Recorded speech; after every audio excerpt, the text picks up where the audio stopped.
Don't you laugh at it! Sorry, I was right. There is something wrong with your tackle, isn't there? I have a hard problem, arrhythmia. It's not small, damn it! She's shuffling about relentlessly, constantly swinging one leg over the other knee and then back again. She has a very irritated look on her face. Something wrong? Yes. No. Yes. She closes her eyes and draws in a deep breath. Hisao, you might not want to hear this, or maybe you do. I'm having my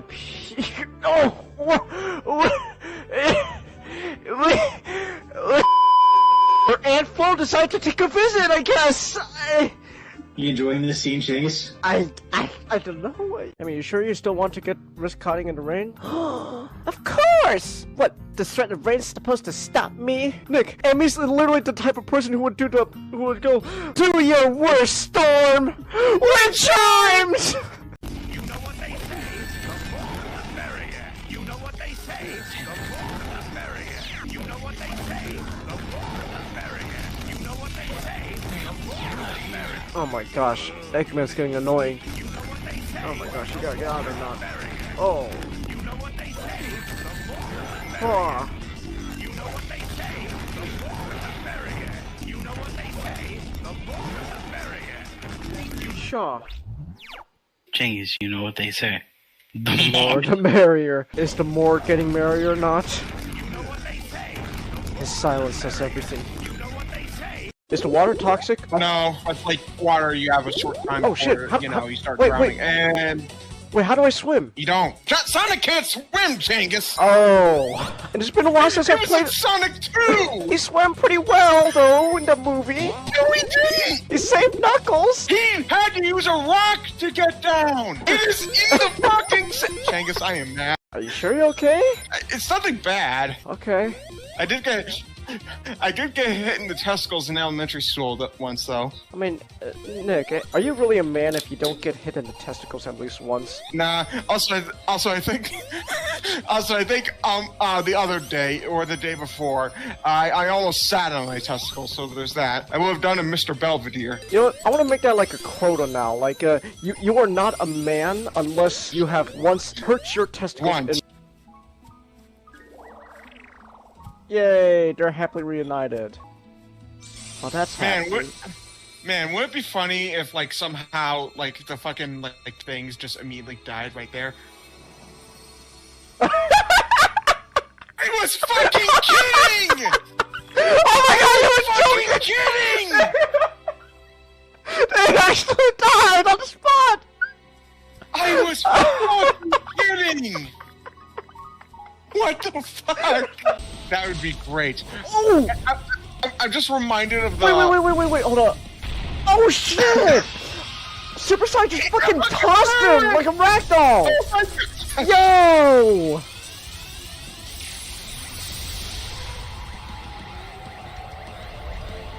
Oh man, these Super Saiyan fights are so fucking hype, I love it. I love this series, Genghis. Oh, this is amazing. Oh my god, are we gonna do what I think we're gonna do? Are we gonna- Yes, we're gonna fucking use the big sword! Oh my gosh! We're gonna use his own fucking- Wait. We're gonna use his own fucking sword to kill him! Oh shit! Yo! Oh my gosh! Oh! Holy shit! Oh! Yo!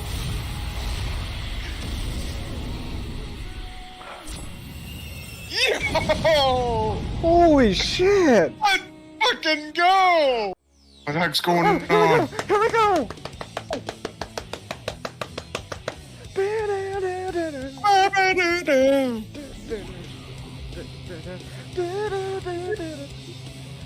I'll remember the chorus to the song. Live and love. Live and love. Oh, here we go. Yeah, to tomorrow. Works of yesterday. They probably dodged a bullet with, naming off the way they did. The way they, notices the way they did. There we go! Yes! God, this level's so fucking annoying when it comes to S ranking. I have to use the restroom. Yeah. I'll be back. I gotta go find my phone.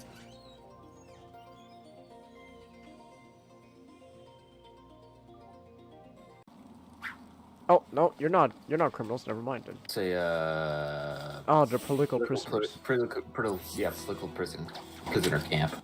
Oh my gosh, Hugo just fucking straight up built camps in Arkham. What the fuck? Dude, no. They built it to keep away from the other Oh! prisoners. Oh, they're homeless camps. Oh my gosh. Genius. When you said camps, my mind went to, oh my god, Hugo built those fucking camps in Arkham? They're like my mind went to fucking World War II Germany camps. Strange put not only dangerous thugs behind those walls, but also folks he doesn't want talking about him. Okay, well hold on. Actually, I have to ask Nick. So, he didn't build those camps, but I have to ask, would Hugo build those camps? Legitimate question, by the way. Well, what do we I have don't here? know. Weird out-of-place plans, That- check. Mindless hypnotized That answer henchman, honestly terrifies check. me even more. The oh-so-subtle odor of rotten No, honestly, They also had magma in that one, and that's so cool, in my opinion. Magma, magma. a New Mutants character. Oh, So in the game, playable characters. You get Beast, uh-huh. Colossus, Cyclops, Gambit. You get Gambit later, I know you get Beast later. Oh, you and Emma Frost. You Emma get Frost. at some point Jubilee's in there. Who's gonna play her? I don't mind. I actually like Jubilee. Yeah, but look at the other characters. What's wrong with Jubilee? Iceman. Nothing. She just she's good. While in a room of people who are great. Oh, okay. Because you get, and also you got Jean Grey, you got Nightcrawler, you got Psylocke, you got Rogue, you got Storm. Oh, You got Wolverine. Psylocke. And check Yeah. this out. Well, what do you want me to check out? Oh, you're streaming something? Oh, that's a multiplayer game, right? No frit. Oh wait, I've seen this clip on like Twitter. Hold on. We fucking did it multiple times.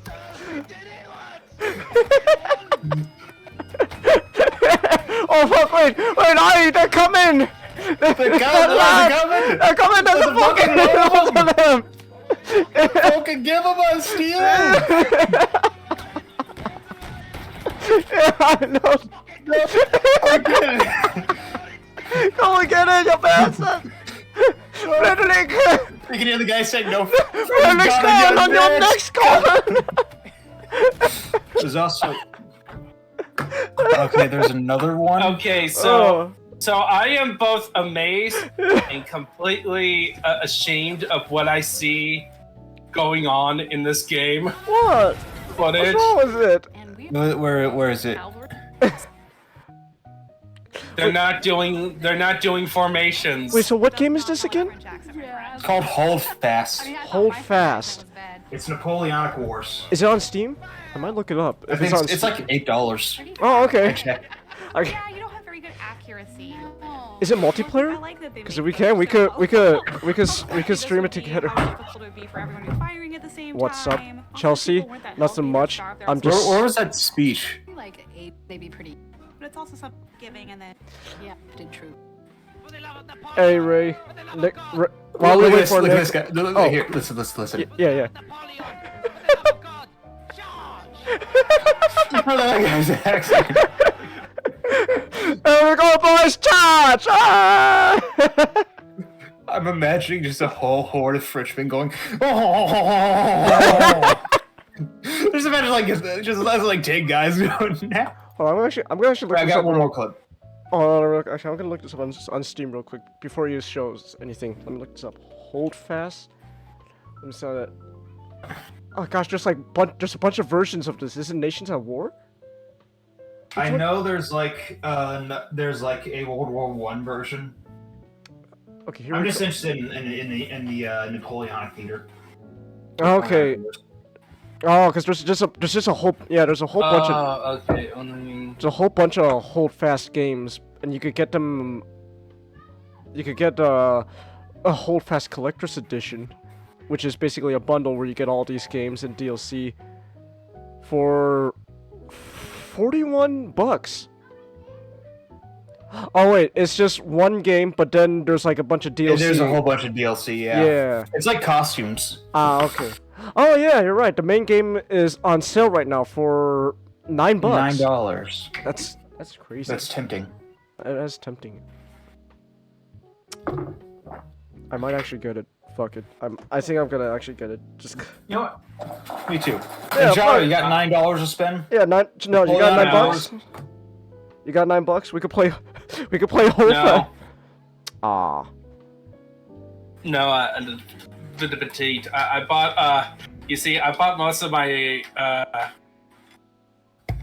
free money on Gowlfall Ah. miniatures. It's on sale right now for like 50, like $5. Look, the first game I'm buying is Street Fighter 6. Ah.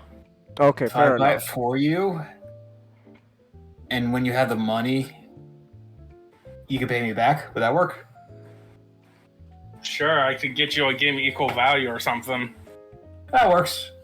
All right. Like it. Well, never mind. I'll give it to you for free. You did get me the What was it? You bought me you bought me Resident Evil 6. No. Yeah, but You that's bought a me shitty Resident game. Evil But 5 that's a shitty game. That's a shitty game. What's wrong with Resident Evil 6?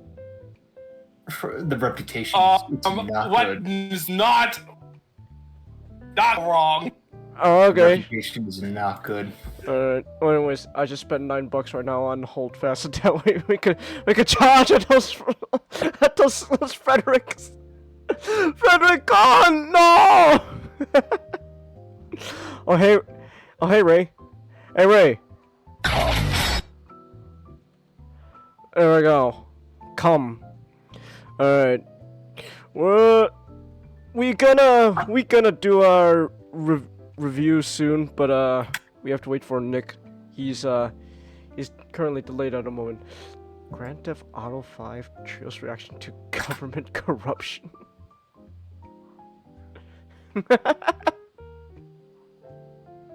Alright. It gives us plenty of time to talk about Resident Evil 5. You wanna talk? Many 2 cents. You wanna talk about Resident Evil 5? Yeah. Alright. We've been You already agree to it. Oh yeah, that's true. Hold on. In that case, give me 1 minute then. Just find a random I'll image. just show you the Grand Theft Auto 5 clip first. Yeah, and also try. I will say, I wish that somebody used a meme master. I want the Always Sunny in Philadelphia meme about the conspiracy board, and it's me with Chris and Jill. Alright. Chris and Jill shipping them. Ray, I saw the last night in theaters. What do you can't if you're trying to out That's masochist me. unfortunate. Look, I was a dumb kid at the time. I actually liked the last night back then. Where You're did it dumb. hurt you? Where did it hurt you to say it's the worst, even though it's just the same as the others? Holy fuck! It's 47 gigabytes. What? What? Hold fast. What? Makes sense. Wait, really? Hold on. Let me see this. Let me see this shit. Oh my gosh. Wow. This is as much as fucking Elden Ring. Oh my goodness. Well, that's just the norm for a modern game. Well, it's a damn good thing I got for $9 then. Holy shit. Fuck. That's a really good deal then. $9 for a big Alright, for a game like that. Like, not apparently. All right, Not's gonna be with us. oh. All right. I'm gonna play the clip. You want to play a clip? All right. Yeah, the GTA clip. Here. All right. You don't have to show it on stream. Even though it's. A video game. I can show it on stream. The trio's reaction to government corruption.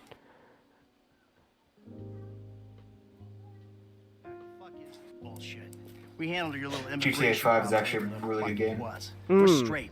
Oh, absolutely. Yeah. You killed people, you tortured people, committed a litany of other crimes. Oh, we're so straight, you and me. We're arrows. Davey, you can't do anything about this fucking turd? Yeah, Dave. What can you do about me? Here's Trevor. Great! Looky, huh? Bunch of government shitbags and their favorite stoolie. What's he been telling you? Oh, he just said how you guys were happy to help the government in any way you can. Oh, really?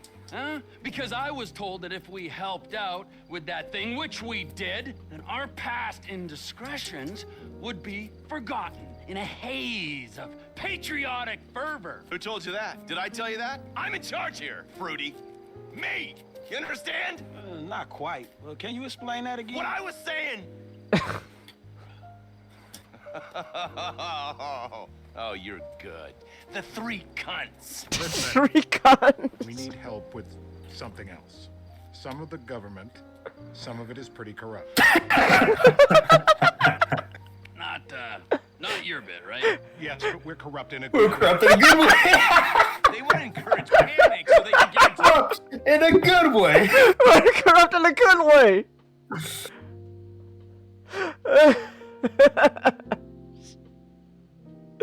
That's amazing. GTA.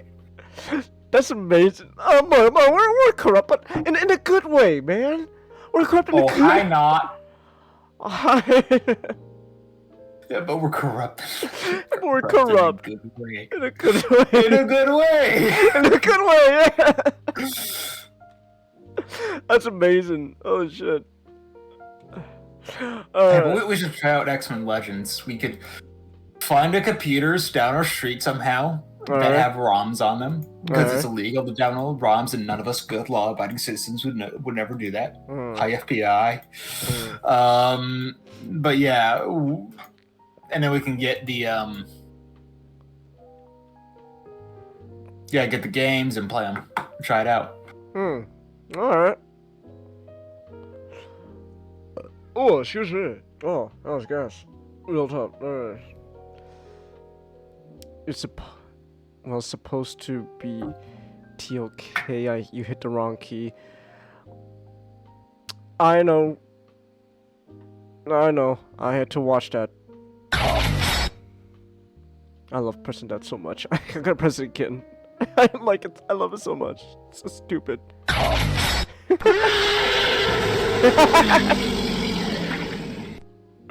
There we go. Oh, we're immature, but I don't give a shit. At the corner, take a flight! What's that sound from? Oh, that's American Dad. That's an American. Bitch. That's Transformers 2. Yeah. This is, All right.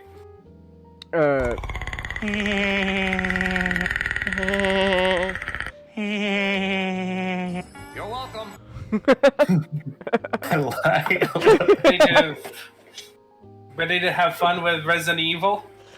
Bitch. While we wait. So while I guess while we wait for. Oh, that's one of my favorites. All right. I guess then while we wait for Nick to come home, so you could talk a bad movie with us. Fuck it. Here, we could do a little short topic on Resident Evil 5 since you guys wanted to talk about it.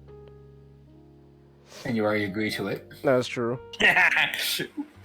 All right. Well, what you guys think of it? Okay, so I give it a B. It's all right. It's all right.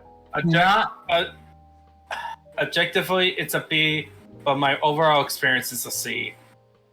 Oh. It's not a good Resident Evil game, but it is a fun game. It's okay. How would you describe it? How would you describe it, Najao? That it's like the Transformers movies, where it's really fucking stupid, but there's a lot of fun. No, shit okay. happening. So the analogy I give this, the problem is that the story, the tone of the game, in terms of the story, and the scenarios they want to put Chris and Sheva through, is a dude bro movie. All right. So dude bro, you know, like a Battle LA, or you know that Call of Duty, like yeah, I actually but like over Battle- ridiculous. I actually like that movie Battle LA. Me too. But you know, it's the dude bro, military, cool guys. It's the COD audience. Ah. They wanted the COD audience. Ah. But here's the problem: the gameplay It's not is that still great? trying to be is still trying so hard to be classic Resident Evil, All right. where the mechanics are built in a way where you can't just simply move and shoot to get away from the zombies. The zombies still, and they swarm you much like in 4. It's like they're like they're not called the Ganados, but they're Ganados. Yeah, they're Ganados. They have the Las Plagas, or their version of the Las Plagas. Right. I know they have specific names for the RE5 versions, but I don't care. Ouroboros. It's called the Ouroboros. I know that, but I'm talking about like the specific enemies. All right. I don't care. I know. Just random. They're Ganados. And like, I get it that the gameplay is kind of ported over from 4, but they're trying to incorporate a co-op element, and All right. something tells me 4 had a lot more stuff going on and was designed better around those mechanics. It was. This one does not. Oh. It does not, because the mechanics in this one is that same hybrid thing where you have enemies still swarming in like the classic one, but then you have some enemies, especially later on, that uses guns and stuff. So now it feels a bit like we went from Resident Evil to Gears of War. Yeah, but it's a crappy version of Gears of War. It doesn't have the refinement of Gears of War. Oh, that's a shame. That's another game you should play. I do want to play Gears of War. That's true. Gears of War. Gears of War is awesome. Like, it's one of my classic games. I could just fucking look it up right now. How much is Gears of War? and also, Gears of War is one of the most consistent franchises in terms of games. The quality is, aside from Judgment, is pretty consistent. I said the newer games are not as good as the original trilogy, but they're still good. Oh fuck! It's not on Steam. Is it on fucking Epic? It's on the Xbox. You can get it on Xbox Game Pass, but unfortunately, most of them are consoles. Ah. You get the first one. You can play the first one, the fourth one, and the fifth one on PC. But they have fourth and fifth are about 150 gigs each. Jeez. You should play the original, Alright. the Ultimate Edition, for now, and then wait until you play 2 and 3 to play. Alright. Yeah. I hope they port those games over on PC. Those are fun. They are great. It would really be... Even Resident Evil 5 ripped off the ending of Gears of War without the gameplay part, where they beat Wesker by getting inside of a helicopter and shooting rockets at him. Resident Evil 5 is just so fucking ridiculous and over the top that it's just so endearing.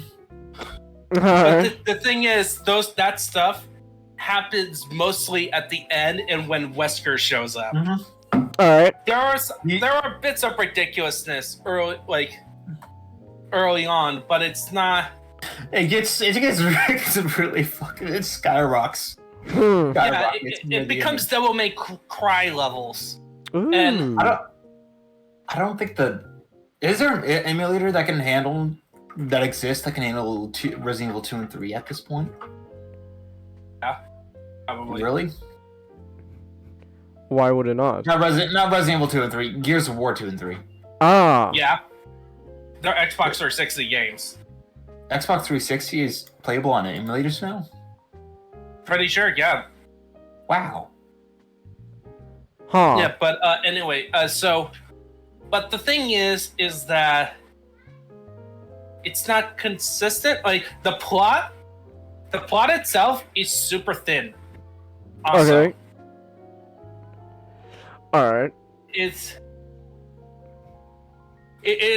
like, so it's literally Chris and Sheva who are investigating disturbances in this area in like Sheva's back home area of Africa. Hmm. And Chris is also there because there's there's evidence about Jill Valentine who disappeared after tackling Wesker off of a castle window. Alright. They both lived. It wasn't of the course. Spencer Mansion. It was called like the Spencer Residence or something like that. Spencer Estate. Spencer Estate. Okay. Honestly, And- those two. Honestly, the DLC should have been part of the main game. Oh yeah, like lie. literally. Especially especially Lost in Nightmares should have been like a prologue mission. Hmm. Heck, or even it was structured like Chris is recounting a flashback, so they could have done it and put it in the middle, like when Chris is telling Sheva what happened to his partner. You can have Chris On the boat give ride. a colorful commentary. Alright. And then so you got there are some good co-op elements in there, like, but it wasn't fully embraced. Hmm. Mainly because of enemy designs, except for the Lost in Nightmares DLC, where there was a good enemy. Uh-huh. It felt like it really used the co-op to a great degree. Hmm.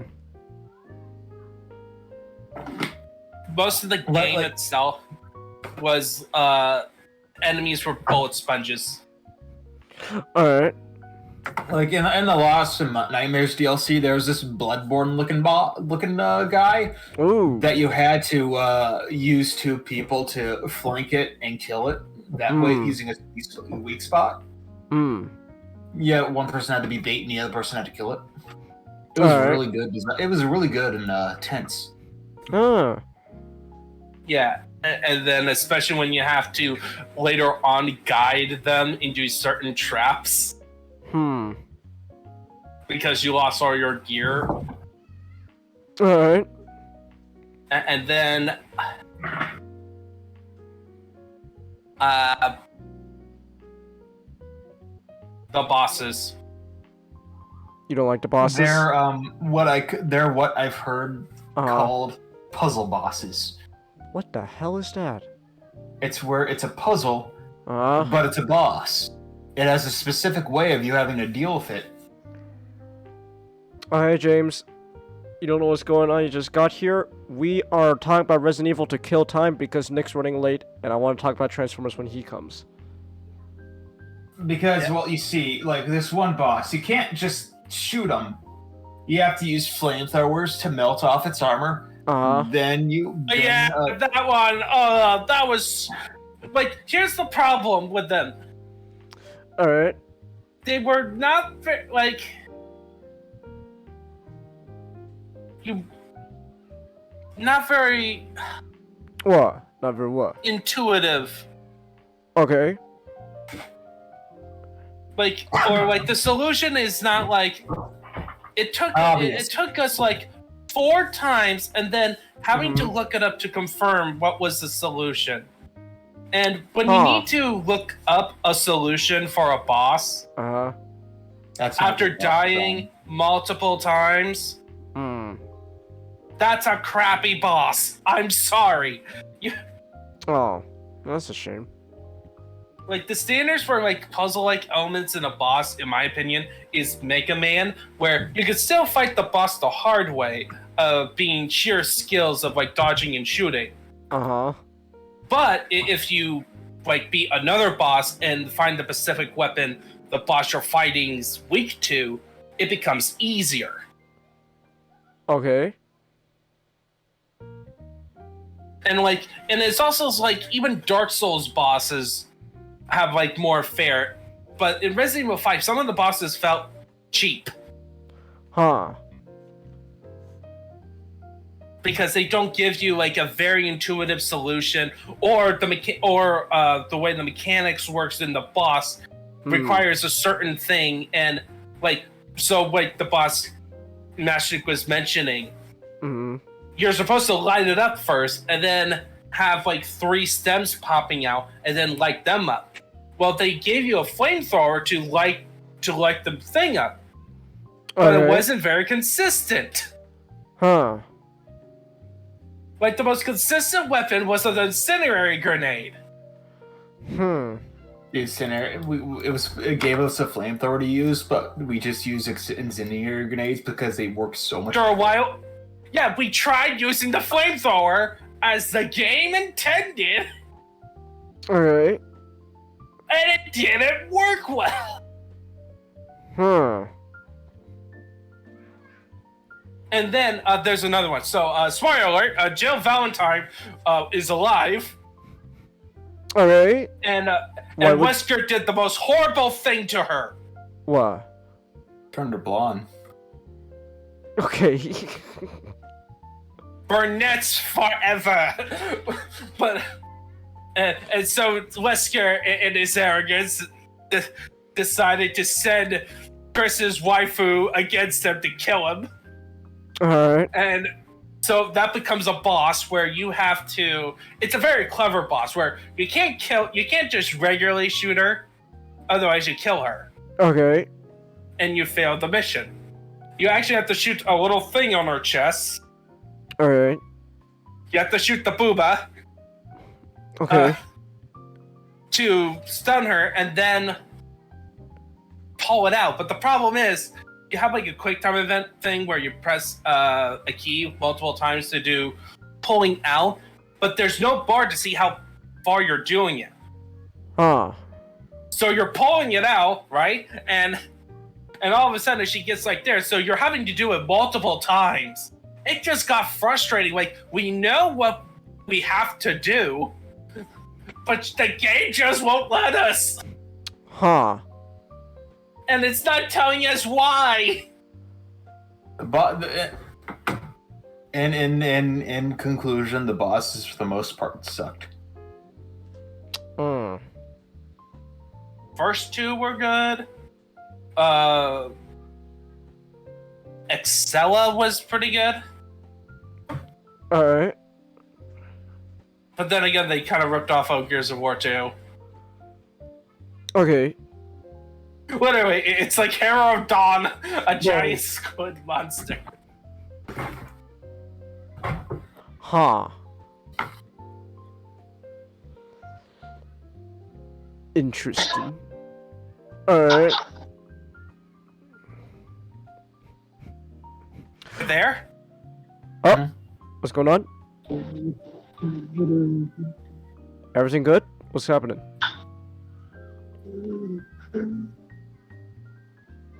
Not? Is that you?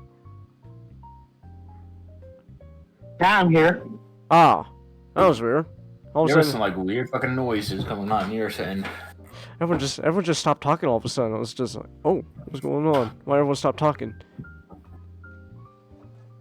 To say something about Resident Evil 5. Ah. Well. Oh. What? I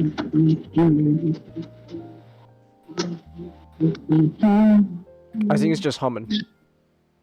Okay. Okay. I think it's just humming. Don't worry about it. Ooh. Alright, well. You were gonna say something?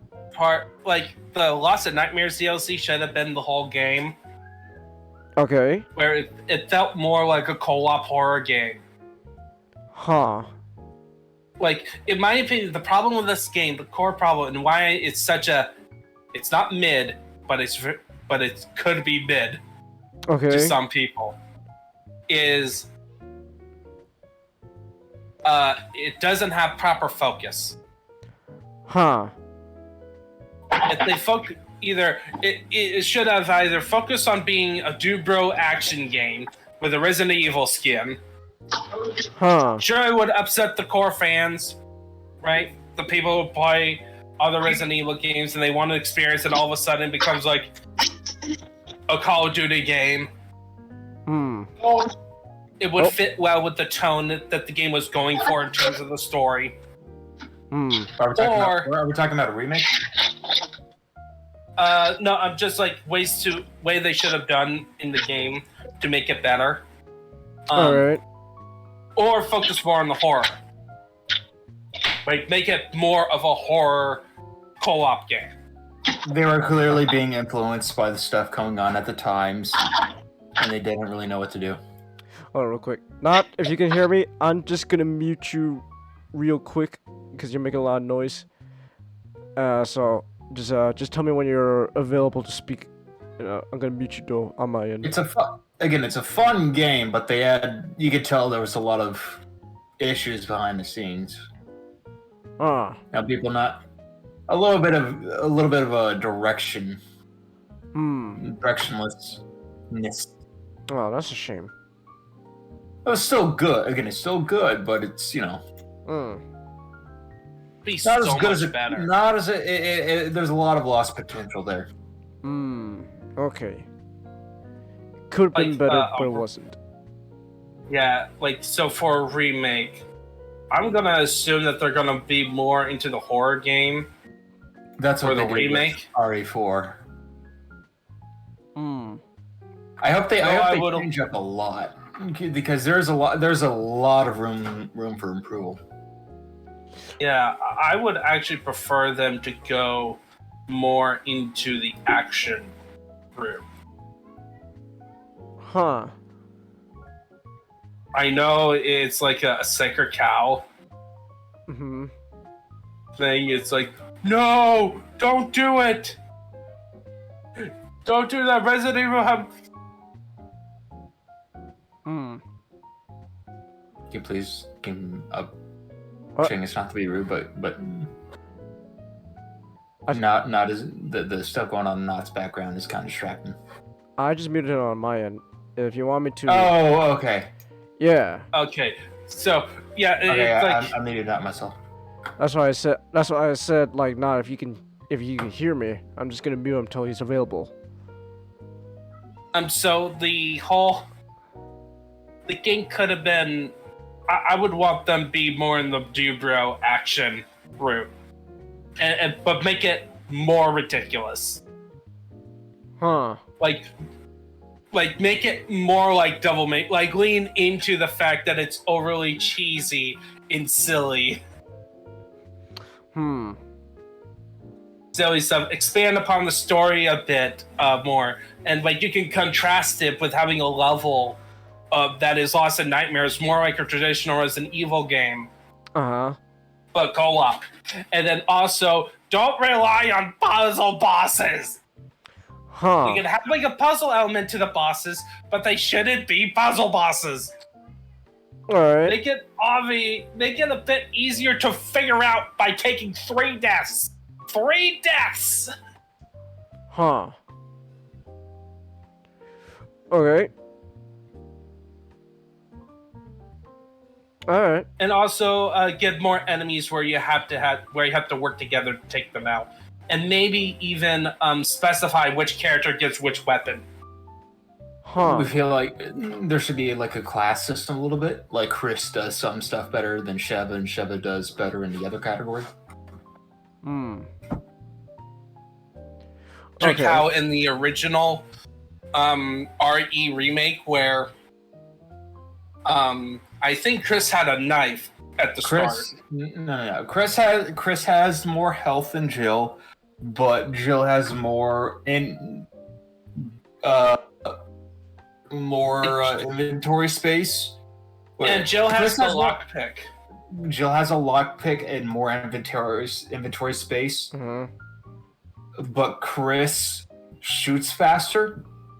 Has a little bit more health, and has a permanent lighter that you don't need an inventory space for. Huh. Yeah, like so you can make it where Chris is more of the up in front tank dude, where he's just gonna punch people. He punched a bull. Punch them. Yeah.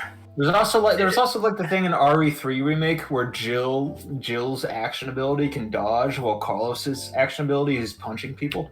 Huh. Something like that. Huh. Okay, interesting. Like Chris should be going into the fight while should be encouraged to move forward against enemies, while Sheva should be encouraged to keep her distance. Okay. Huh. Alright. Oh, let me stretch real quick.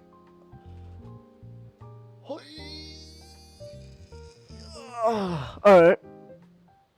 There's also one piece of DLC we haven't mentioned, which is what after you defeat Jill, she teams up with this other dude. Another BSAA agent called Joss Stone. Yeah, whose whole thing is that he was a mentor of Sheva's. Alright. Okay. Alright. Yeah, it's that's about it. Alright. And it's okay. So it leads into more of the problems with the action side of the game. Huh. And a little preview of the Mercenaries mode. Mercenaries is... Did you play There was Mercenaries? a endurance, and there RE5 has the Mercenaries. We haven't played it yet. Okay. But I'm assuming it's going to be the greatest thing ever. What? I'm not interested in Mercenaries. You're Like, not? I'm not fond of the game. You see, Changis Ninjato has never played Mercenaries. Oh. That's why he doesn't want to play Oh, Mercenaries. Ninjato. No, you're missing out, man. It's so much fun. Well, if I'm playing Mercenaries, I'm playing the best version, and it's not. And I know this is not the least. Alright. Well, you can still have fun. Sorry, like, Mercenaries is like the greatest thing in the world. It's so much fun. It's so... Just one more round. Just one more round. Yeah. Oh, I love it. Do you at least know like what characters are in 5's mercenary mode? Chris, Sheva, Estella, Barry, Josh, and Rebecca. Ah. Okay. It's Rebecca.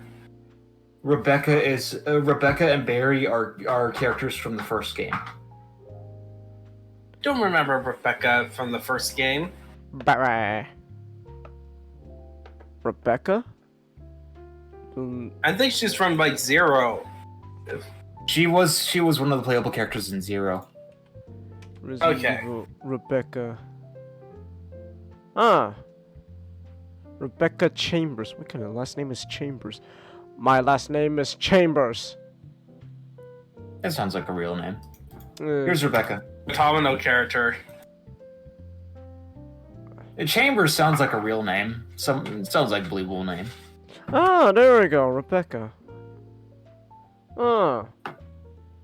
Alright. Yeah, no, this is just not a name I'm used to hearing. Her name's Chambers.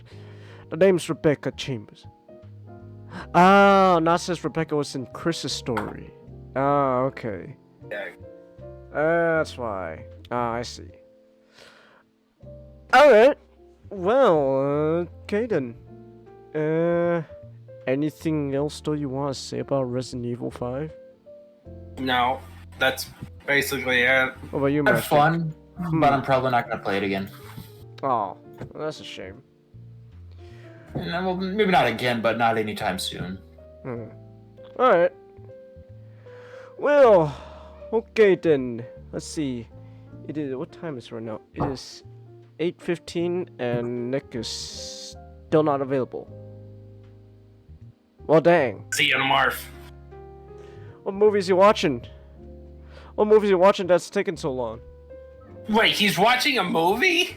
Yeah, he and his dad went to go see a movie. What if it's Guardians of the Galaxy 3? This is so done. Then we're gonna have to wait like another 30 minutes. Dang it, Nick! We planned this. We planned to talk about the 5th movie, and he's not here. Yeah. The funny thing about this is that me and Ninjato both expected Nick to be late. So we knew there was always going to be a chance to talk about Resident Evil 5. Oh my gosh. Either way. You think Nick's hiding? Now the fun part, Well, right? apparently he thinks it's the worst one of the Bayformers. It is the worst! What do you mean? What do you mean you think? What the Rise fuck of do you... the Beast isn't out yet. Matchstick, please. I fucking swear. Don't. I hope it's bad. Matchstick, my fucking hopes are already down the drain. I don't need you making it worse. Christ. What do you mean you think the 5th one's the worst, Ninja? No, it is the worst.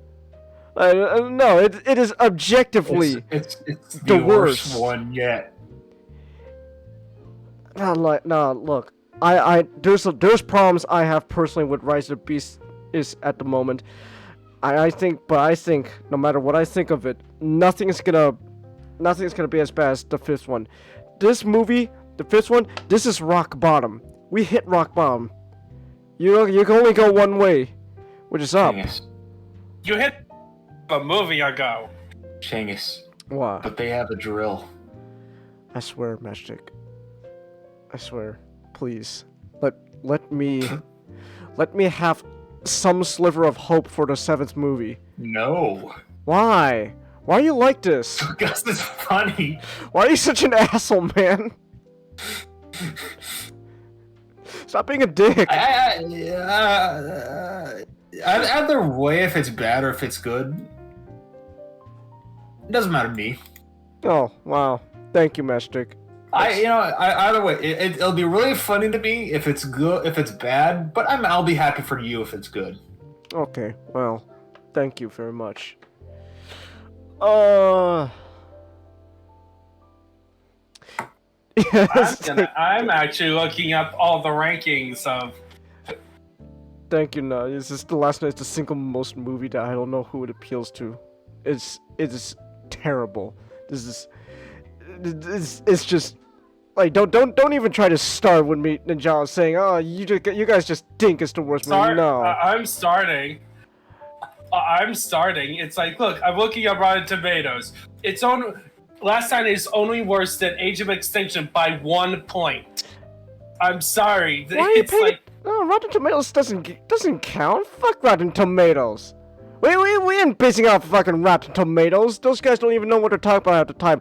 You do know how Rotten Tomatoes scores work, right? Like usually bad scores is like Rotten Tomatoes score system is not really the best thing to indicate the quality of a movie. Like movies, reason why some bad movies have like, oh well, critics say this was actually not that bad is because like Rotten Tomatoes considers like, oh well, like 60% of critics gave it the movie 3 stars. But that's actually which means it's decent, but we count that as good, so that means the movie's good, so that bumps up the score. So like that's why actually it turns out the movie is like 90% fresh on Rotten Tomatoes, when in reality it's like a bunch of 3-star reviews. It's bad. It's bad. It's not. I'm saying it's bad, but I'm arguing. Here's the thing: the other ones are boring.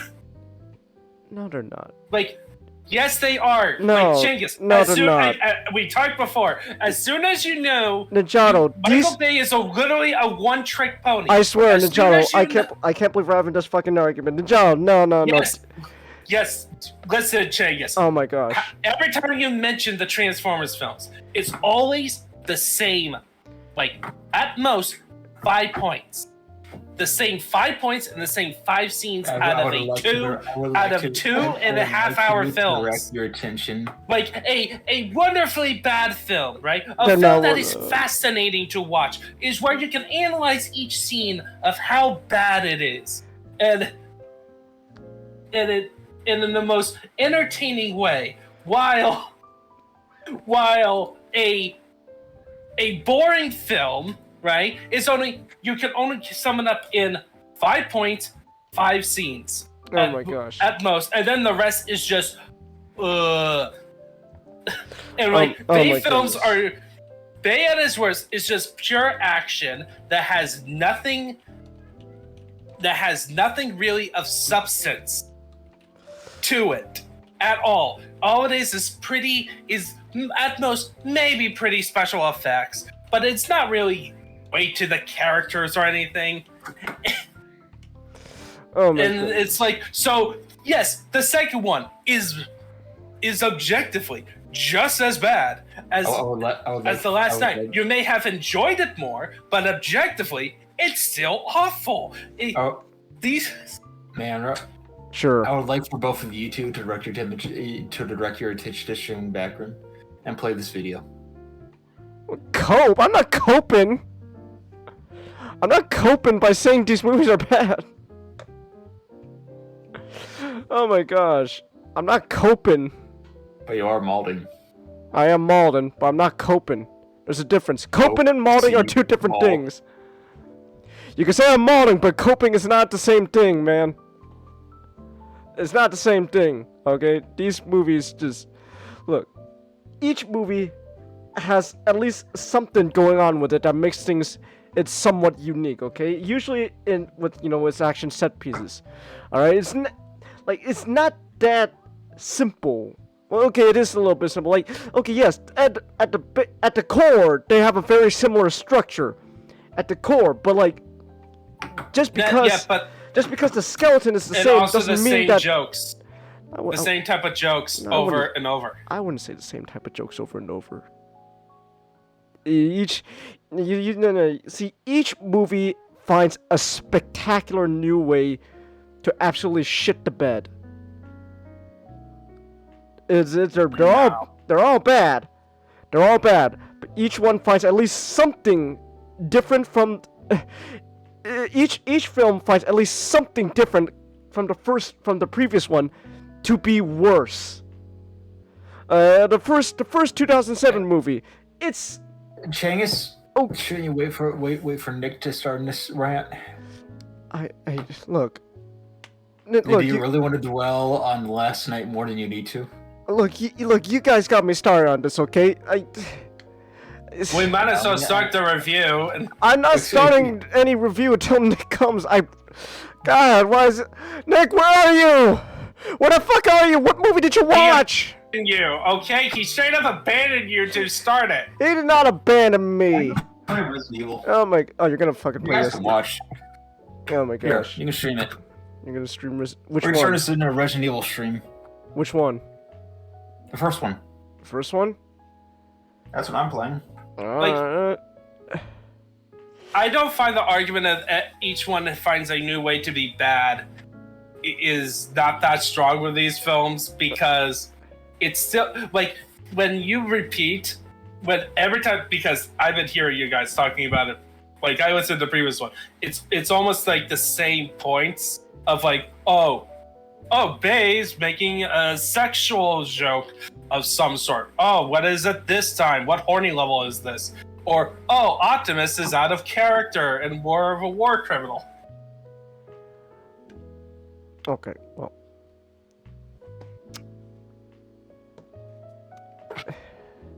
How did Bone be served in World War II, Ray? Why is Hot Rod French? I don't know. Movie doesn't know. Jangus, okay, hold on, can you please hold on? Jangus, wait, he's not saying something? Wait, he's not saying something? Wait, shit, hold on. Okay. Oh, damn it! Not! I told you, tell me if you want to talk, I'll unmute you. Damn it! What were you saying? Okay, I'm muting on myself. See, the problem of not really experiencing these movies is you can say that they're all the same, and that's not really true.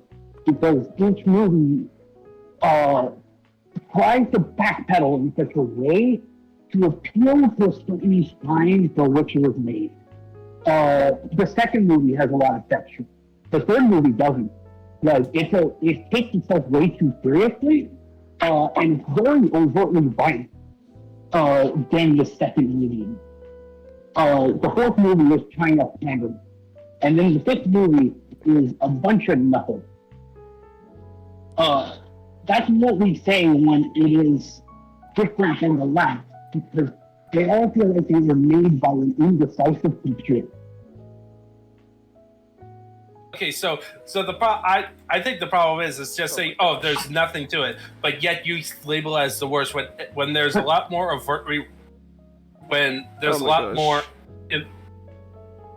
like having a violent, an overly violent movie, and then making Optimus into a war criminal, straight up character assassinating him in that one, and then you have Age of Extinction furthering on that without trying to give him an arc, but failing to do that. And then, well, also another hint, these were so boring at the same time. At least with Last Night, I was entertained while watching about how bad it is. Yes, it's a nothing movie, and it had like a potential of a good idea for a story. Potential. I think I would agree with you. If the Last Night didn't feel like it was making things up and still it's going. At least with 2, something about it was so dumb that I could enjoy about it. Like, 5 felt like a watered down Nickelodeon movie. The best parts about that film was Anthony Hopkins and Hogman, because it felt like they were the only ones crying in such a tired film. But again, you can make generalizations about these films, but again, we know you don't care, so Chelsea, I know it's just toy robot cars from the 1980s that now turn into animals in the latest one. But they're toy robots from the 1980s that turn into cars that I like, Chelsea. So when these movies get them shit to bed with these toy robots from the 1980s, I get a little, you know, it's a little touchy subject for me. So I like these toy robots, so I care about these toy robots. I'm not a big fan of, like, I'm not the biggest fan of Transformers, but I find these movies just fascinating based upon how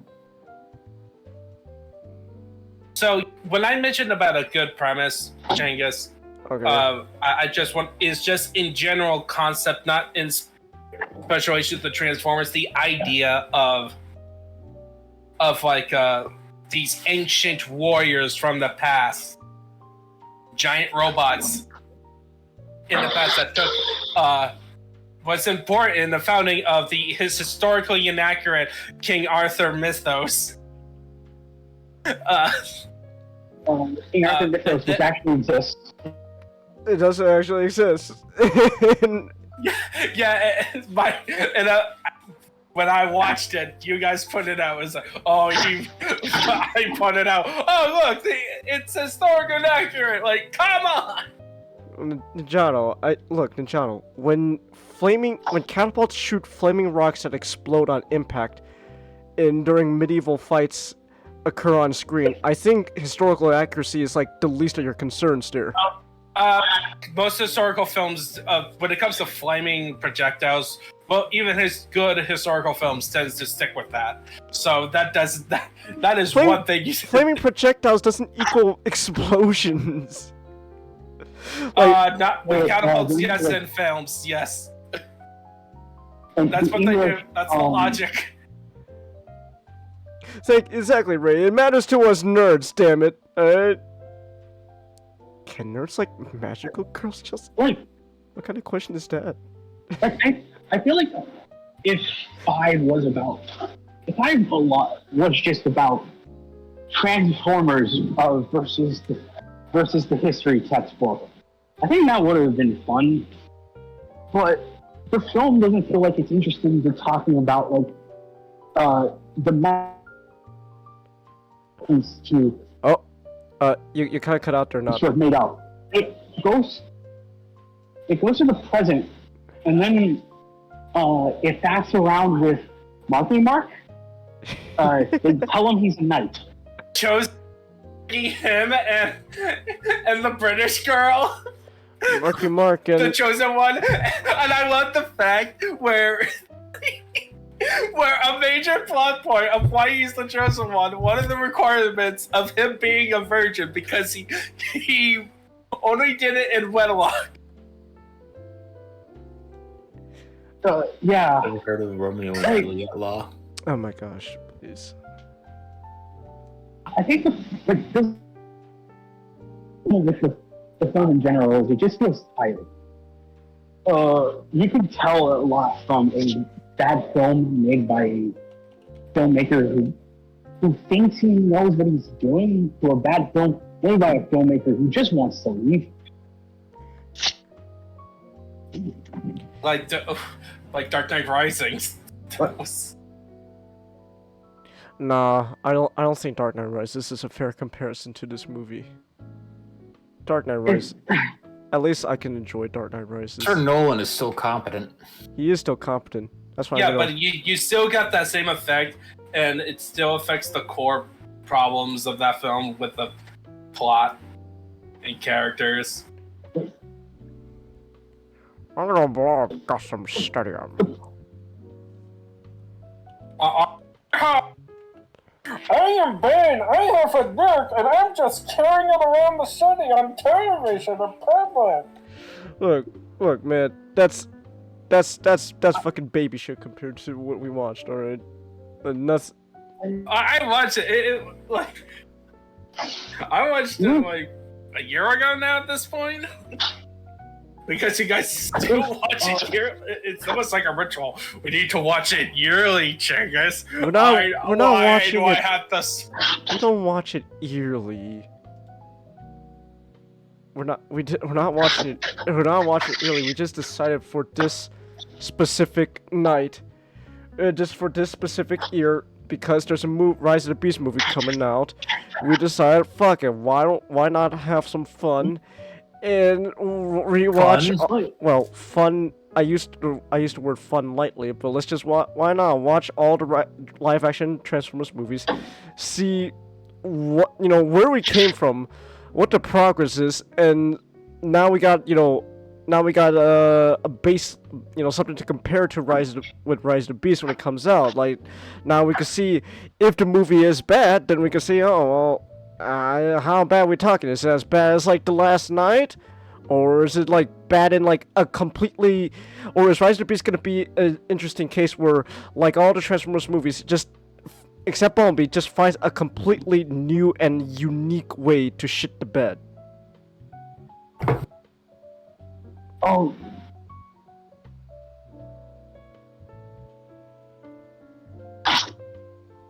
Or you'd be like the astronaut. Like the astronaut meme with the gun. It's like, it has always been. It's always Ohio. Because Bumblebee exists. Yeah, it was. Yeah, all live action Transformers films are doomed to suck, except for Bumblebee. Like that. Well, Bumblebee is not. It does not have the Transformers label on it. It's just Bumblebee. But it's still Transformers though. But it doesn't have the title. But it's still Transformers. You see, we're in a weird voodoo land where if you have the title of Transformers, and if you're not animated as a film, you're doomed to suck. I don't know about that. I don't know about that. Look, okay, just these reason why I care. look, let me tell you. The reason why I care about this stuff is because at the end of the day, yes, they're toy robots from the 1980s. I completely am aware of that. But the toy robots from the 1980s, I like. And not only do I like it, but I think there is a lot of potential behind these toy robots from the 1980s.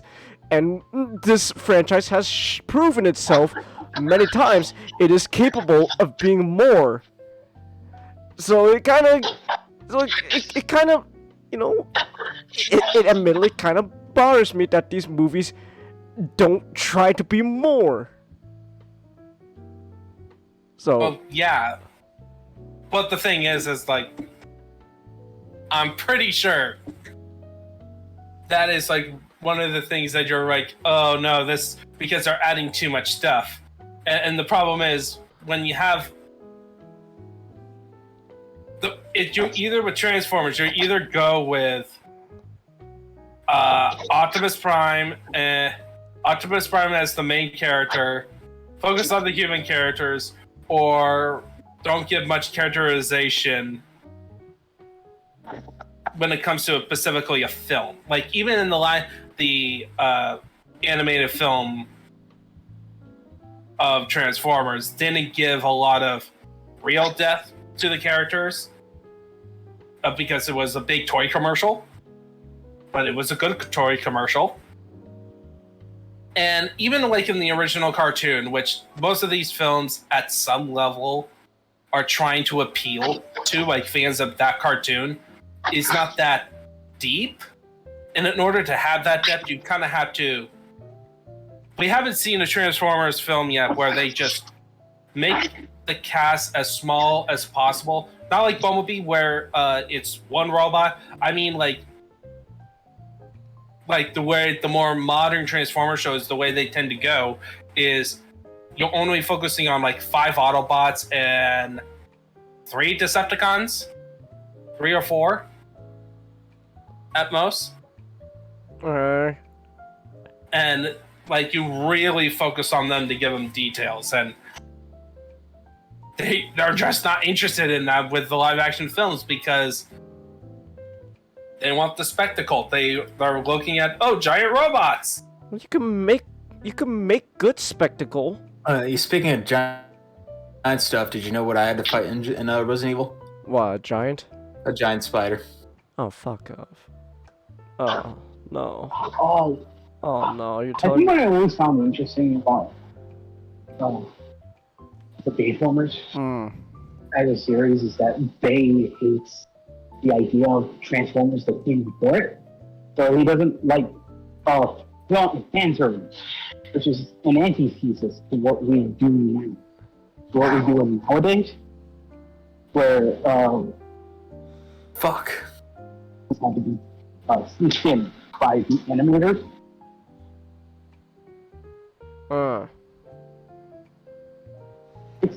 It's really fascinating to me how the mindset is changing when it comes to how we view nostalgia.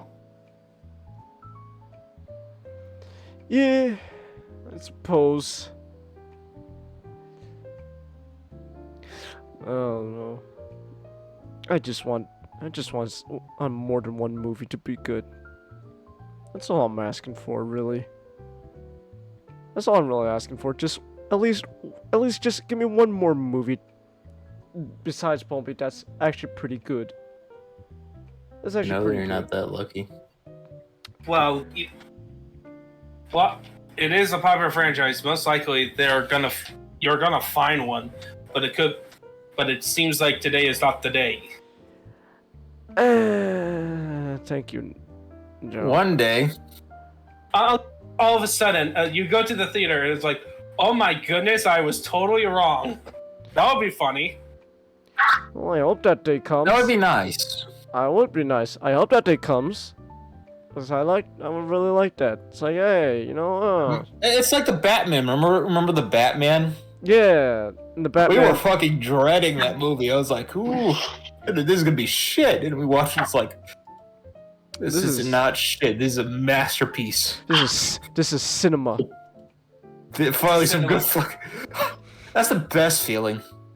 Yeah. Watching something you expect to suck and it turns out to be fucking amazing. Finally, some good fucking food. And also, remember, you can always be Indiana Jones in the Dial of Destiny. With a 52% of Rotten Tomatoes right now. Hey, Not. I'm about to fight the shark. I know I'm about to go down underwater and fight the shark. Should I get the grenade launcher or will the shotgun work? Grenade launcher. The bigger, if that's bigger as the monster is, you use bigger explosives. Okay.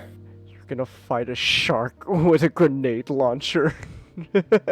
It'll kill it. It'll kill it, but I'm just, that's funny, don't just, there's a shark. How do we kill it? Get a grenade launcher. There we go. Oh, that seems a little overkill. What are you fighting? Jaws? Or are you fighting bigger Jaws? Did you see what Jaws took down before he died? Oh, right. I suppose we're gonna have to fight bigger Jaws then. No, you fucking tanked a boat. They needed a grenade launcher to kill Jaws. I know. That's why. I was making a Family Guy joke there with bigger Jaws. What was that? That was bigger Jaws. Guess we gotta team up now and take him down. Do I need the control room key or any other key items? You know, I don't think I said this before, Chambers. There's one a greater appreciation to You kind of cut out there and you're a little muffled. Can you hear me now? A little better. Hey, Not, I have a question. Do I need any key items for this fight? No. Okay. Never mind. Alright, I'm good. Yeah, I think you're good. You're good for that fight. I've grown a deeper appreciation for Bumblebee. Watching through your film. You're kind of muffled again.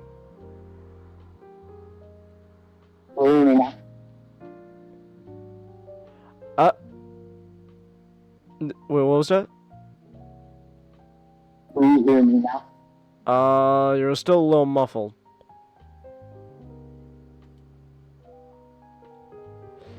You're not gonna even pretend that Dial of Destiny has a chance to be good, Ray? Oh, that's a shame. That's a shame. Listen, I took one look at the title and I'm like, this is gonna be shit.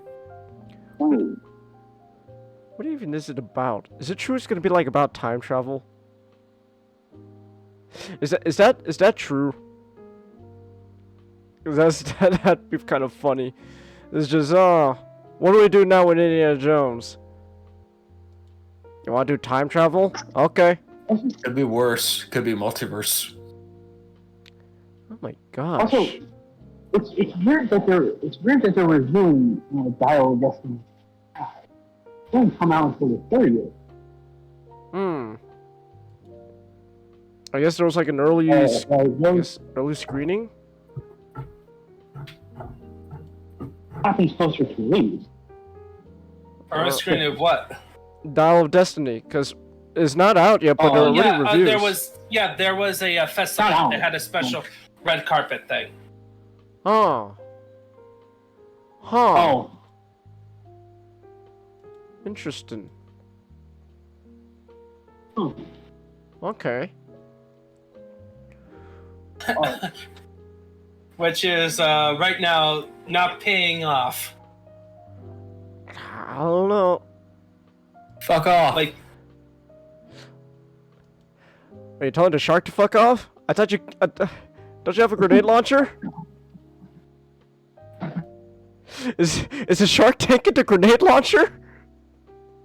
There's a lot of sharks. How many sharks are there? Hold on. I'm dead now. Hold on. Hold on. Let me look. Oh gosh, that was loud. Hold on. Let me look at your stream real quick. What's going on here? How many sharks do you have to deal with? Oh, hey, anime guy. Are you gonna lurk while you're at work? Alright.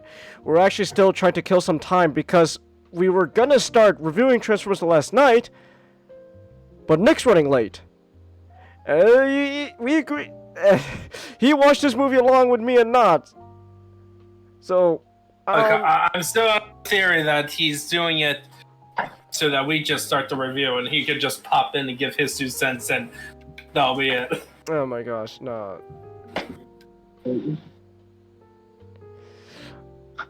Look, I'm just saying. I want.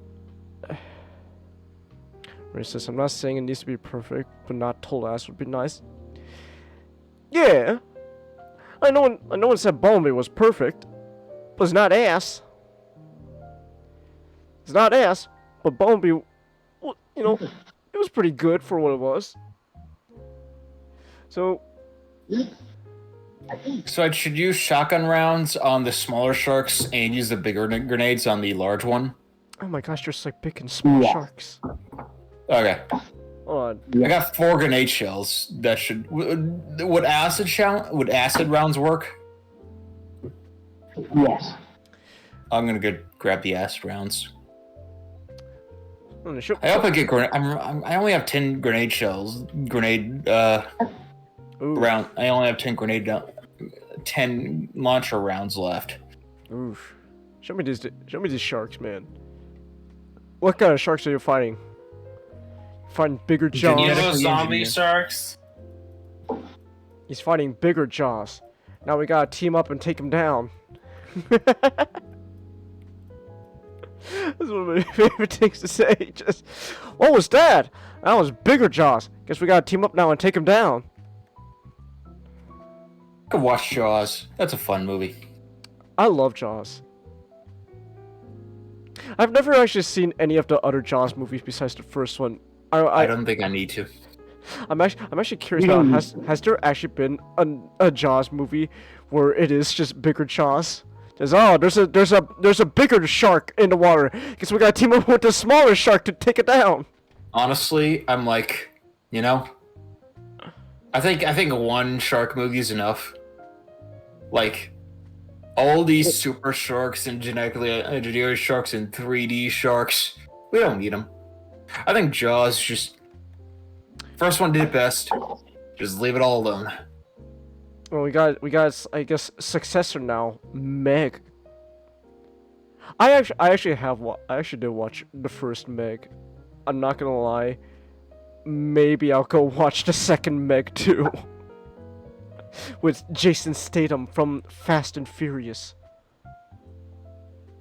It's just like fucking. In the second Meg. Who's directing it? Oh, what was that? I'm interested in the second Meg largely because of who's directing.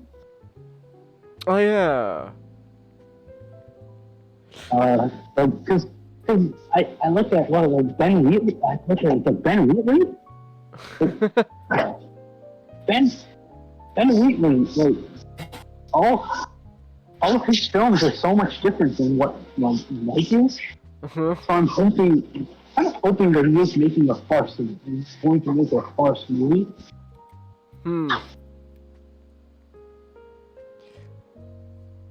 Like it's just.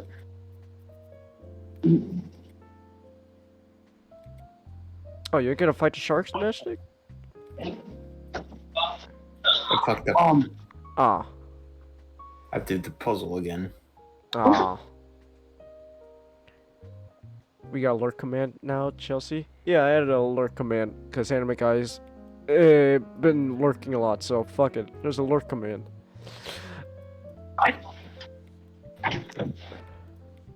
But oh my gosh. I am so looking forward to Street Fighter 6. Street Fighter 6. Oh my gosh, Xeno-Nick, it is. What time is it? It is almost 9 where I am. Damn it, Nick!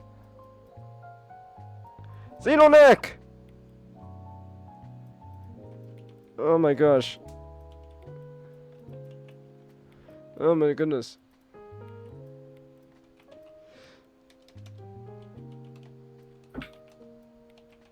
Told you he'd be hiding, It's Chelsea. in the new Mortal Kombat game.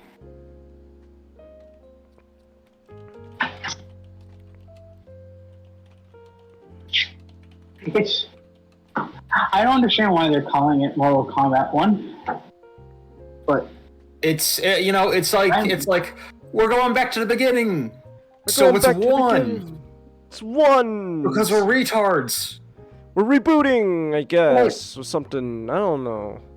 They did put themselves into a corner.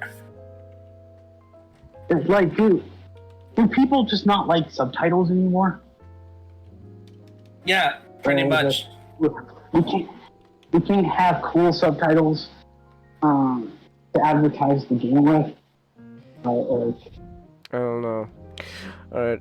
Is Mortal Kombat going to go back to World War One? Is this what's happening? World War One Mortal Kombat. Honestly, Battlefield 1, the only game to pull it off. Everything else to add to the one title, Xbox One, whatever, never worked. Alright. I fucking hate the title Series X. Ah. So fucking stupid. Alright, well, anyways, okay, here's the deal. It is almost 9 o'clock where I am. If Nick's not here or not, then we're just gonna start without him. I already DM'd him. We've already started without him. Yeah, but like, we're gonna go more in depth without him. Like, I told you, I got like a whole, like, 10-page document of notes here going on. And we're gonna dive into that. And I'm gonna dive all into that if like, so, well, like 8 minutes. So in 8 minutes, if Nick's not here, then You can watch me fight sharks for 8 minutes. You're gonna fight sharks? Let me see these sharks, man. 10 pages. Yeah, it is 10 pages worth of notes, Chelsea. I wrote down a lot of shit. I fought a giant python. Whatnot? I was just gonna touch on this. I love how you pointed out they reused the same scene from Revenge of the Fallen. Oh wait, there's herb. I got a mixed herbs and first aid spray. I'll be fine. Oh, okay. I might not be fine, but I'm prepared. You're prepared. All right. Oh my gosh. But anyway, so yeah, so like, that's pretty much. Oh gosh, that's a big shark. It's just, oh my gosh, those aren't just jaws. Wait, those are just small ones? Where's the big one?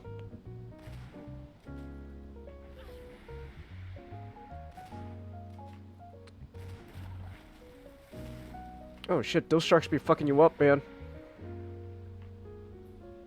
I did not realize I died that fucking quick. Those sharks just ganged up on you. They jumped you like just come here, lady.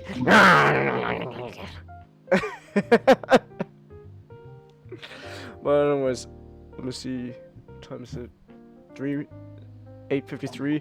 So yeah, we got 7 minutes to kill, and then after that, we're just gonna start without Nick. You've been saying that for. Oh, never mind. I'm gonna load up on healing. Yeah, load up on healing. Changes, you realize this is our waiting on Godot.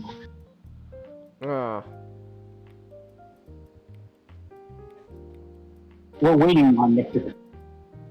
We'll keep on waiting.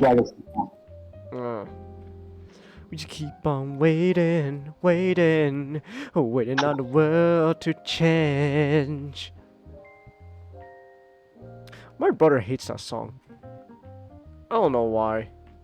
And again, he was always kind of a weird contrarian. He hated a bunch of shit that I don't understand. No shit. Just even if your brother was a nice guy, yeah, I still would play that song at his funeral.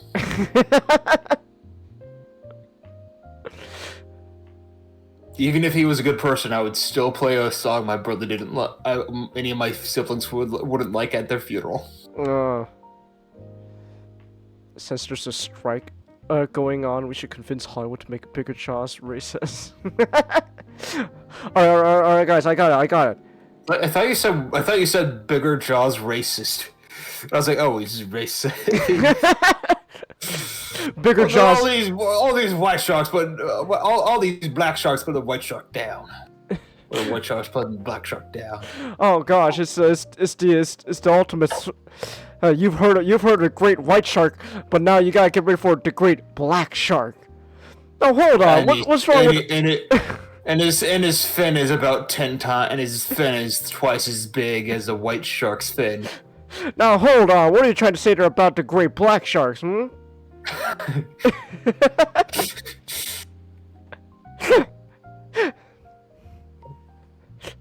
All these white sharks racist. Yes, that's right. Just it's just Jaws, but then all it does is just the shark specifically targets a black community.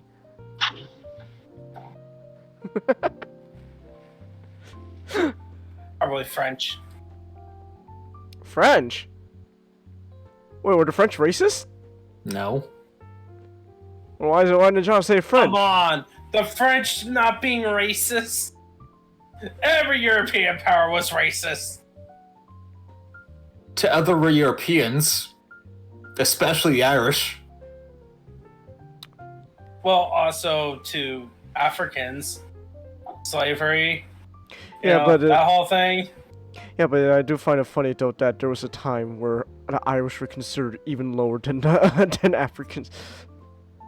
Look, man, you may look. It's like some European guy goes to a black dude, just says, "Now look, man." We can get the good words and the C words, but not the Irish. Not the Irish.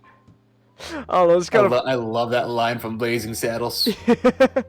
Yeah, but it was mainly the English and the Spanish doing the slavery. Yeah.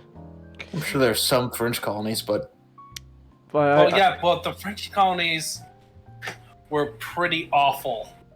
Oh gosh, those sharks are jumping you. Remember, France was a major superpower throughout most of European history. Wow, what happened? We happened. The World Wars. Oh, let's give ourselves a pat on the back then. we neutered fucking France. Give ourselves a pat on the back. No, it's more the Europeans did it to each other. Oh, okay. That's a big pile of fucking sharks there just lined up.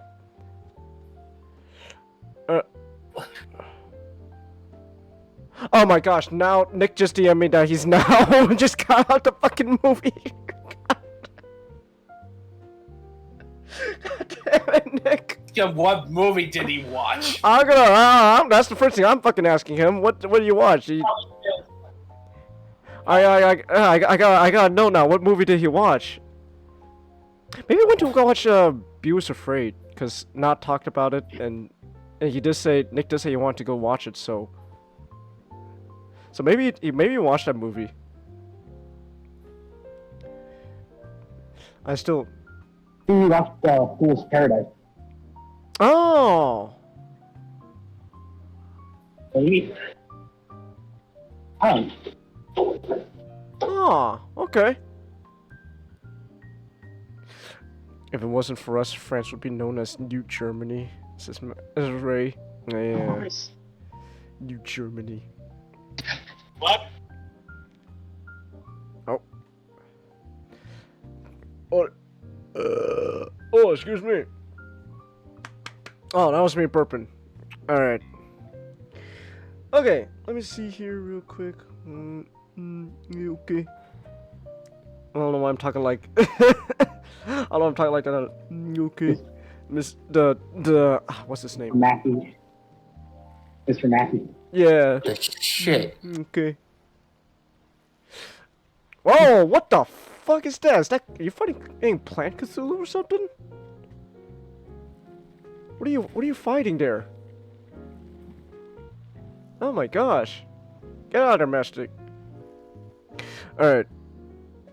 Oh, anyways, it is 9 o'clock where I am.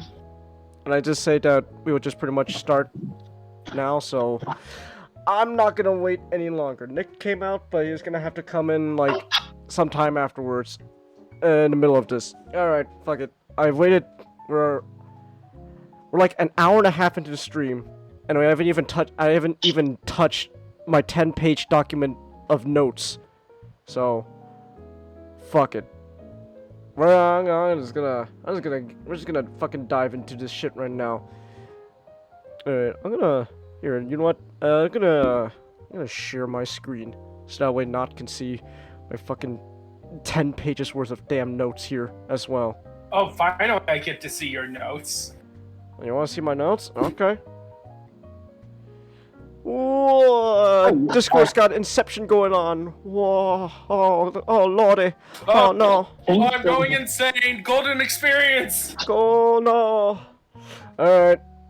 Rip off the band-aid. Rip and tear. I'm ripping and tearing this band-aid off, Chelsea. Alright, here we go. Look at this. Look at this. I got a whole 10-page document of notes here going on.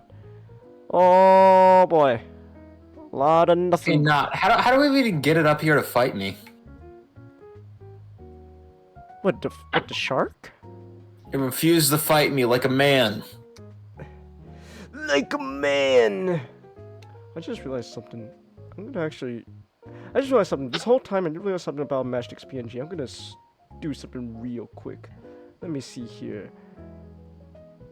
Yeah, that's better. Well, woman to shark, but you get the gist. Woman to shark. I just had a fucking... What is it? Oh my gosh! It just happened again. What's that moment? Deja vu moment. I just had a fucking deja vu moment right now. I don't know what's going on. I had a deja vu moment. Just I hate that bastard. I hate that bastard so much. What are you fighting again? That giant fucking shark. Oh. It killed me in one shot. Oh my gosh. There we go. The notes are bigger now, Chelsea. Alright, there we go. Alright, so anyways, let's just dive right into this, okay? Alright, we talked a bit about Transformers last night already, but look, I gotta touch upon all these notes, okay? We'll be back in a second. How many zoom into words, Chelsea? How much more do you want me to zoom in? Are you watching on your phone, Chelsea? She probably is. Oh. I don't know how much more you want me to zoom in on this stuff. It's quite a big lot here. No. Well, I don't know. Well, you want me to? Oh, it still is kind of small because of the way the screen is shaped. It is far away on. Well, I don't know. I guess I could make all this supersized. So much. There we go. I'll just increase the font then. Make it supersize. Supersize I me. think it's mostly the little quote text, that screenshot you put in. Oh, well, that's the most difficult to read. Oh, that's just there for me. Yeah, that's a little reference thing. That's all. Not a big deal. And there we go. Okay. I'm gonna actually zoom out a bit. This is a little too... Alright. Much better. Okay. I know. Alright, well anyways. Let's just jump into it, okay? Transformers The Last Night. It is the 5th live-action Transformers movie that was produced by Paramount and Hasbro. And no matter what the result of that argument that happened earlier, I don't know. That argument earlier honestly led to nothing. We didn't even come to a consensus or agreement or anything. We just ended up coming away with... because we haven't... You were like, we can't talk about the actual movie yet. We can't talk about it yet. Yeah, but like there was like a whole like debate going on there. Like we came out of that whole like argument with no minds changed. We still have our same opinion. So honestly, I don't know. Oh, so I guess we killed time there. But basically, you know, the debate is like the third party, the audience. look. All right, look. Whole point is basically, this is because at the end of the day, this is my 2 cents. Well, Nott's 2 cents as well, and Nick's, and our combined agreement is this is the worst movie out of these live action Transformers films. This is just absolutely garbage. Do not watch The Last Night. What was that? This is the worst. This makes no attempt to justify its existence other than the last movie was popular. Exactly. This movie really was just a result of, hey, we made a lot of buku bucks with the last movie, so we could do the same thing with this movie. So we made a 5th movie. The problem is, well, one, like most of the money from the last movie, that was all China, the international market, which was mostly China because they pandered heavily to China. That's kind of one thing I that kind of bothers me with like there's this it's a gimmick account on Twitter, so I get why they say this, but like they say, oh man, this Rise of the Beast is gonna be really successful, and like, oh, I bet everything, we're gonna make a lot of buku bucks in the international market. That means it's gonna, this is super successful. This is the greatest thing ever. It's like, no. Because just because all your money came from China doesn't mean that necessarily means that's a good thing. Because at the time, the Chinese movie experience is drastically different. I mean, this is the same country where they don't even subtitle or dub over the movies they import from like America to China. They just play it raw. So Chinese audiences don't even understand what half the time like Marky Mark is saying on screen.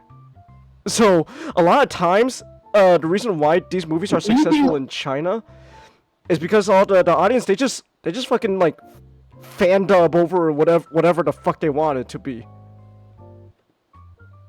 Do you think the Chinese audience, they don't really understand what's going on? Do you think they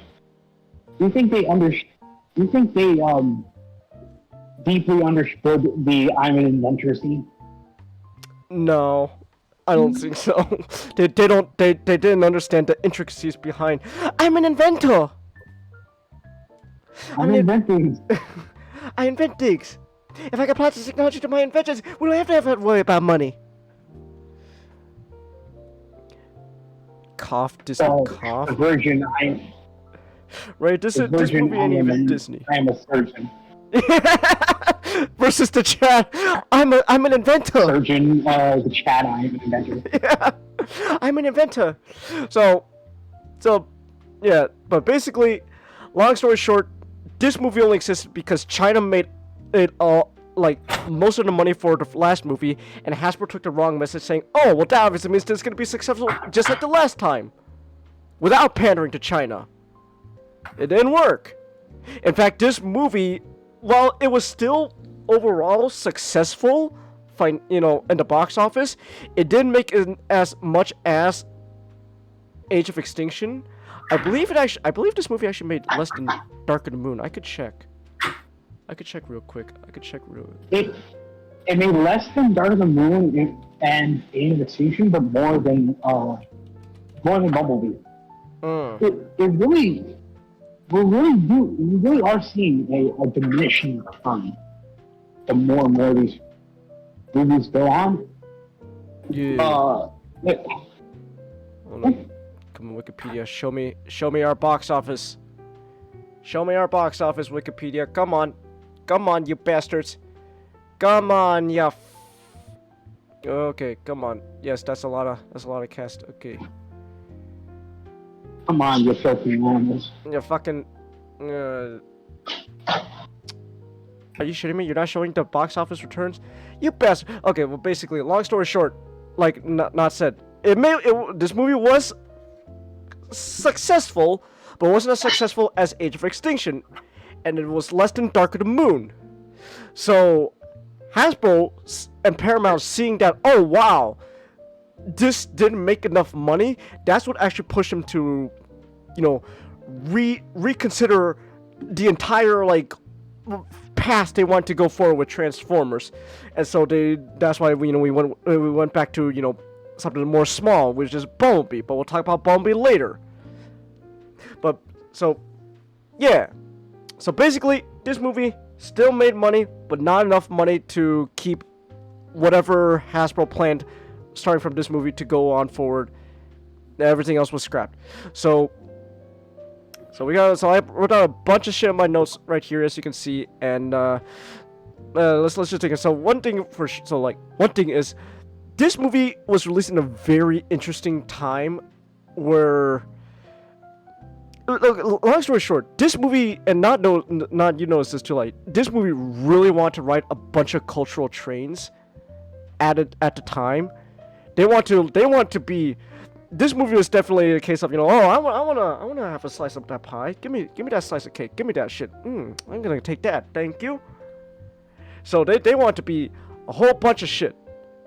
So one thing is they want to cash in on, you know, Star Wars. They made it, there's a cute robot companion that's super marketable for the kids to buy toys of, which was a BB-8. So we'll do the same thing, introducing Mi Amigo Squeaks.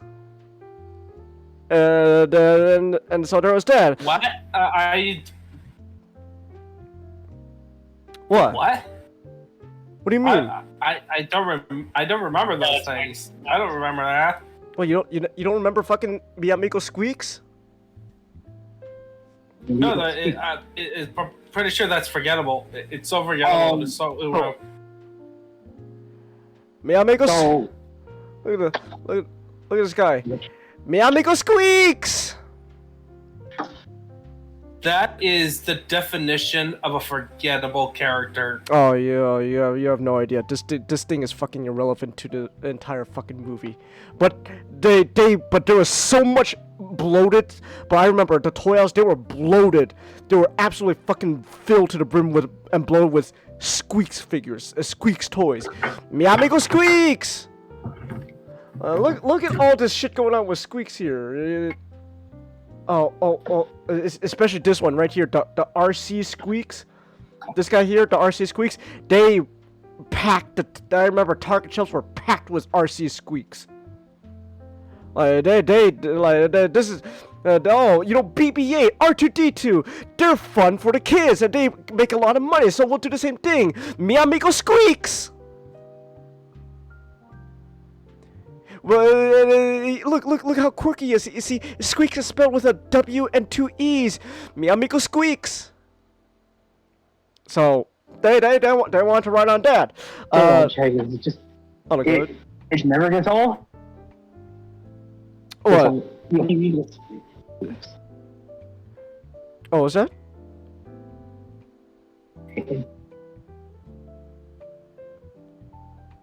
Huh? You remember? Mi Amor Squeaks. Oh, it's a reference to Emgo. It's a reviewer on YouTube who reviews Transformers figures. I follow him. His name is Emgo. I remember there was a whole skit where when he reviewed like Squeaks toys, he would just say Mi Amigo Squeaks. So I just like referencing that, just Mi Amigo Squeaks. So it doesn't really. Squeaks. Squeaks. You remember having Starscream's arm, Ray? I don't fucking remember that shit, man. But like we got a cute robot companion, cash out BB-8 and R2-D2, Mi Amigo Squeaks.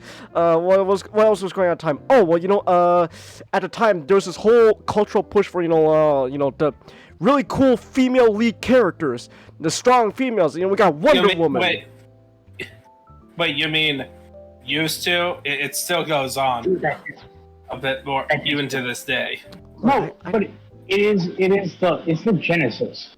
It's a lot. It was very much in the game. Yeah, it was at a time where it was just starting to become like a big thing, you know, especially with especially that same year as last night, Wonder Woman was coming out. So like, oh my gosh, Wonder Woman! And then also you got the Star Wars sequel trilogy at the time. I think like Last Jedi was coming out around that time. So we got Rey. Rey's a cool female character. So this movie also wanted to cash in on we want the people who like the strong female characters to watch our movie too. So we got this character. Her name is Isabella, and they marketed her character solely on she's all about girl power. I still remember there was a whole TV spot where she's like, oh, I fight like a girl. Yeah, I fight like a girl. Hell yeah. She is an absolute fucking waste of a character. They don't even follow up on her marketing. She doesn't live up to any of it. She is absolutely useless and irrelevant to the movie.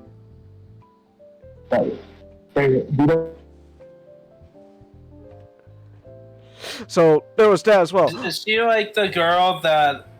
She was the little Spanish girl who tags along with Marky Mark for like the first one that third of the movie. That becomes that Marky Mark adopts. Something like that. I don't Remember back in the 90s and 2000s where nobody gave a shit? Yeah. You didn't have to fucking highlight anything. Chelsea, I guess like she. Hold on real quick. Chelsea, you're right. Maybe he replaced. Oh no, continue. Not? What were you saying, not? I forget her version of events with and how your connection's starting to break up. He just hated. Hello? Hello? I think you're good now. Yes, can you hear me? Yeah. Yep. Can you hear us? Yes, I can hear you. Okay. All right. So, like, it's always funny because I never know when our version of Asian extinction begins and when the real version of Asian extinction ends, because Marky Mark just eternally hates his daughter, and so he has to replace him with like a Mexican immigrant. Oh my goodness. No, Chelsea, you didn't say anything wrong. So Chelsea, there's nothing wrong with girl power and all that. I'm not saying there's anything wrong with that. I'm saying the problem with this movie is they wanted to advertise off of the whole girl power thing, but they don't follow up on that in the actual movie. The movie has nothing to do with girl power. So it was just false advertising. That's the problem. This movie had a marketing issue where they just advertise a lot of fucking fake shit. I know that. You're still confused, Yep. Chelsea? Okay. Oh yeah, Steve Buscemi's in this movie Like too. she was like barely a character. She was just a sidekick. Not Like even a Steve Buscemi not even shows a up? sidekick. Oh yes, Steve Steve Buscemi shows up. He doesn't last long. He's there for like a minute, but he makes it. Hey, find your kernel of diamonds among this shit. That's true. Steve Buscemi plays a robot. He even gets to hang out with robot John Goodman too. So like, only thing missing Robot is John Goodman. Yeah. Hey, you got a few good things in this movie. Yeah. Probably got John Turturro. He is actually in this movie. So he doesn't get enough screen time, but he's in it. She's not really the sidekick. I wouldn't really call her the short round of the movie. She's more or less the token of the movie. And even then, I wouldn't even say. Well, I wouldn't even say token. Like she's just there. She just exists. That's about it. She just exists, and there's a part like after she's introduced, the movie just tries its best to pretend like she doesn't even real. Just tries to brush her off as best as possible until it's forced to address her. Like, oh shit, we forgot about the Spanish immigrant. Oh no, shit, what do we do with the Isabella character? No. Fuck. Oh, we forgot about Isabella. She's home alone. So 10 like, years old. no, it's like they just like they tried like their best to like actively brush her aside until eventually they're forced to address her. Oh no, we forgot about her. No. So like there's just a whole they just like I said, there's a whole bunch of like cultural trains they wanted to ride on. There's a lot more examples, but I didn't really want to list them all off. They even want to cash in on Suicide Squad. They want to cash in on Suicide Squad. Suicide Squad sucked. Well, that didn't stop them. That didn't stop this movie. They even want to cash in on Suicide Squad. But Suicide Squad was success. That's the thing. Oh, you're roboting again, not.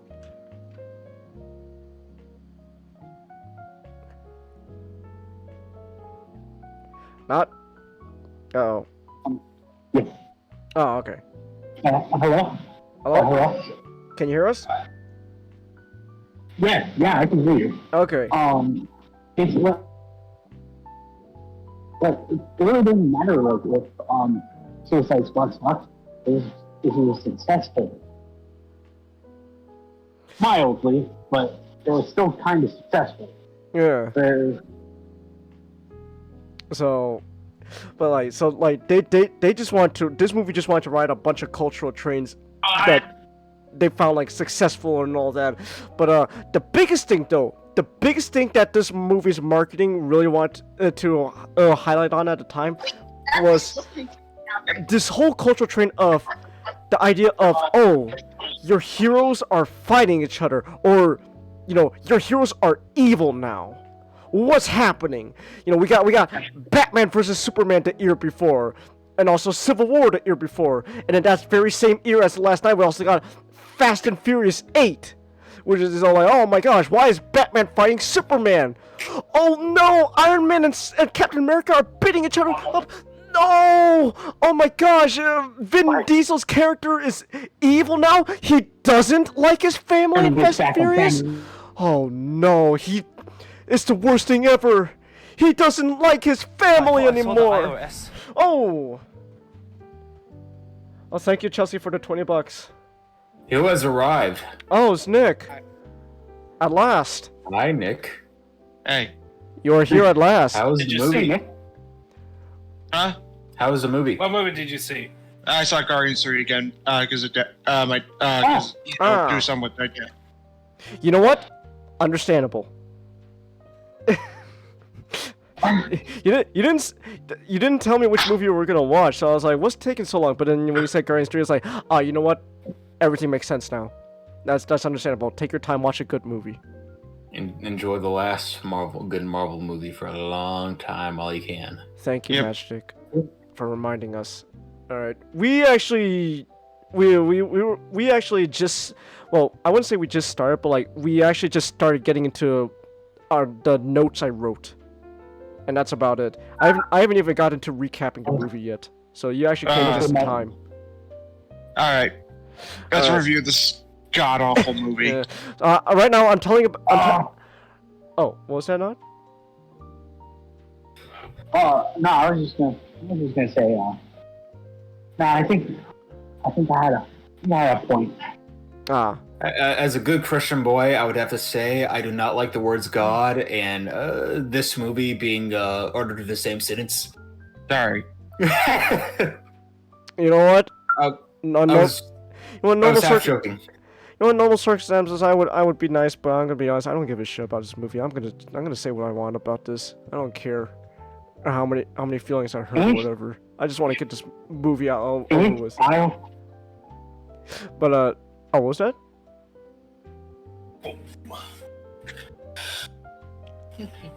All right, but No, anyways. I'm sorry. Just ignore me. Oh, okay. All right, but so Nick, you came just as I was telling about how this movie was writing a bunch of like cultural trains, like with Miyamiko Squeaks trying to replicate like BB-8, R2-D2. This movie wanted to focus on like female lead characters with Isabella, even though she's an absolute fucking waste of air in this movie. And not the act. I also gotta specify this because I can't believe I have to fucking specify this because I know there are gonna be shitheads who are fucking retarded who think otherwise. No, I'm not saying the actress who plays Isabella is a waste of air. I'm saying the character that she plays in the movie is an absolute fucking waste. Why is she even in this movie? She doesn't even exist. So there we go. They also this movie also said that this movie wants to market on Suicide Squad. So now right now, Nick, I'm telling about how this movie want to be all right that cultural trait of, oh my gosh, your heroes are evil now. Oh, they're fighting. Oh no, Batman is fighting Superman. What's happening? Civil War. Oh gosh, Iron Man and Captain America. They don't see eye to eye anymore. Who's right or wrong? What's going on? And Fast and Furious 8. Oh my gosh. Dom doesn't give a shit about family anymore. No. So this movie wanted to focus on like that, like cultural train. So like one of the biggest marketing things of what this movie was. Oh, there's gonna be this whole fight between Bumblebee and Optimus Prime. You know, oh gosh, Optimus is evil now. No. Oh no, is Bumblebee gonna die? No. Optimus, his already low morals, just like inverted itself into the bad. So you know, come and see that. He's still the same character. Only now we're allowed to. Only now we can stop pretending he's the good guy. Yeah. So like, I was like, oh gosh, is Bumblebee gonna die? No, he's not gonna die. No. This movie, Hasbro won't let Bumblebee die. That's actually the thing I fucking don't understand with people freaking out about Rise of the Beast. Because one of the leaks is like, oh gosh, one of the the trailers are showing Bumblebee getting like stabbed by Scourge. So like, oh my gosh, is Bumblebee gonna die? And like, no. He's fine. You see him in the final fucking battle scene. I know. So like, I don't understand why. He's probably gonna be critically injured for like some of the movie, but he will be back. Wow, Scourge, you must suck at your job. You miss Bumblebee's spark by like half an inch. Good job, dickhead. So-called minion of Unicron can't even aim properly at Bumblebee's spark. Point blank range. My gosh, what is wrong with you, dumbass? So like, I don't get why everyone's freaking about. Oh my gosh, is Bumblebee gonna die? No, they're not gonna let him die. So yeah, I don't think we ever. In fact, I'm gonna be honest. I don't think we even had, like, when writing Express, like, I don't think we even ever thought of the idea of Bumblebee dying. It's just, we could just getting really hurt. He gets really hurt, but never even thought of. No, we're not gonna kill him. Even if we wanted to, Hasbro won't let us. They're never gonna let Bumblebee die. So there's all that and stuff. Reminds you a lot of Ruby shit, anime guy. Well, okay, but the thing is though, with Ruby though, a lot of the pandering. So here's the thing you gotta understand though, anime guy. A lot of the pandering that is different between in Ruby and Transformers is the pandering for this movie was all in its marketing. And all of the pandering was in its marketing. The actual movie itself doesn't do any of that. But it's still fucking trash. So it's bad either way, even if it didn't follow up on its marketing. Anyway, like, if this movie even tried to, like, this movie doesn't try to pander to anyone, it's still atrocious. The marketing was, but the actual movie itself wasn't. And it still turned out bad. It is atrociously bad. So that's the difference between this that's between this and Ruby. Though then again, I don't think Transformers ever had the idea of you know, oh gosh, it looks like Bumblebee's gonna commit suicide. Oh no, suicide's badass. So I don't think they'll ever reach that level like Ruby did. So. Oh no, not just fuck. Hold on. Let me see what's going on. Not. Not. Hold on. Hold on. All right. But anyway, so, you know, this movie is smart. Sisters. Yeah. So, this movie just. It's not good. No. There's nothing good about this movie. All right. Now, also, this is now. Now, the bright news is this is the last Transformers movie that Michael Bay will ever direct, unless as for far some. as we know of. Yes, as far as we know of, I don't know, unless Rise of Beast somehow, unless for some reason Rise of Beast smashes, it would just shit the bed so much that Hasbro just decides, you know what? Go back to Michael Bay. Which if that's the case, I'm gonna be fucking. I don't know how it would feel, to be honest. Like, really? It was that bad that you go back to Michael Bay? Holy shit. But this is the last movie that Michael Bay worked on when it comes to Transformers as a director. He's still an executive producer. But executive producer is really just a label slapped on. It's just it's just executive producer. He's a over glorified piggy bank. That's what he is. He gives his little 2 cents here and there to the directors about what to do, but other than that, the director has no obligation to follow Michael Bay's advice. So there we go. Pandering for patty cake, Chelsea? What are you talking about? What are you talking about, woman? Roll and pat and mark with a baby and ticket for baby and me. What are you? Ray, that's your girlfriend. You make sense of her. Oh, I'm too exhausted. I haven't even fucking gone to the depth of this notes, and I'm already exhausted. Oh my gosh. So also another thing to know about when it comes to production-wise of this movie was actually the first product of a writer's room. It was also the last product of the writer's room. How, Ray? I don't know. You're her You're her boyfriend. You're the one who's supposed to make sense of what she says. You're her boyfriend. I'm just a friend. That's your job, man. You're the boyfriend. That's not my job. This movie actually wanted. One of the things was Hasbro actually wanted to have brought together a bunch of screenwriters, filmmakers, etc. And they said, "Okay, we're gonna pretty much group you guys up, lock you in a room, write us Transformers stories idea for like more future movies." And this was the first product produced from that writer's room.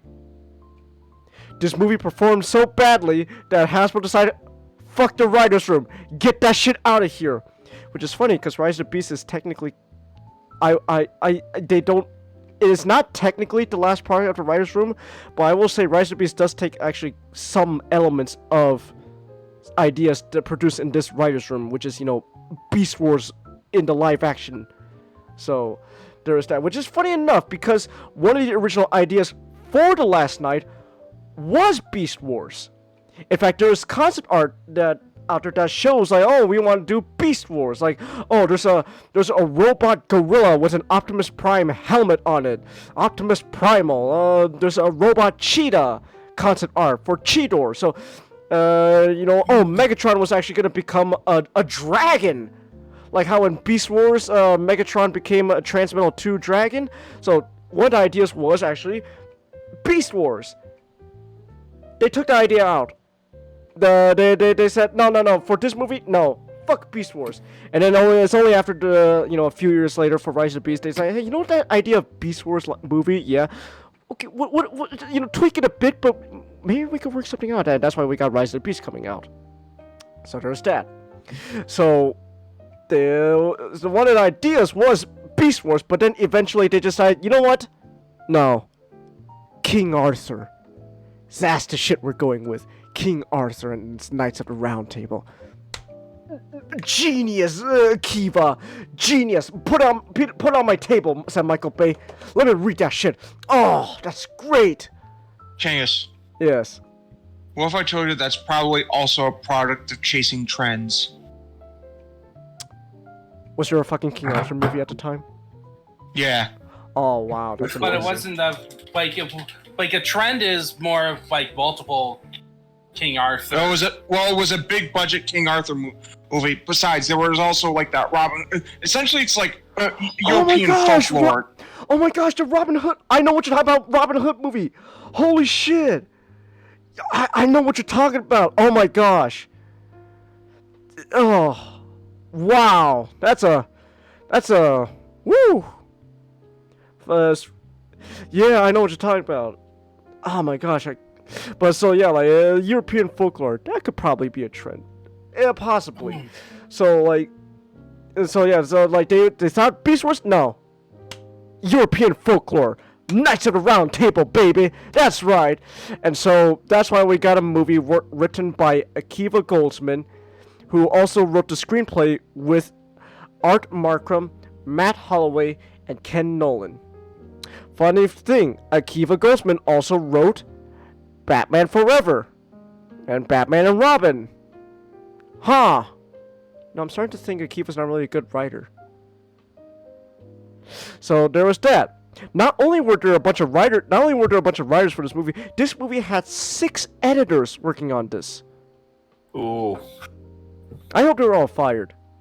Like I don't like saying, hey, this person should lose his job, but I'm gonna be honest. If this is like what they're capable of, this is the product they produce. Well, I'm sorry, I'm not. You just get movies like that once in a while where you're like, anybody that touched this script or touched this roll of film should be fired. Anybody who just laid their hands on it, gone, blacklisted from the industry, never to return. Yeah. So I guess there's that. Also, this is also the second Transformers movie with Stanley Tucci and Stanley Tucci is in this movie again. He does not reprise his character from the previous movie. He is a completely different person. He's Merlin. We'll get to that. I guess another thing otherwise behind scenes is Michael Bay also did one nice thing though. So the thing is though, you can say what you want about Michael Bay as a director. Maybe as a person he's got a few issues going on, but there's one redeeming quality is he likes animals. He loves animals. So Michael Bay even cast a dog. So there was a dog named Freya, and basically the whole thing with Freya is she was a British dog with epilepsy who was pretty much passed, shelter to shelter because no one wanted to adopt her. Michael Bay decided, you know what? Fuck it. Not only am I gonna adopt her, but I'm also gonna give her. I'm also gonna put her in a movie. She gets to be Anthony Hopkins' character's dog. There we go. It's a very minor thing, but hey, that was nice of him because Michael Bay, he likes animals, and I like animals too. And that Steve Jablonsky, our man Jablonsky, he returns to score the movie, and now we get a new ending theme. So first three Transformers movies, we got an ending theme by Linkin Park, and then the fourth movie they got Linkin Park for the new Cool with the Kids, Imagine Dragons, and now I guess they decided for this movie we're gonna go with the new Hip to Be Square band X Ambassadors. I've never heard of X Ambassadors before. I was like, I've never heard of these nobodies. I never heard them before, but I guess they're the new cool guys when it comes to music. So I guess there's that. I don't know. Other than that, one of the things is this movie did. So you can say what you want about Transformers movies, but one thing that I do gotta say that I do kind of appreciate that they just don't do anymore is they do film on location. They do film a lot of stuff on location. And if it's not on location, they at least got some kind of physical set going on. Most of the time, because this it's not gonna be like fucking Rise of Skywalker, where they literally go out in the middle of like the Middle East desert, and they prop up green screens. They only want to be in the desert because we like the lighting. But the actual natural desert itself, no, we don't give a shit about that. We're not filming that. Prop up the green screen. At least these movies, Michael Bay liked to film on location, so there was that. So you can say what you want, but there is a lot of physical locations and props going on, and I do appreciate that. So there is that. These scenes were filmed on location in Iceland for scenes on Cybertron. Yeah, Cybertron's just Iceland now. Don't ask questions, but yeah, it's just Iceland now. So I guess there's that. Cybertron's Iceland. Woo! So yeah. All the Icelandic people would be like, "Hey, I was going to give them German accent. I don't know what Icelandic people sound like. Never mind." I don't know. Maybe like New Zealand accent or something. I don't know. So there's that. Also, Iceland is not the place with ice. That's Greenland. I know. It's such a weird thing. You call the place with all the green grass Iceland, but you call the place with all the snow Greenland. That was actually the point. It was to throw off people. That's amazing. That's amazing. That is actually one of my favorite jokes from Zombie Simpsons. We have to go to Iceland? Oh, no, don't worry. Apparently, the Vikings just made it, called it Iceland, and the other one, Greenland, switch it so it could confuse their enemies. Oh, okay. It jump cuts to when they get there, and they're freezing. Hey, Vikings! It's so pretty fucking cold! Oh, it's Iceland and Greenland to the Vikings. It's still freaking cold. So and it goes to the Vikings like, yeah, Eric, it's pretty warm here. Toasty. It's pretty toasty. Nice summer. Goes to somebody else and they're just at a ice block. Yeah. So there's that. So other than that, I guess we could talk real quick. I also made notes real quick about just how this movie was filmed. I don't really have anything about the filming other than that for some reason the way this movie is filmed, this movie changes aspect ratios like every 5 seconds. Like this movie this movie feels like it has ADHD. Like everything about it feels like ADHD. The pacing, the aspect ratio, the acting, everything's like ADHD going on. It's like I don't get what's going on. So like it's just weird. Like the aspect ratio is just constantly changing, and then the pacing of this movie is so weird. This movie is both super fast when it comes to its pacing, but at the same time, nothing's happening, and it feels like the movie's just going on forever. It's so weird. I don't get it. Like so much shit is happening, but at the same time, nothing is happening. Alright, I have to head to bed, so. Alright. Alright. Have a wonderful night, guys. Alright. Night. Have a good night. And know that you're wrong. This movie is the worst movie. It is. No, it's not. Yeah, Okay. it is. I love the achievement for killing the shark. Oh. Deep sixth. Hold on. Before we get changed, you gotta tell me what made. Why does he think this isn't the worst movie? Hold on. Because he's clearly fucking wrong. Long story short, and I think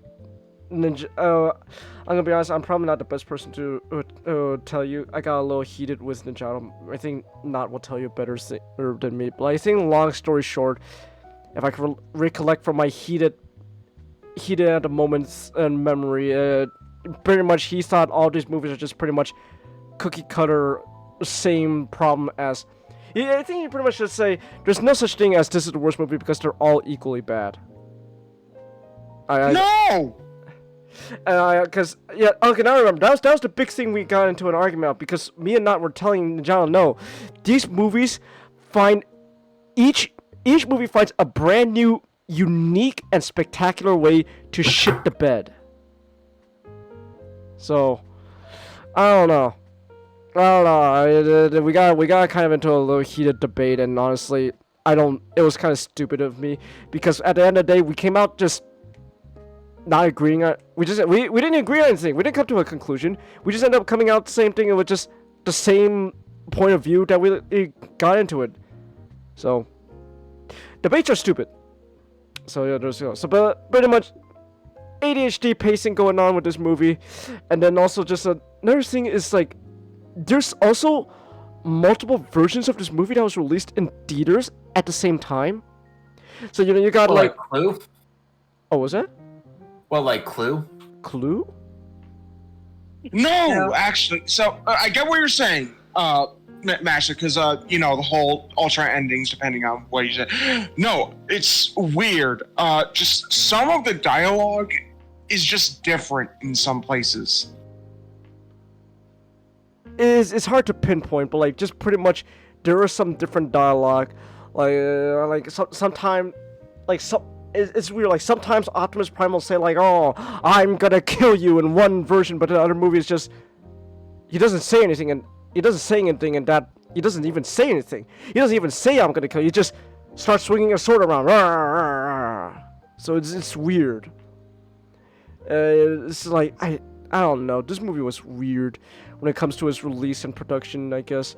And then also another thing is in theaters, in the movie Hound, he transforms into a truck with the Red Cross, Red Cross on it.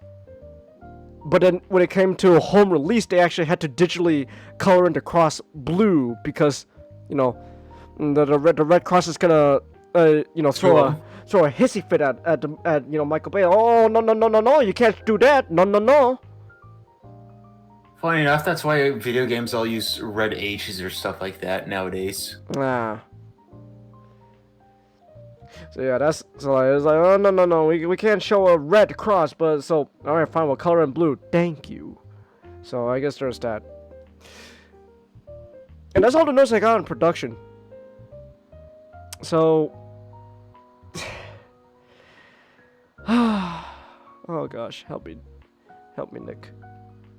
Help me, man. I'm in this with you. Help me, man. Alright. Okay, so here's the thing. So, like last time when we talked about Age of Extinction, I'm going to try my best to recap the events of this movie as quickly as possible. I might have to say some stuff I might have to divide the recap a little bit here and there just to, emphasize a point. But other than that, I'm gonna try my best to recap, and then we're just gonna go back and then just chronologically, we're just gonna go over all the notes I just wrote down. So let's just recap as best as I can. So let me try to do this as best I can. Alright.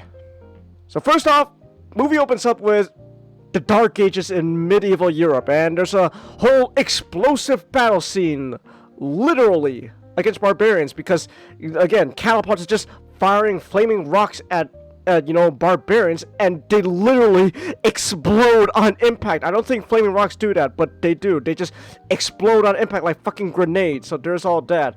So basically it's a whole medieval scene going on with King Arthur and his round table. Oh, nice. They're waiting for Merlin and shit. Merlin, then he goes to a Transformer ship where basically, there's a bunch of Transformer knights. They're not related to the Dinobots of the last movie. I think. I don't fucking know. We don't know what the knights are. We never get a honest answer, so they're just knights. Night robots! They're the knights, they exist before Earth Knights. Uh-huh. So, we don't know why they're called knights, they're just knights. Yeah, they're just knights. So I guess just that. Then the Transformers Knights give Merlin the movie's first MacGuffin. A magic staff.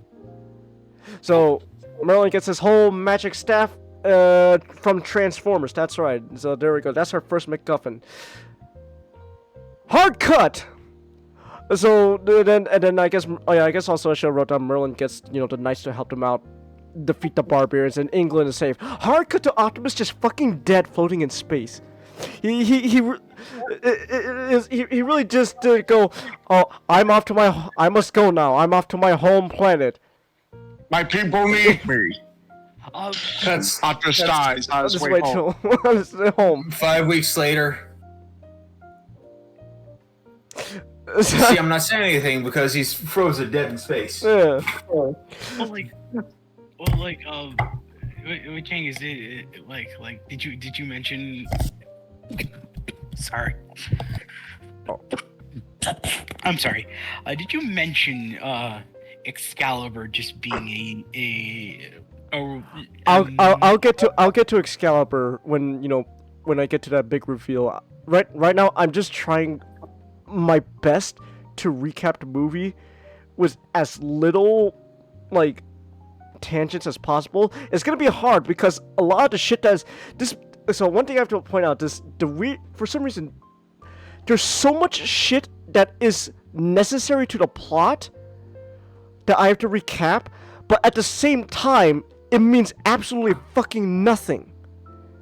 It's so weird. So much shit is essential and yet at the same time it means nothing. So I have to. Chance, I was actually thinking about this on my way home. Yes. But there's something that that made me go. That made me realize why this movie is huge, just shit. But I'm gonna wait. Okay. So yeah. So please bear with me, everyone. I know we got so much to recap, but again, it's just because there's so much essential to the recap. But at the same time, the recap itself is just a lot of nothing burger. So, basically, Optimus Prime is just fucking dead in space. So, there's that. Then we get a whole narration in the opening after title sequence that, there's Anthony Hopkins. He's telling about how the world is just absolute fucking garbage shit now. Humans just hate Transformers now. Like the last movie, they just hate Transformers. So everything that the Autobots did in the last movie was absolutely meaningless because now, we still hate you. So there's that. Kelsey Grammer 1, Filthy Xeno 0. Yeah, exactly. So now speaking of Kelsey Grammer, he's not in this movie, but instead now we got a new military team as our antagonist, the TRF. How original. The Transformers Reaction Force. What an original name. I love it. Not like I could do any better, but I'm gonna be honest, just original. So I guess.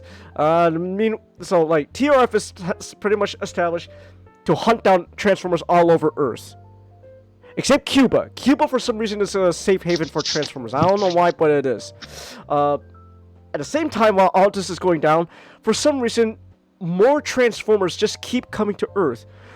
And they just keep fighting each other. We don't know why. The movie will somehow explain why. We don't know. It's just, So there's that. Also, at the same time, a planet is headed towards Earth. Spoiler, it's Cybertron. Don't ask me why. We'll get there. Chicago, meanwhile, is still a post-apocalyptic wasteland after the third movie. The fires are still burning, I guess. There's a bunch of kids that get started by Ed 209, built by Homeland Security.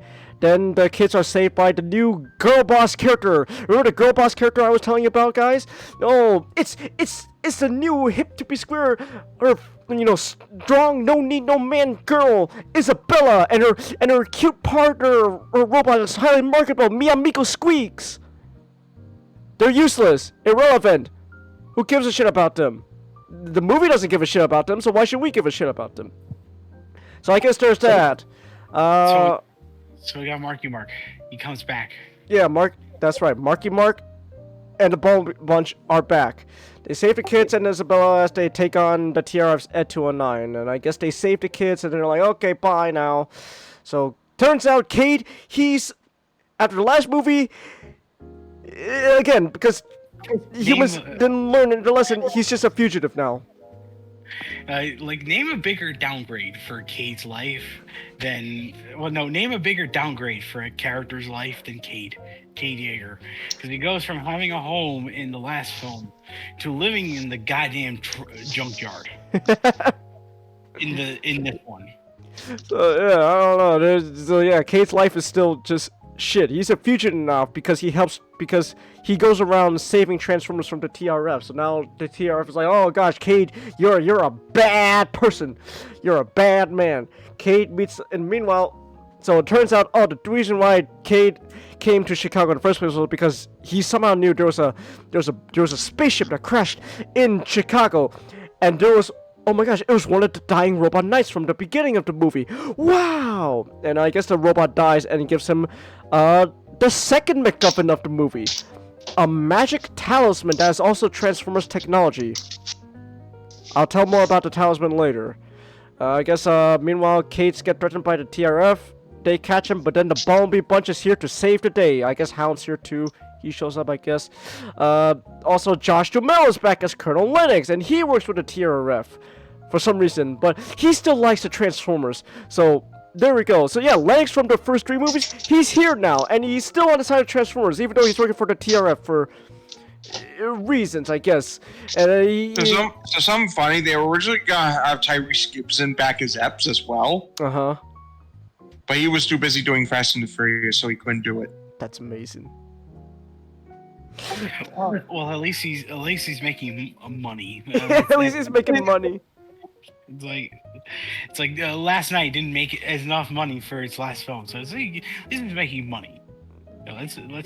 He's in the latest Fast and Furious movie too, Fast X. So we know where his priorities are. Unlike The Rock. Yeah, unlike The Rock. Well, who is actually coming back now after Black Adam. To be fair, that was because of Vin Diesel. Oh, because that's true. Vin Diesel, loved to sniff his own farts. He just said to himself, "Hey, you Rock, my muscle." They both love sniffing their own farts, so it's just a clash of egos. Well, yeah, but like, girls, you're both beautiful. You're both beautiful. I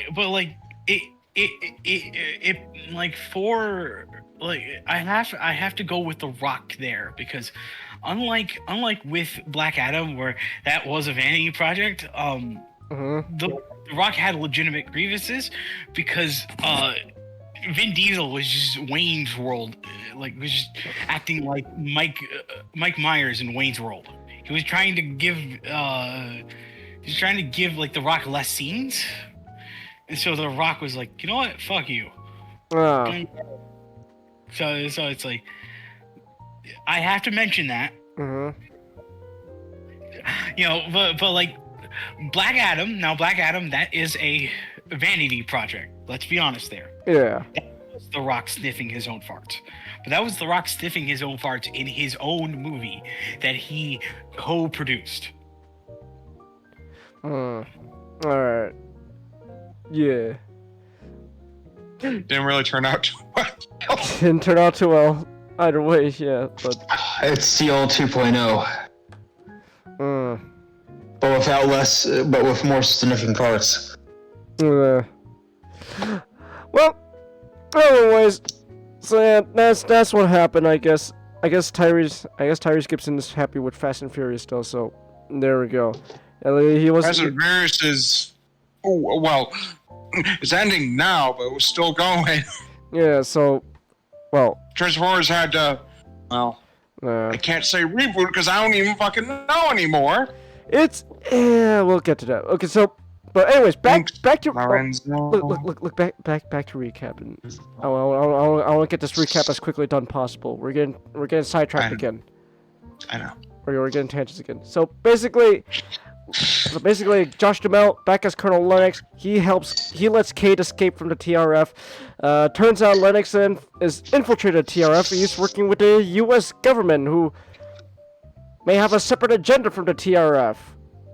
I think. Maybe. Not really, because at the end of the day, the TRF honestly is confusing as shit. They don't know if the TRF is its own... The movie is indecisive whether TRF is like its own thing or they work for the governments. Who knows? Who gives a shit? I guess. And meanwhile, turns out, the government, they've been spying on, oh my gosh, it's Megatron! So, the government's been spying on Megatron. He's back. We'll get to that. It turns out Megatron, he wants the first MacGuffin of the movie. The magic staff that Merlin had. He wants Merlin's staff for some... How long is this movie? Question. Like 2.5 hours. Fuck.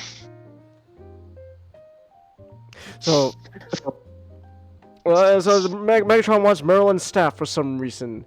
Never really explained why. He just...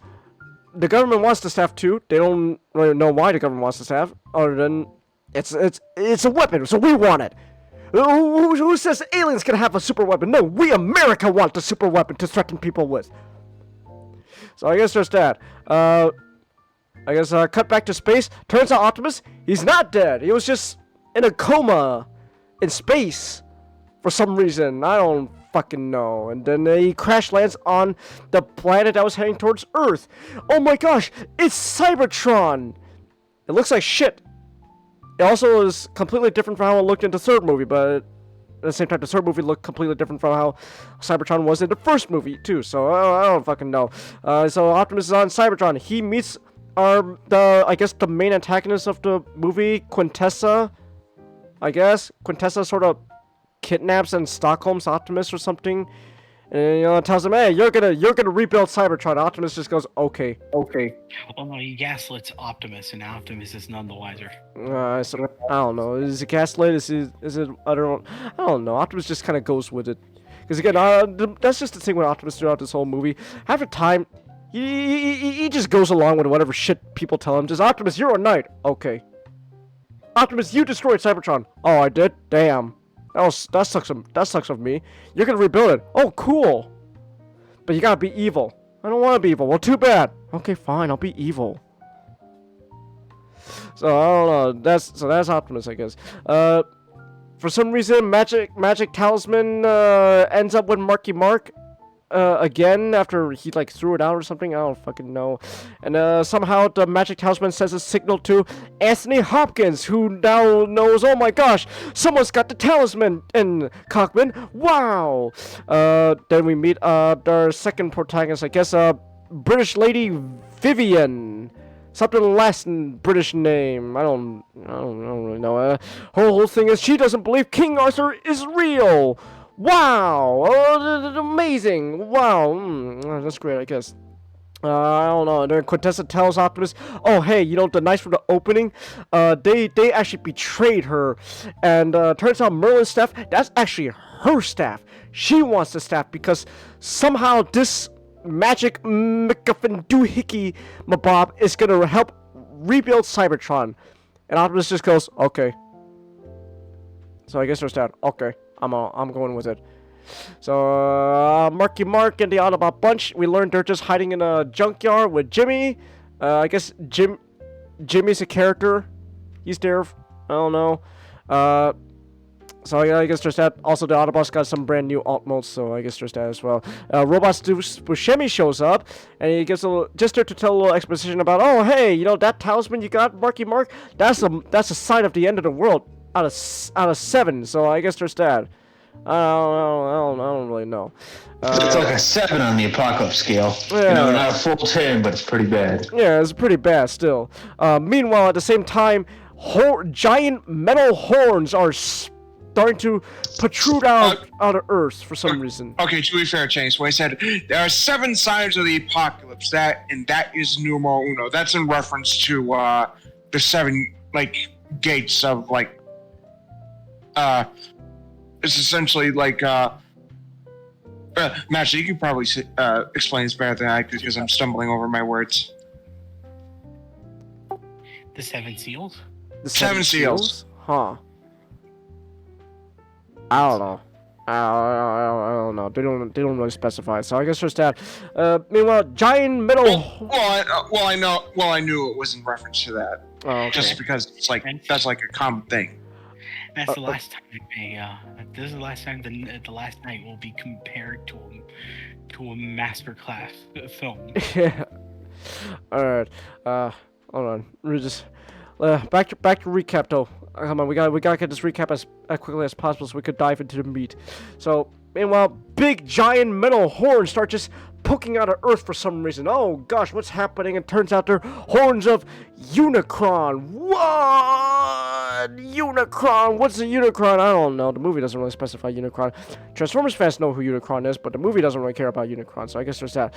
Meanwhile, our boy, Josh Duhamel, Lennox, he's ordered by the government to negotiate with the Megatron and to release his Decepticons, so that way Megatron could get the staff for the U.S. government for some reason. I don't know. I guess there's that. Meanwhile, Bumblebee gets a newest voice box, but for the sake of a joke, kind of becomes relevant later, I guess. So there's that. Oh, hey, Charlie.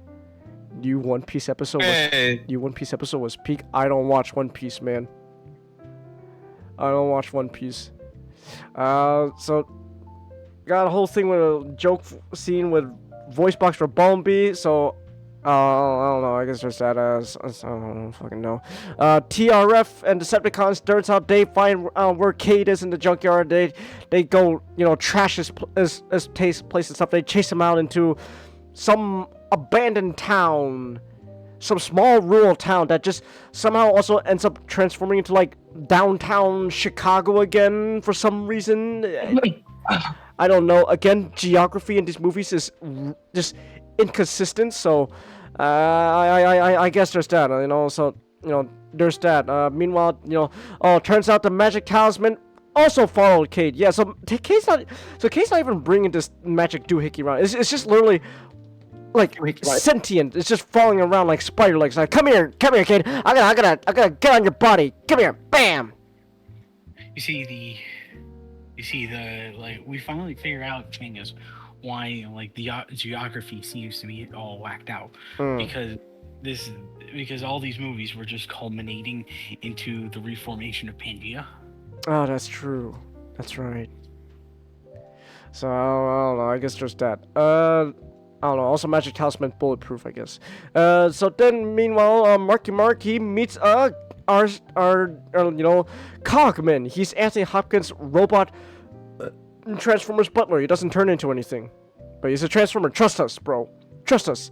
I guess there's that. He's also strong enough to break Crosshair's finger and make him fall, so good for him, I guess. Marky Mark and Bumblebee, they decide, let's go with Cogman to England to meet Anthony Hopkins because plot. Well, Charlie just sent me something. Oh boy, I'm scared. Chance, I don't know if I should show you. I don't know. You can show me afterwards. Meanwhile, like a third into the movie now, our human characters, we finally learn, oh gosh, it's Cybertron that's on the collision course with Earth. No! And then I guess also this is the point where Quintessa turns Optimus into Nemesis Prime. Woo! Scary, I know. Woo! Oh no, Optimus is evil now. Gosh. Meanwhile, Vivian, she gets kidnapped by a new Transformer. His name is Hot Rod, who's French. And he turns into a Lamborghini and works for Anthony Hopkins.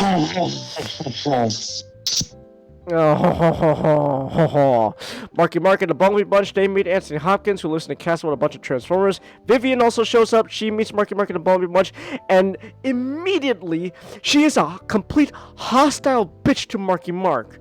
Because, you're one of those casual, filthy Americans. And you're one of those high and mighty British people, huh?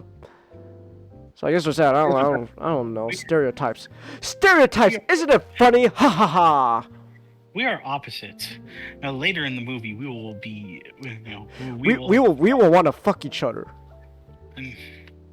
So I don't know. I'm like, this feels like comfort food. So then we learned through Anthony Hopkins that it turns out he's part of a secret society called the Order of Witwickens.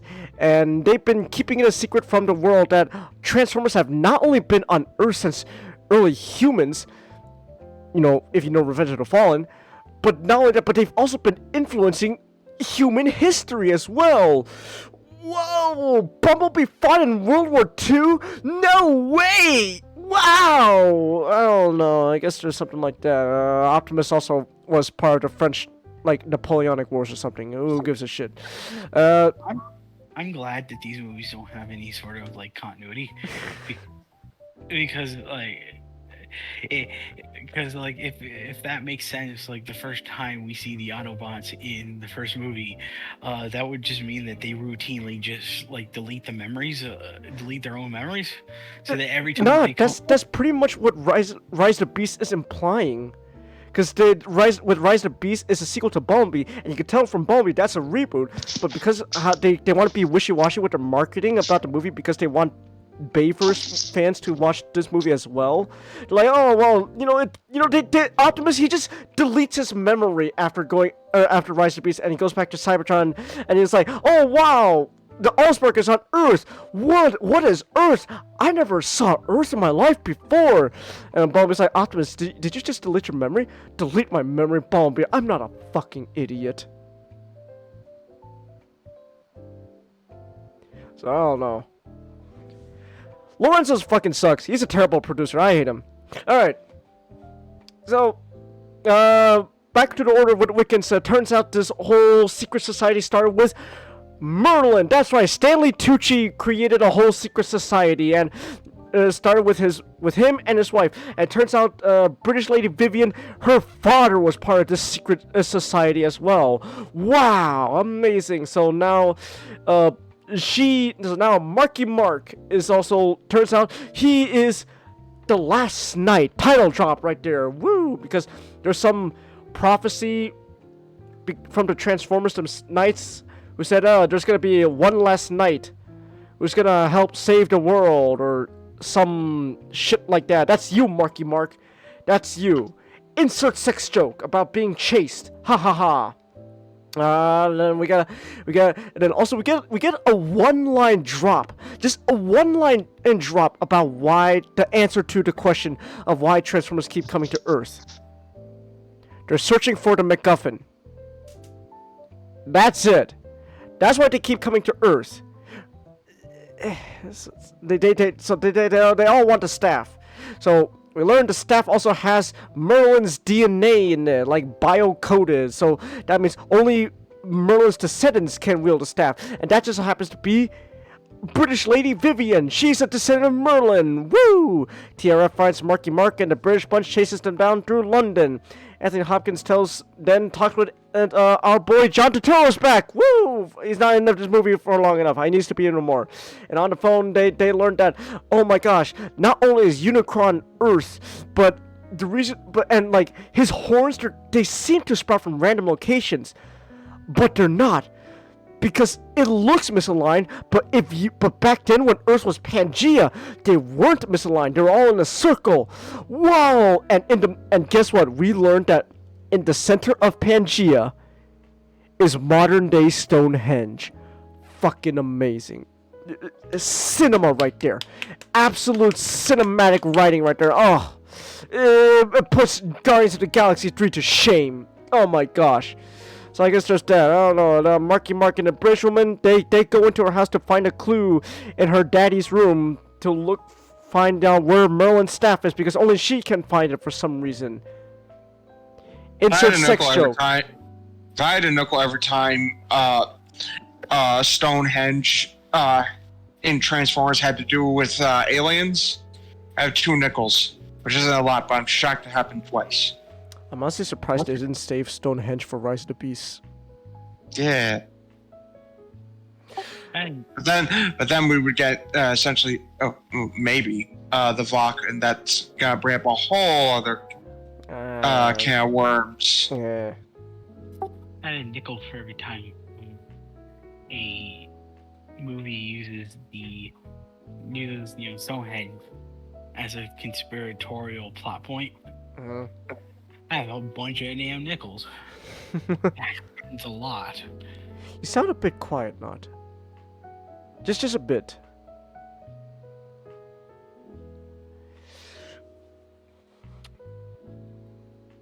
How? That's what gets you confused, Henry guy. It makes no sense. How would they rise up, even though the mechanical things to rise them would be, broken?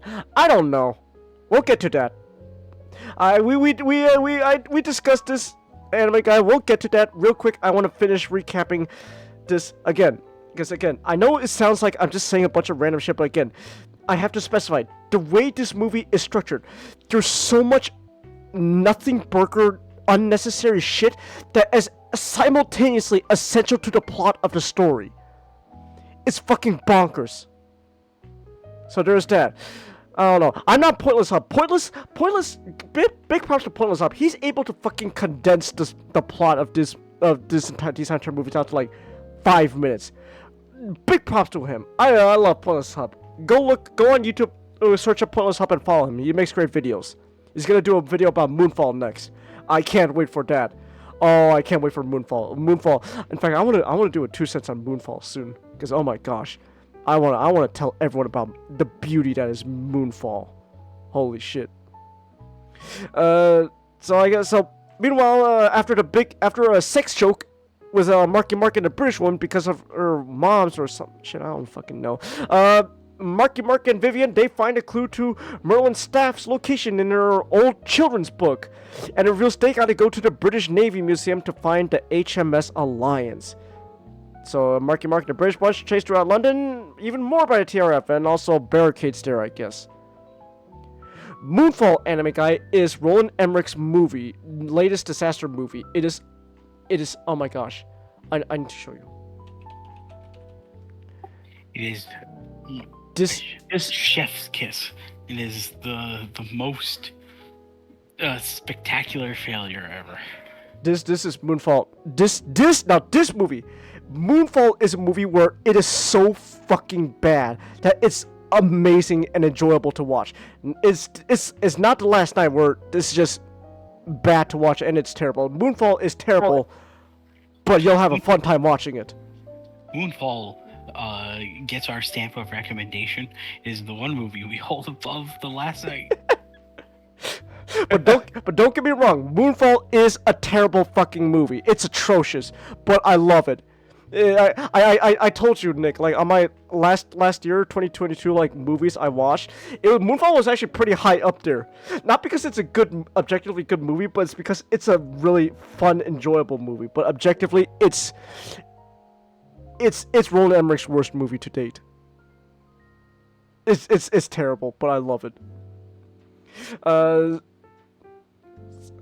So I guess Brave Little Toaster cinematic writing, Chelsea, compared to this movie, yes, it is.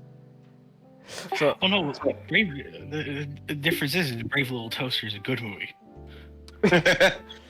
So Marky Mark, barricade, TRF, chasing around, tearing up London, I guess. Marky Mark and the British bunch, they meet up at the British Navy Museum, and it turns out the HMS Alliance is a transformer. Whoa! Everything's a transformer now. Amazing! And then I guess the TRF chases the submarine down into the Atlantic Ocean, and inside the Atlantic Ocean is a spaceship. We'll get to that. Meanwhile, Anthony Hopkins is used a secret passageway to meet the Prime Minister of Britain and threatens him and the security with the watch that killed Hitler. We'll get to that. And then Anthony Hopkins, because he's part of the Order of Wiccans, he somehow has higher authority over the Prime Minister of Britain.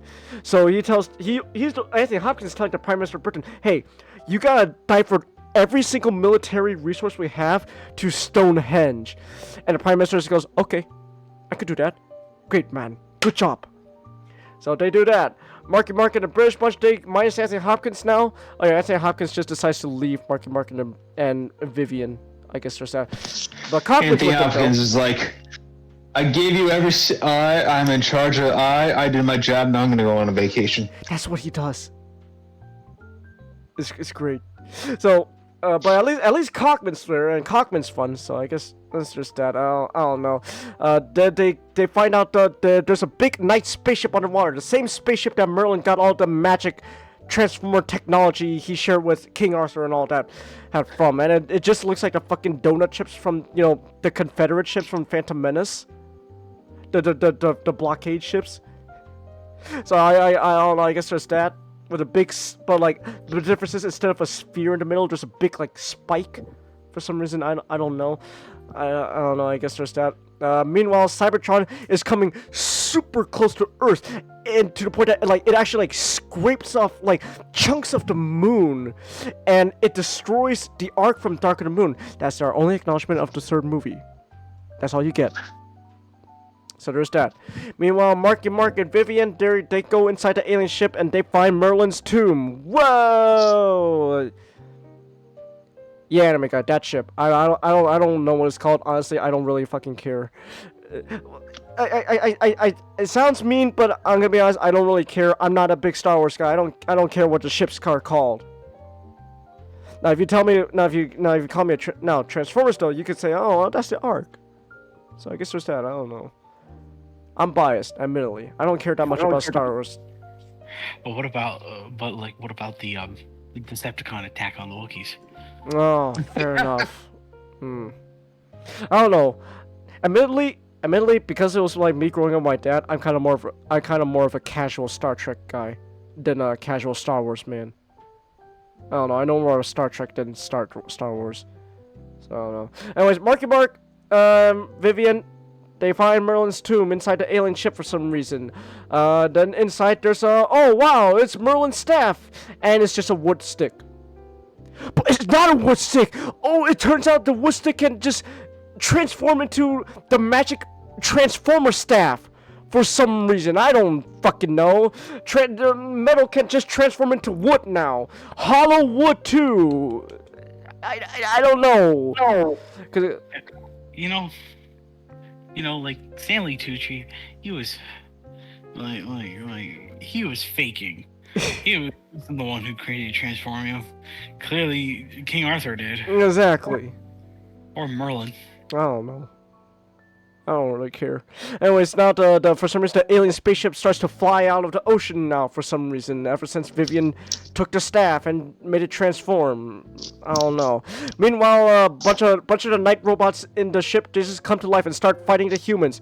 Also, at the same time, the TRF are here for some reason. They chased Marky Mark and Vivian into the ship, so now they're fighting the big night robots.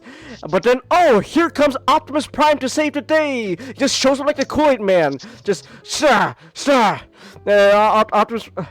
Optimus Prime. Literally, hold on. I have the perfect thing. Optimus Prime. When after he shows up after like an hour in the movie, first thing he says.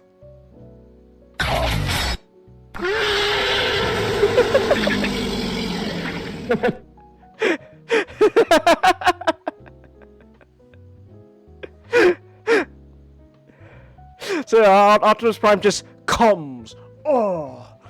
And it's like, oh, but it's like, oh no, we forgot. It's Nemesis Prime. He's evil. Marky Mark, no. And I guess he threatens everyone and takes the staff away from Vivian for some reason. He also has his boobs are pockets now to fit the staff in. No, I'm not joking. That's the actual thing that happens in the movie.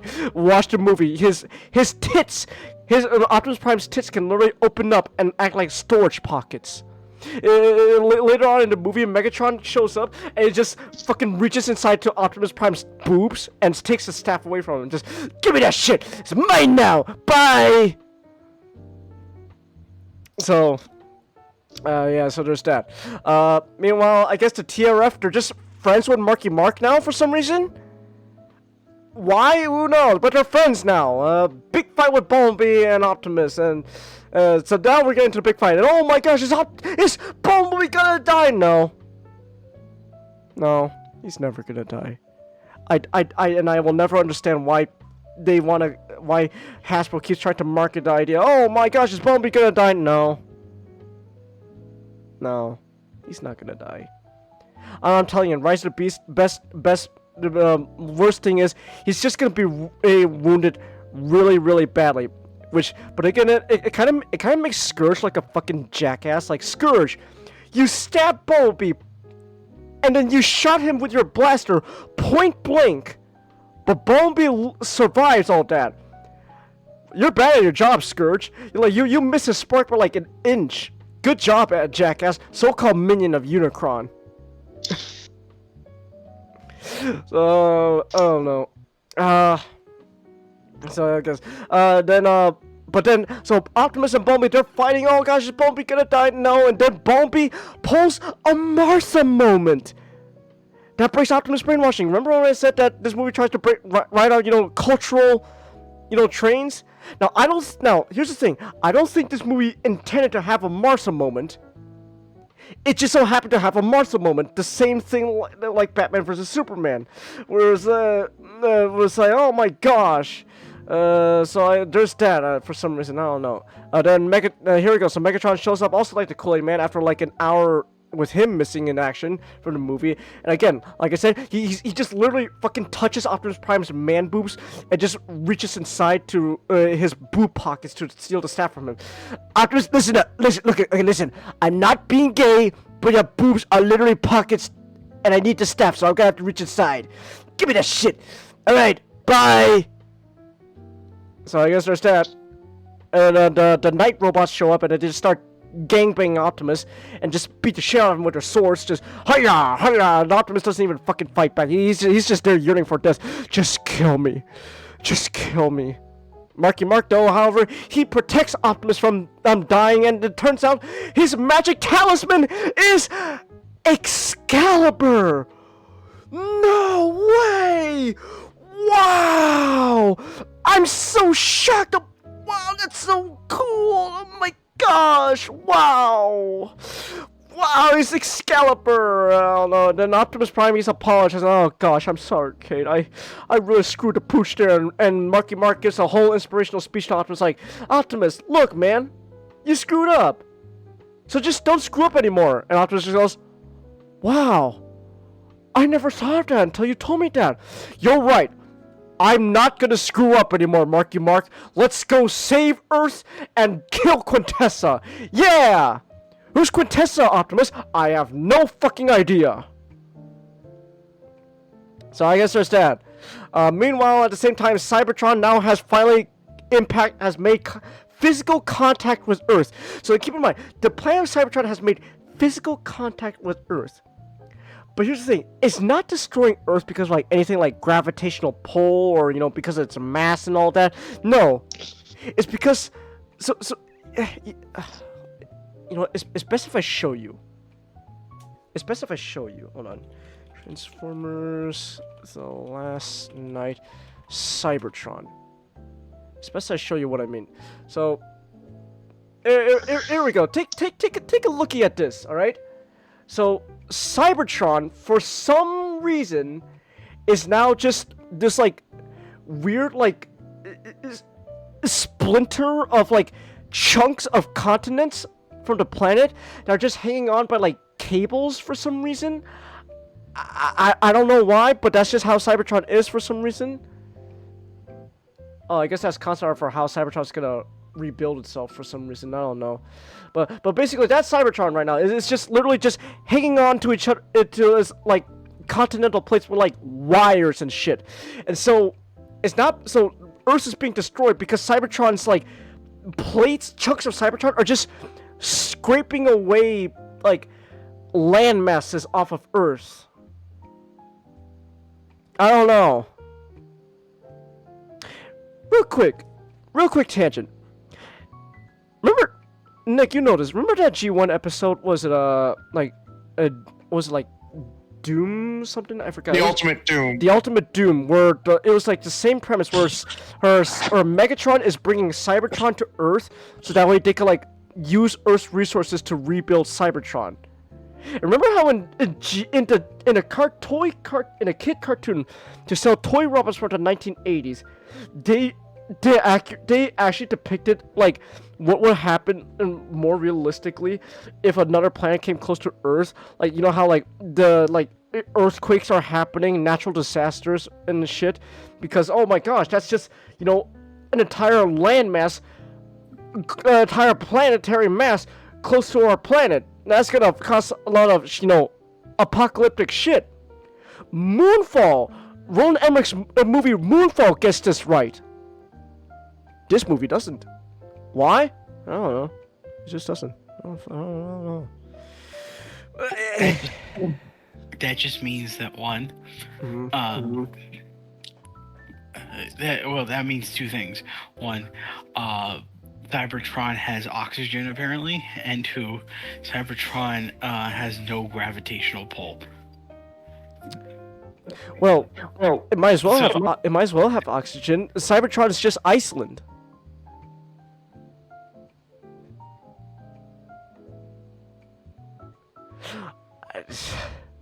It's just Iceland. I don't know. Anyway, so while that's happening, I guess Megatron arrives at Stonehenge with the magic staff now.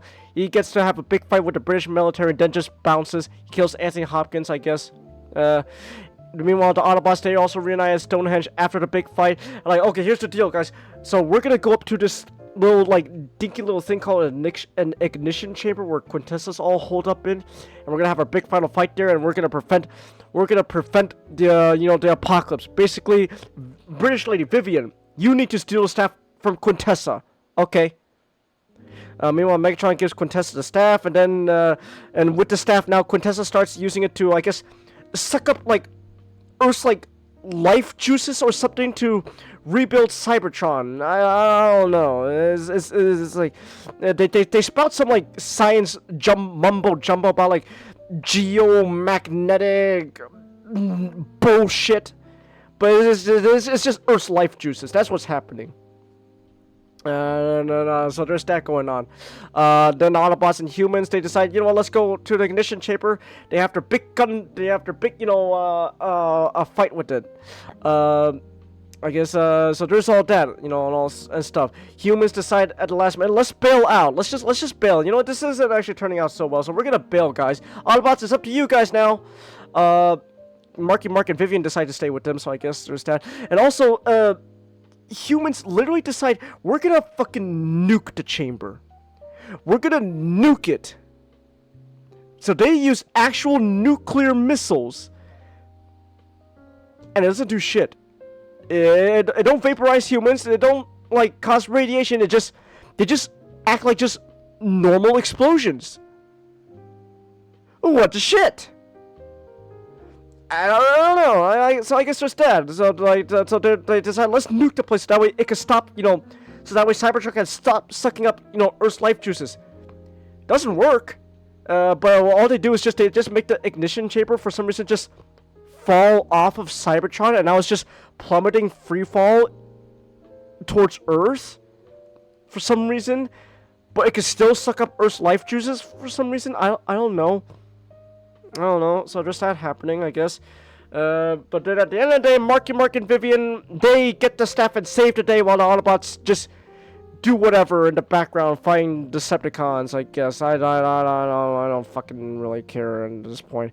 This is a part of the movie where I just gotta stop caring.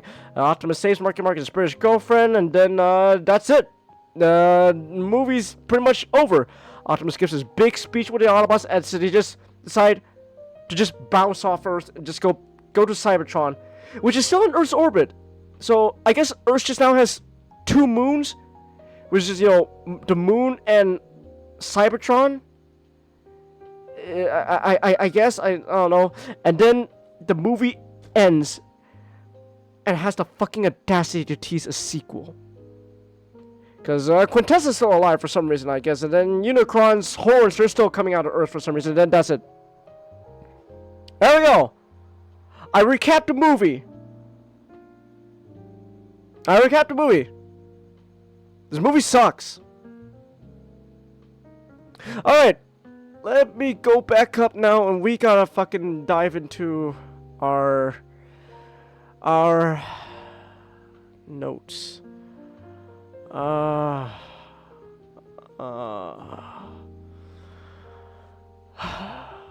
exhausted already.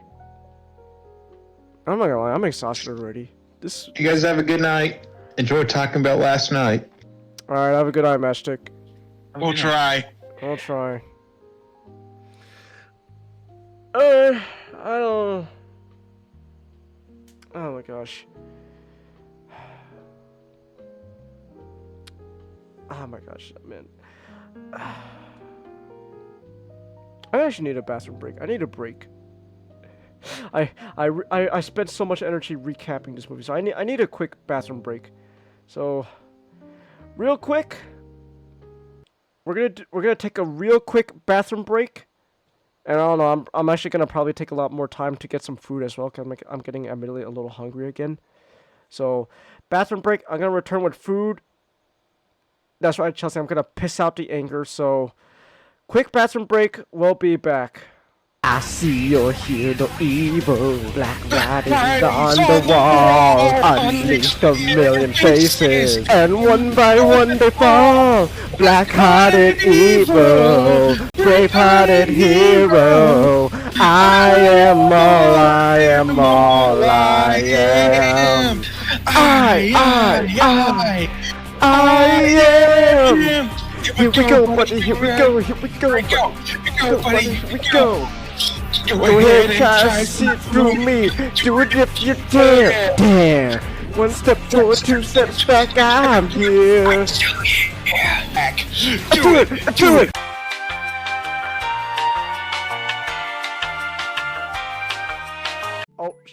Oh! They're biting.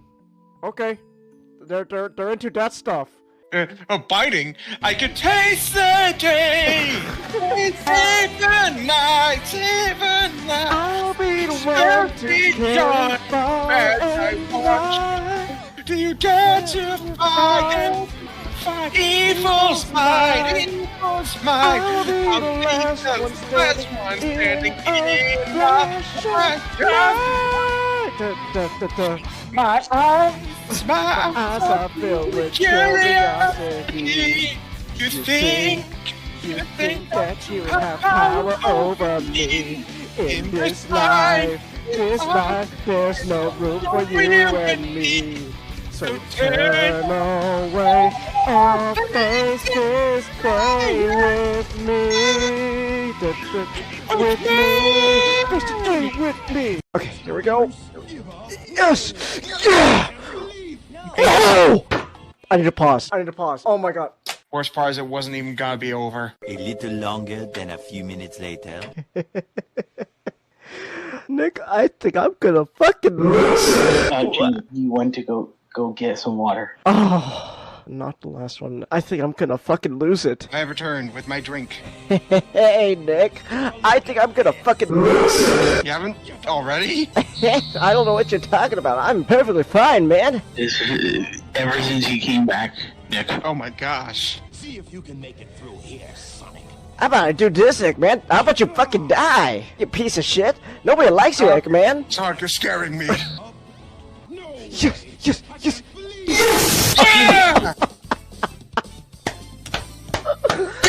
Alright, Sonic's story is done! Golly, I've been waiting to tell you this. Gomatorns aren't real people. They are things created by Martin Nui. Enjoyment, yes!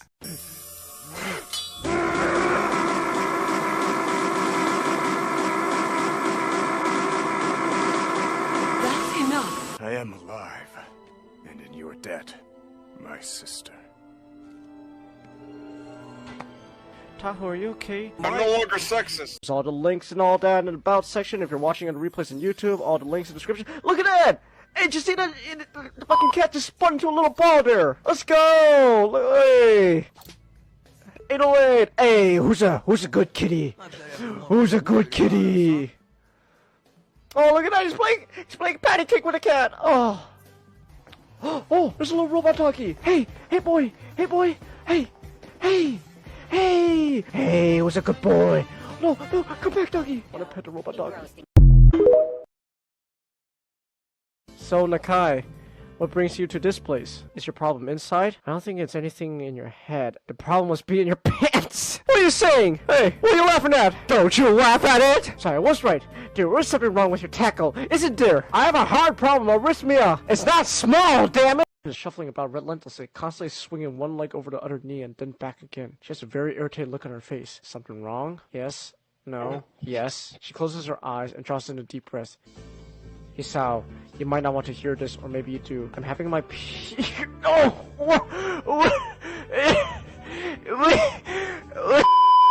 Her Aunt Flo decided to take a visit, I guess! You enjoying this scene, Chase? I don't know. I mean, you sure you still want to get risk cutting in the rain? Of course! What, the threat of rain is supposed to stop me? Nick, Amy's literally the type of person who would go, do your worst, Storm! Wind chimes! You know what they say, the more the merrier. You know what they say, the more the merrier. You know what they say, the more the merrier. You know what they say, the more the merrier. Oh my gosh, Eggman's getting annoying. Oh my gosh, you gotta get out or not. Oh. You know what they say, the more the merrier. Oh.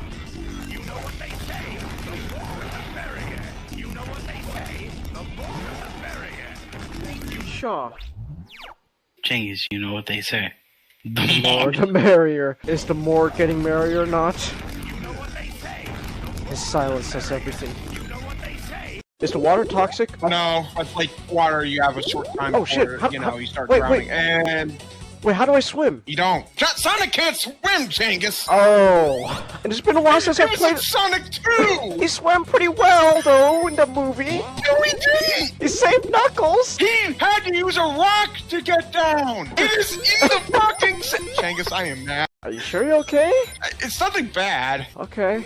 I did get hit in the testicles in elementary school once, though. I mean, Nick, are you really a man if you don't get hit in the testicles at least once? Nah. Also, I think, the other day or the day before, I almost sat on my testicles. So there's that. I would have done a Mr. Belvedere. You know what? I want to make that like a quota now. Like, you are not a man unless you have once hurt your testicles. Once. Yay! They're happily reunited. Oh, that's happy. Would it be funny if, like, somehow, like, the fucking, like things just immediately died right there? I was fucking kidding! Oh my god, you were fucking kidding! They actually died on the spot! I was fucking kidding! What the fuck? That would be great. Oh! I'm just reminded of the... Wait, hold up. Oh shit! Super Saiyan just fucking tossed him like a ragdoll! Yo!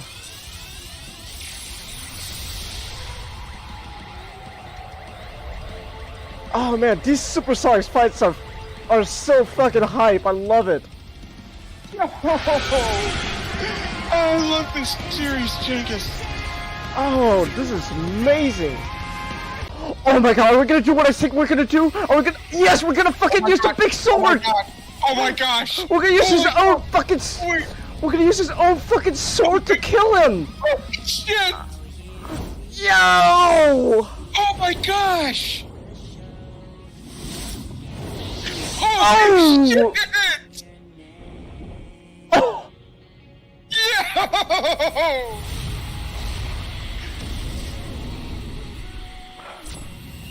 Yo! Holy shit! Let's fucking go! What the heck's going on? Here we go!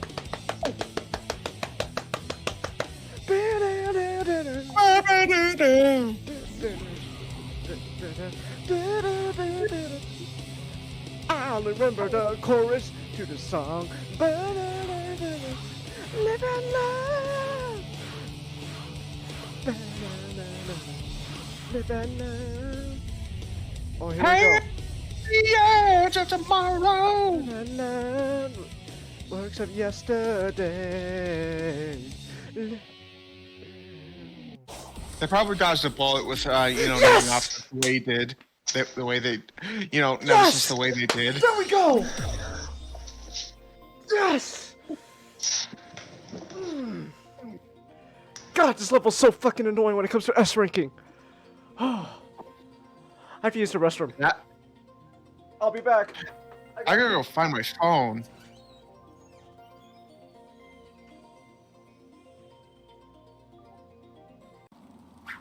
Oh no, you're not criminals. Never mind. Then. Say Oh, they're political prisoners. Political prisoner camp.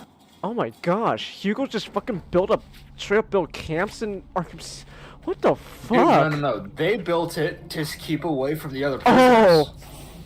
Oh, they're homeless camps.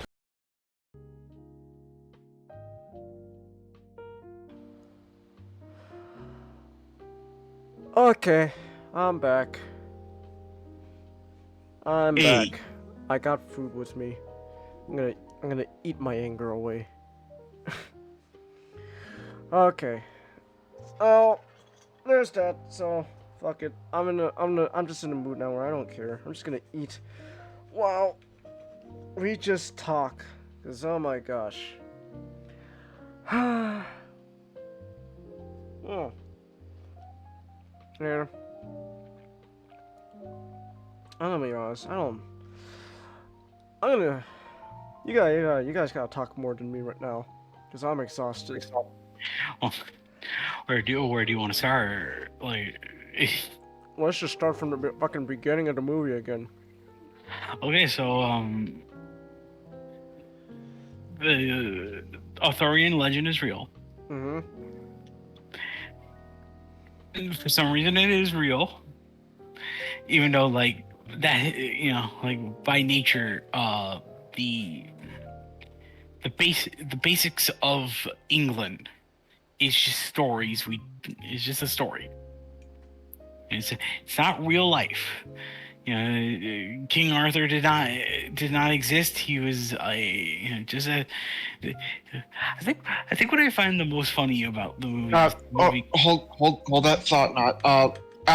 I'm gonna have for a bit. I'll be back. Okay.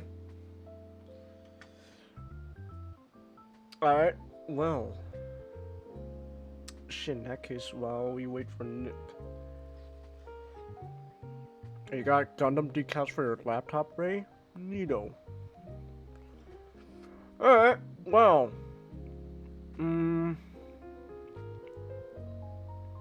Okay. Welcome back, Chingus. I am back. I got food with me.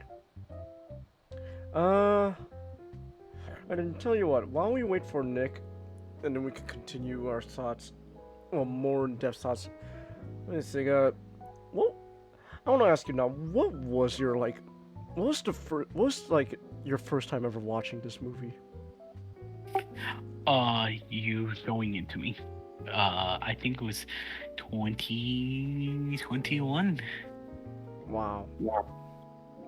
Yeah, I didn't watch a lot of the movies after Revenge of the Fallen. I think I remember one time. I think I remember me and my family and I watching Dark of the Moon. Back when Blockbuster had they were competing with Netflix. They had the mail-in DVD service. Yeah. I know that was one of the films we watched through there.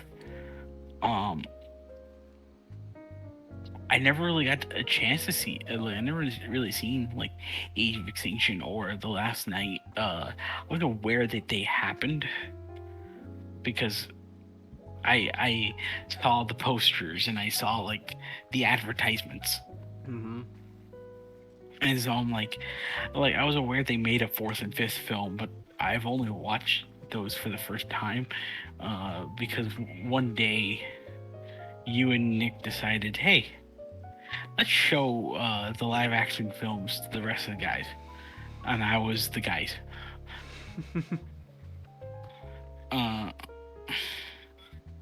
Yeah, no, that was the first time. You showing me The Last Night was the first time I've ever seen that.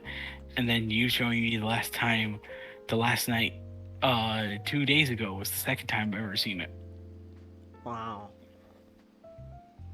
That's crazy. What were your thoughts the first time afterwards? I was confused mostly. Confused? Okay. Cause the like I think with the second viewing, I understand like the movie now more than ever. It doesn't make it good, but I've grown an understanding of the movie because like the problem. I think the problem I had with the last night watching it first time was I wasn't talking about I wasn't really analyzing any of these movies, so I didn't realize that like because I realized when I was watching that with you guys, we were dropped right into it. Like I felt like it was dropped right into the movie, and I had to scramble to try to understand what was going on. Oh. Like, I was like, wait, okay, so Transformers are a part of history. Like this, the Secret Order of the Wiccans. They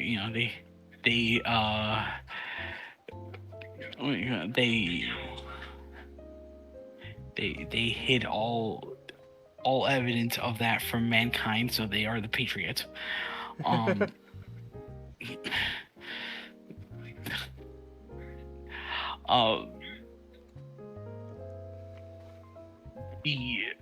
Stonehenge was important for some reason, and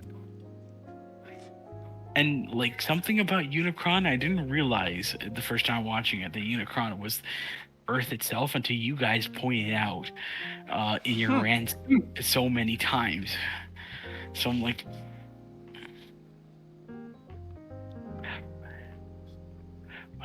but part of me likes to believe like Unicron isn't actually Earth itself. It's just embedded within Earth, like some kind of weird space baby. So there's there's that, but like overall, like my experience was my experience with the last night was an experience. Oh.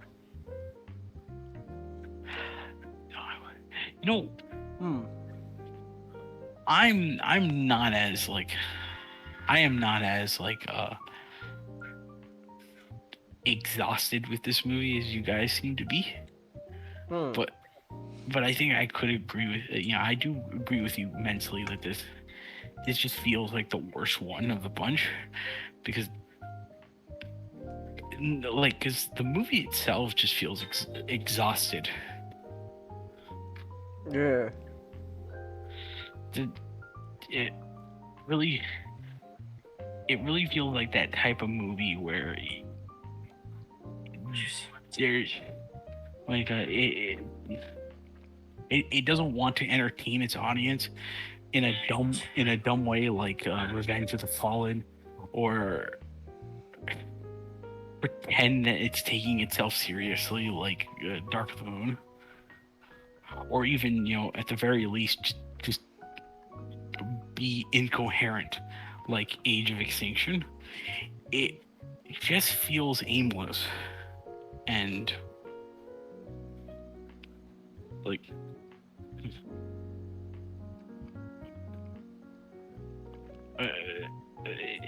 if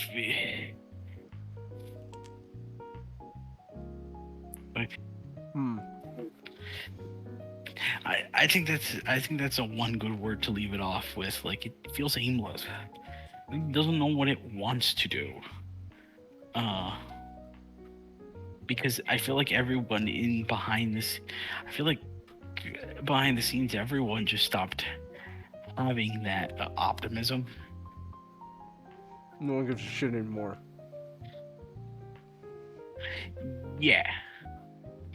Like you can say that this entire series is kind of like that, but it's not true because like when we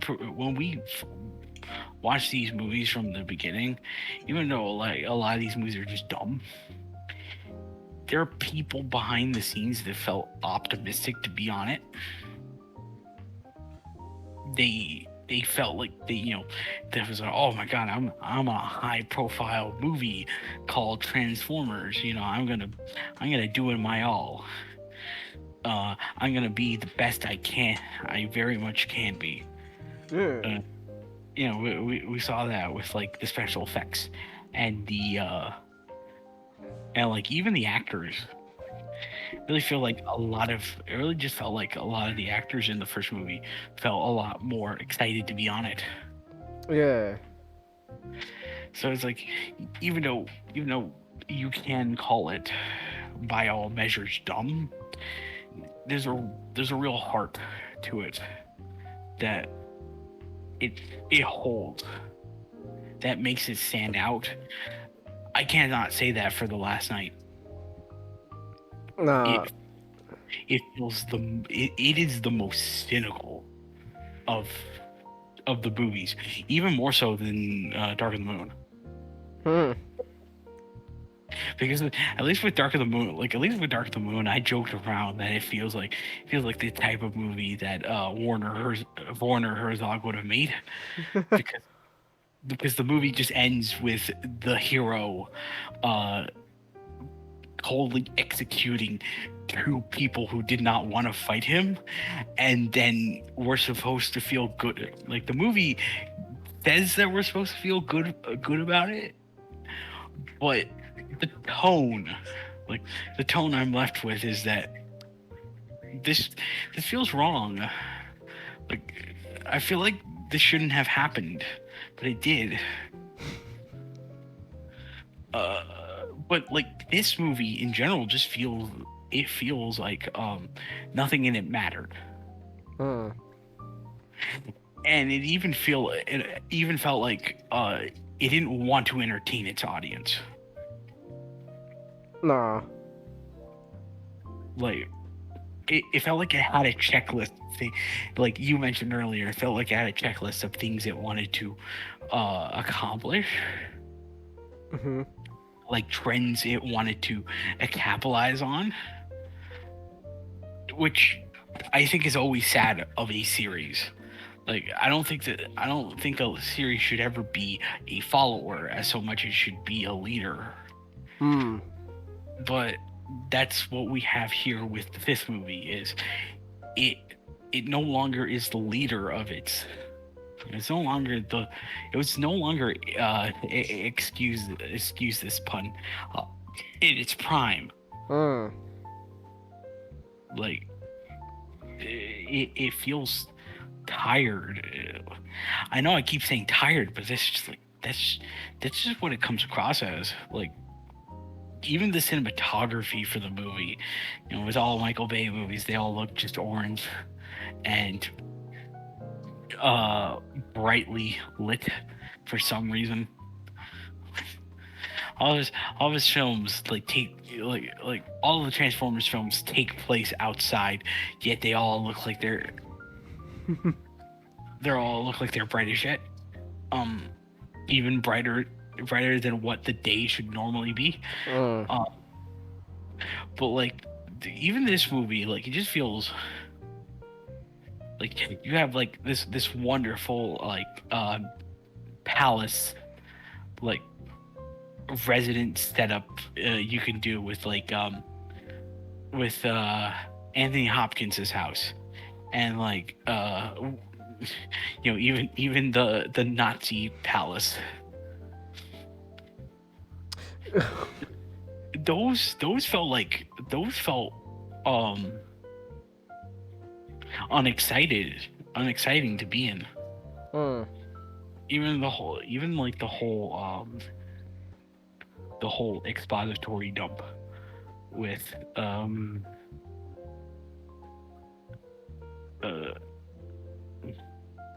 I said his name just a moment ago, and Anthony now Hopkins.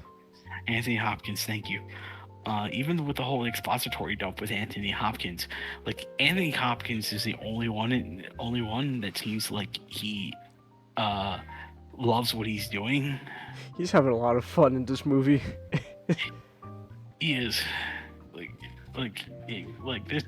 He was paid extremely well to just start going on like how, you know, the aliens came down. They showed us like their magical ways, and then routinely they just go off to go fight a war on their home planet, and then they come back to solve our issues. and then he fights with his robot butler. Gets to yell at a bunch of people and be an asshole. and then he gets to threaten people with the watch that killed Hitler. The watch that killed Hitler. It's like that set itself. In that set itself, it just felt, it felt bogged down by no one caring, because we mentioned it while watching the movie. Like, there's just like there's busts and like statues of like the production props that they just scattered around, and it doesn't feel like the behind the scenes, the staff put that there so that we as viewers can pause the movie and be like, oh wow, that's something. Oh wow, that's pretty cool. They added that prop. It just feels like they needed to add props to the scene, and they didn't make anything new, so they just slapped what they had together and they called it a day. Yeah. Even the crudely photoshopped versions, photoshopped pictures of all like the Transformers. Optimus Prime fighting like the Napoleonic Wars. I like how the Autobots are supposedly the ones who are just like helping out in human history. Like, Decepticons just decide, hey, you know what? We don't want to, like, we want nothing to do with these flashbacks. So let's just... Yeah. The only Decepticon that ever contributed was Megatron. But it was because he was just unconscious. Yeah, he was just frozen in ice, and humans decided, hey, why don't we just rip him apart and use him for technology? Well, that's a good idea. And also,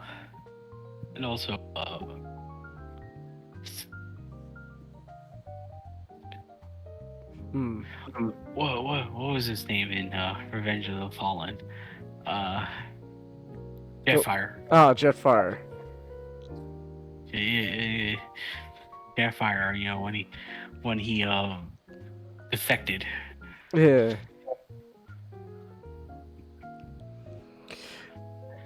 Oh my god. Like I think that's just like that's the crime you can give to this movie is just it just didn't want to try anymore.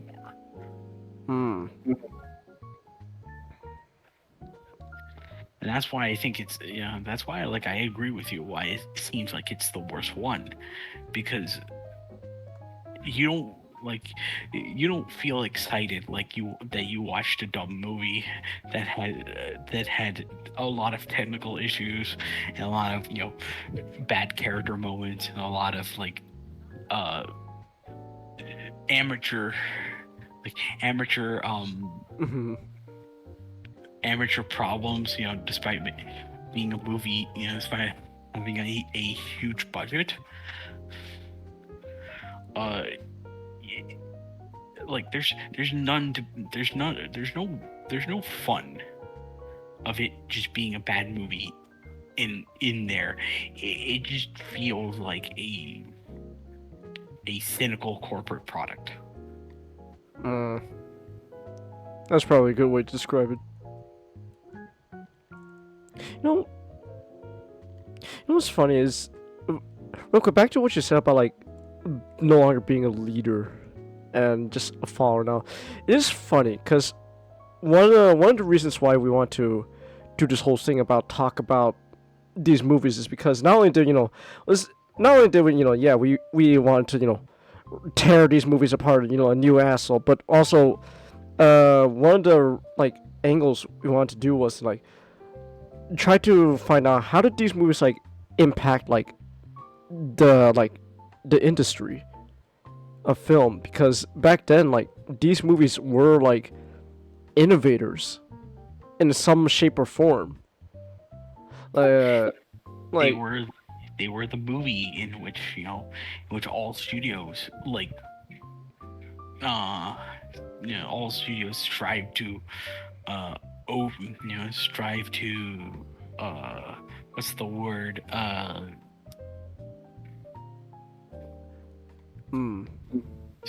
strive to make more money than. yeah. It's interesting, like how like we were talking about like how each movie found some way to, impact the industry, and like how like the first movie, like it was such a huge like game changer.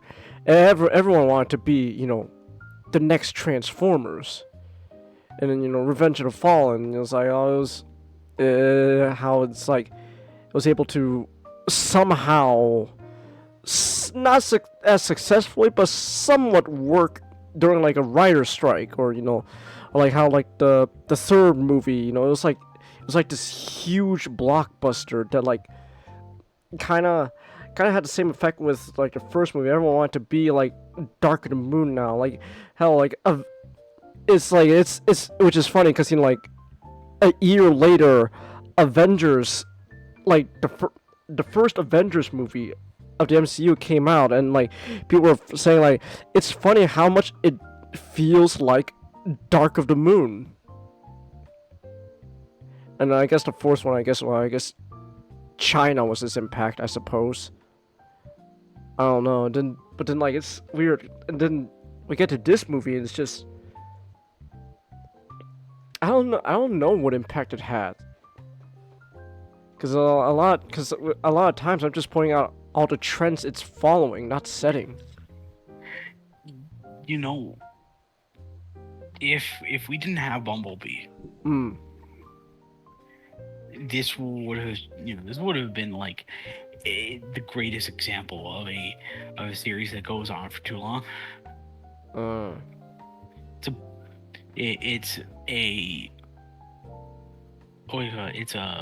It's an old bloated mess that had its it had its day in the sun, and it just refuses to die because Michael Bay didn't really care about like the movie as much as you want to argue like whether or not he cared about any of the movies. That's a real question, but like he didn't care about like directing this movie. It's just he what he cared about was his legacy. Yeah. Like it and that's the kicker when you start thinking to yourself like, oh my, I need to secure my legacy. That's when you start making mistakes.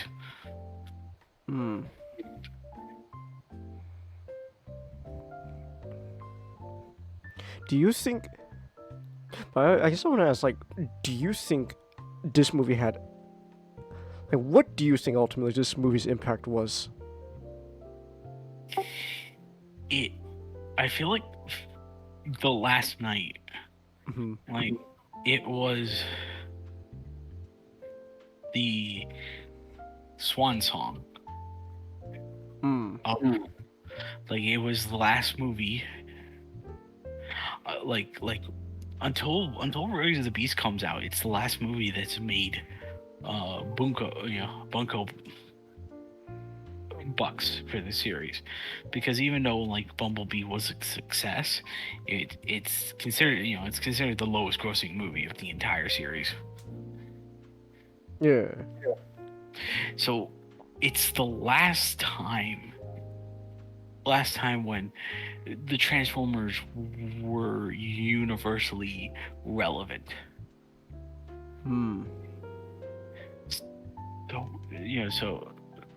So like I think the one thing we can compare like to Rise of the Beast in it is, can Rise of the Beast restart the relevance that Transformers once had? Could it result in a second renaissance for the series, despite its quality. Because I think, like, because you know, we've said a lot of like bad things about like the first movie, but its popularity is the reason why like Transformers became bigger in the late 2000s, early 2010s. Yeah.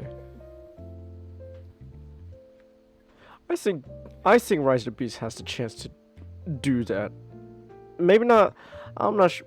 Maybe a second Renaissance, but at the very least, you know, it will make because it seems to have already sort of made Transformers kind of, you know, relevant again. I won't say like not. It wasn't always relevant, but like, you know, like people are, you know, like now starting to see like, oh wow, there's Transformers movies again. Wow, like I'm still remembering because I clipped that moment from the stream. It's just you were saying how, like, you know, the theater you're working at, there's just like this girl who's like really excited over just the trailer for Rise of the Beast. So I think like I think so far it's working. People are at the very least starting to go, oh wow, Transformers movies are coming back. You want me to give you a something hopeful, Changus? Sure. Despite how the movie will turn out, if it becomes as popular as it is, that will give Hasbro, you know, that will make Hasbro drunk enough to start giving the smaller creators their day in the sun. So that means, you know, so that means, like, even though like Rise of the Beast may not be as good as you hope it would be, that means like from this better Transformers media will come out.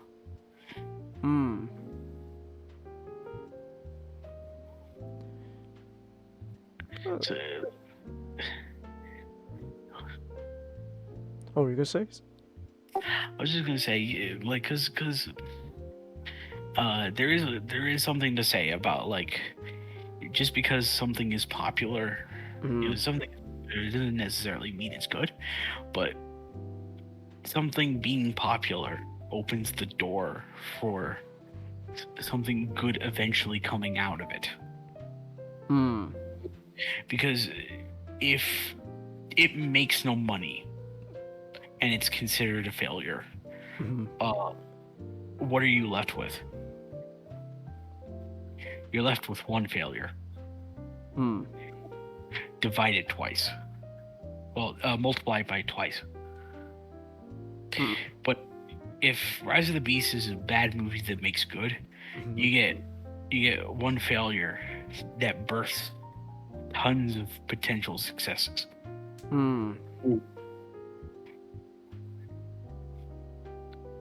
Yeah. That's why I do say, like, no matter how the movie is, I do want it to be successful. Because at the very least, yeah, like, future Transformers movies have the possibility of being better.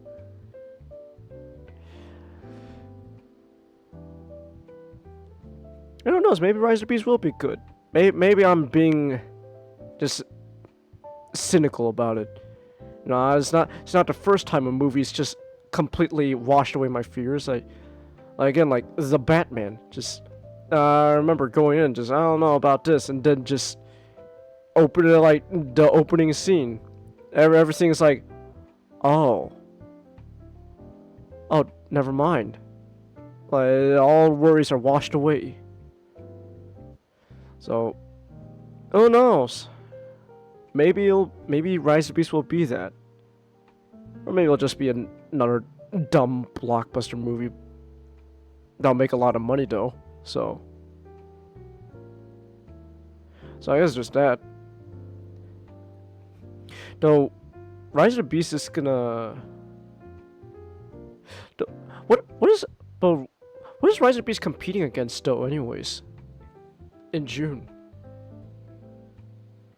Like what does it have to compete against? Let me tell you. June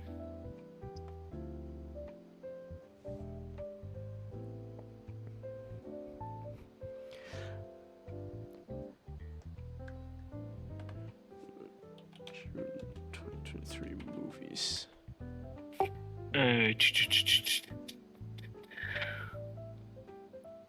So in June, so it would so technically it would have to compete with Cross the Spider-Verse in its second weekend. Oh. Which I know that's gonna be like, it's gonna make bank. Oh yeah, everyone's loved the first Spider-Verse movie. It's not competing with anything in its first weekend other than like Flaming Hot, but I imagine that's just gonna be like a Hulu. Huh. Like when is The Flash coming out? That's coming out the 16th. Huh. Like, so that's like the third month. That's like Transformers third. Well, no, Transformers third weekend. Oh. So I imagine if The Flash doesn't steal its thunder, it would make more. It would make more, because I don't imagine Elemental. No. Well, I imagine Elemental will make bank. But I don't think it'll be enough to compete against Transformers. Yes. And then like Asteroid City, but that's what I want to watch. Have you seen the trailer to Asteroid City? No, not yet. I recommend you do. When is Indiana Jones coming out? The end of June 30th. Ah. Okay. And like besides that, like it really feels like there's not. It will have like some problems with Across the Spider-Verse, but I imagine it doesn't have. I imagine it's not gonna have as much resistance.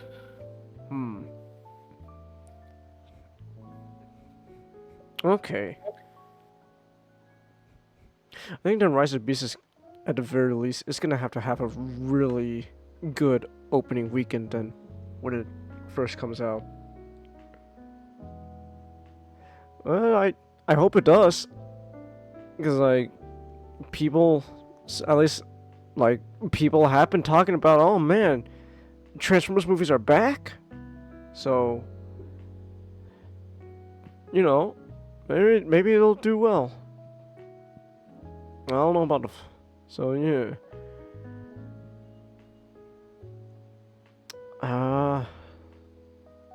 Yeah, I do hope Rise of the Beast though is okay. It's good. What's going on? Oh. Alright. Nick is still not back. Wonder what he's up to.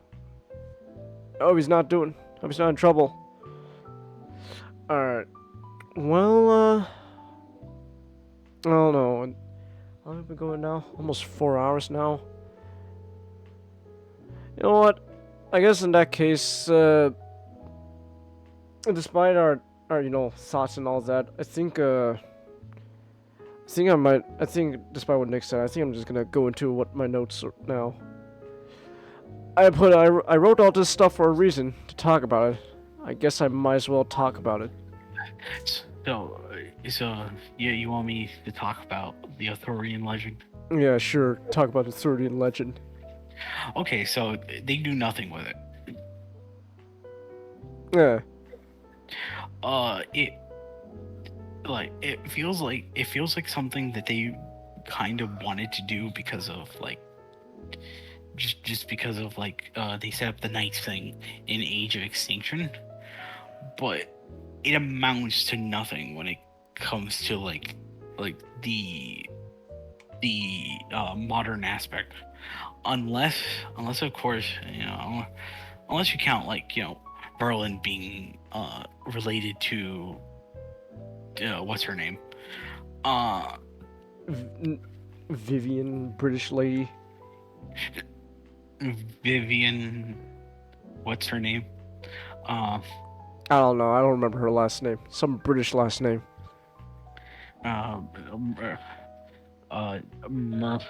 Merlin's ancestor. Yeah. Well, Merlin's descendant. Let me say that right.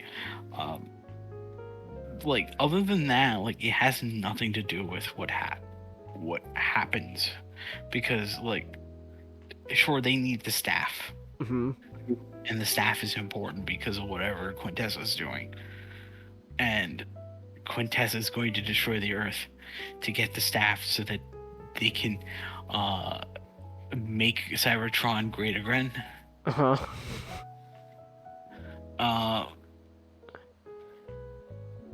But you didn't really need to bring in the Arthurian legend, other than it's sort of important to the Knights, but that's not that is the Knights aspect kind of gets downplayed. I mean, what is you have Marky Mark. You got Marky Mark, I guess. But even though he's referred to by the film's title, it's really nothing. It's just something he's given a sword, and that's it. He's given a magical medallion. I think he just fucking ditches the sword afterwards too. After just the magic medallion just turns into a sword. After that, he saves Optimus and just ditches it.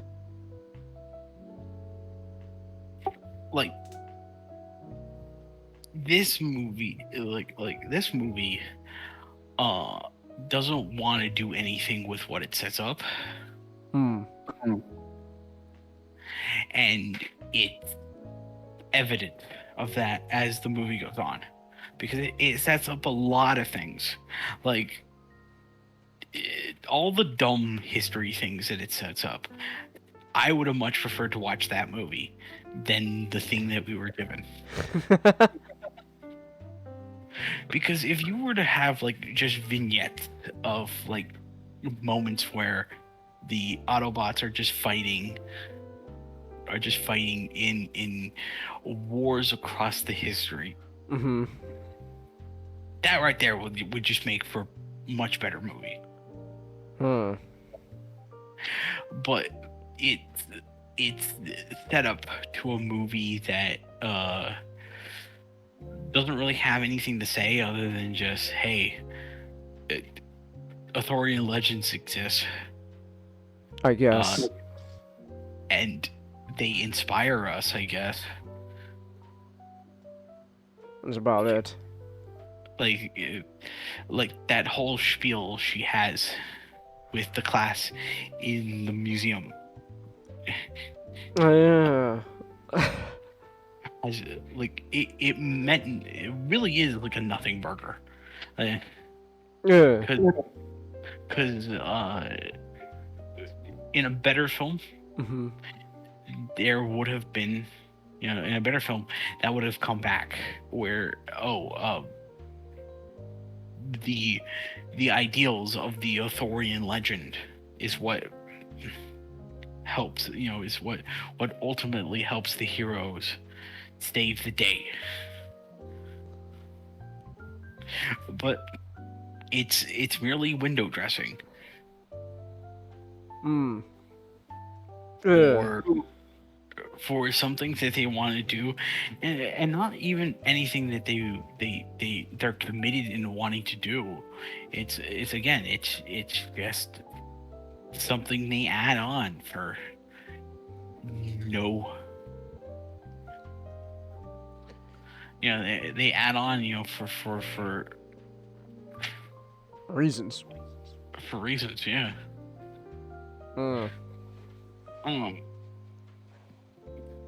So we gotta mention. So like, Arthurian legend happened. Do you want to move on to? Do you have anything to say about that, or do you want to move on to the mass grave of Chicago? I don't know. I guess the only other thing they tell us is just. I guess other than Arthurian legend, also the movie sets up that there's magic, but that's just alien technology. So I guess that's about it. It's Marky Mark very later on he quotes Isaac Asimov with the whole magic's just super advanced technology we can't understand. We can't understand. I'm like I guess technology is so advanced that wood can just turn into metal that can also suck Earth's life juices. KSI they were some thievious bitches because they stole an idea that King Arthur already had. They didn't even use it for any good ideas. They just wanted to make robots of their own for, I guess, homeland security. They wanted to rehash already existing robots so that they can market it off as as America's protectors. It would be perfect if it was aware of that.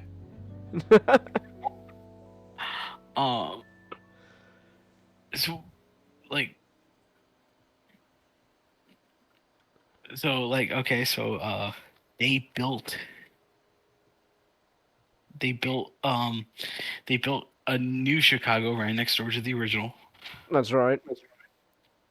Because there is a fence that surrounds the destroyed parts of Chicago. That is, that we still have to iterate happened in The Dark of the Moon. So I guess what we saw in the fourth movie was just Chicago 2.0.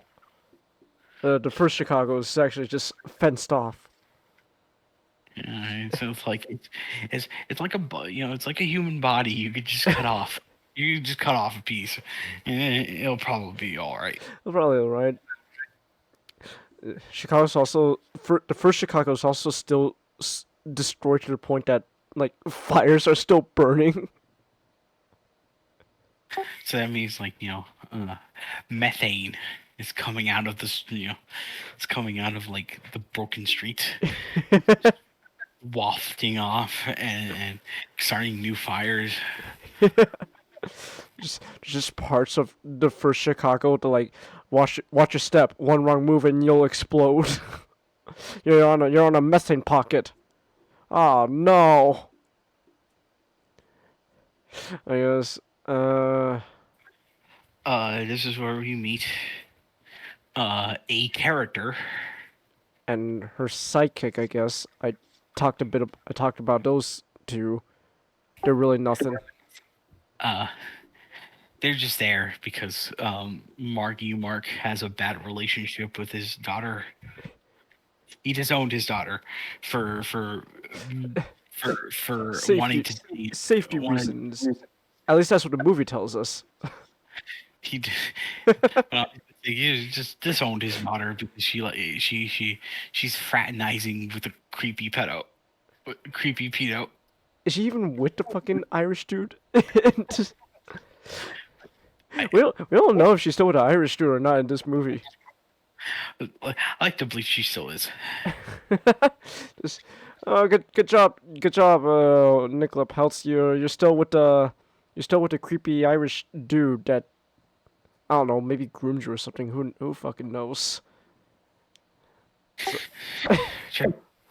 Someone should probably check those flight logs, see if his name isn't in it. If you went to a certain island, yeah. Well, then again, though, if you know, maybe he did go to the island, but as far as we know, maybe he wasn't there for all the degenerate stuff. Maybe he was just there for the snorkeling.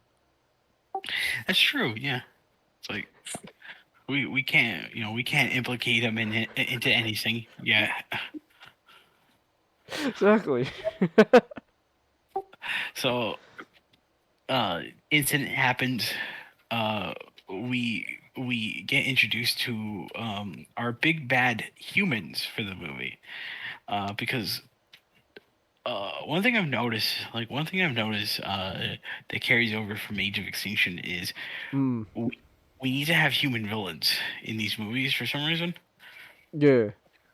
Like it makes no sense, because if you already have a villains within the Decepticons, just use the Decepticons. Like they already make perfect villains because you don't have to set them up. But I guess the TRF are here, and now they're confusing. They're here. They're jeered. Get you. The TRF's weird. Like they. That's weird. I think you said like a lot of problems with TRF would be better if just said they just work for like the United Nations. Yeah, because like when it comes to like England, and when it comes to like we track down like Cade Yeager. We track down like Cade Yeager. In England, it's like I didn't know they apparently had like a British branch, but like I think Michael Bay should know this, like, because he's big on like the military and the police and all that stuff. It's like there's a thing called jurisdiction. It's not there so that it's not there so like because the wimpy politicians the wimpy politicians made it so that they can get all the credit. It's just jurisdiction exists because when it comes to a problem that happens, we need to give the right person that problem. Cause I don't like the alphabet agency that starts with an F, but that hello, if you're listening in, you're doing a good job. Your mother very much loves you. I don't like them, but they used to have served a purpose where if a crime happens, if a crime happens in multiple states, and there's something that's happening that a state the state itself is too busy to work on, like they could just come in and they could they have the jurisdiction to basically go, okay, like we can handle this investigation. We can handle this investigation because we have a bit more evidence. And so like I don't understand why the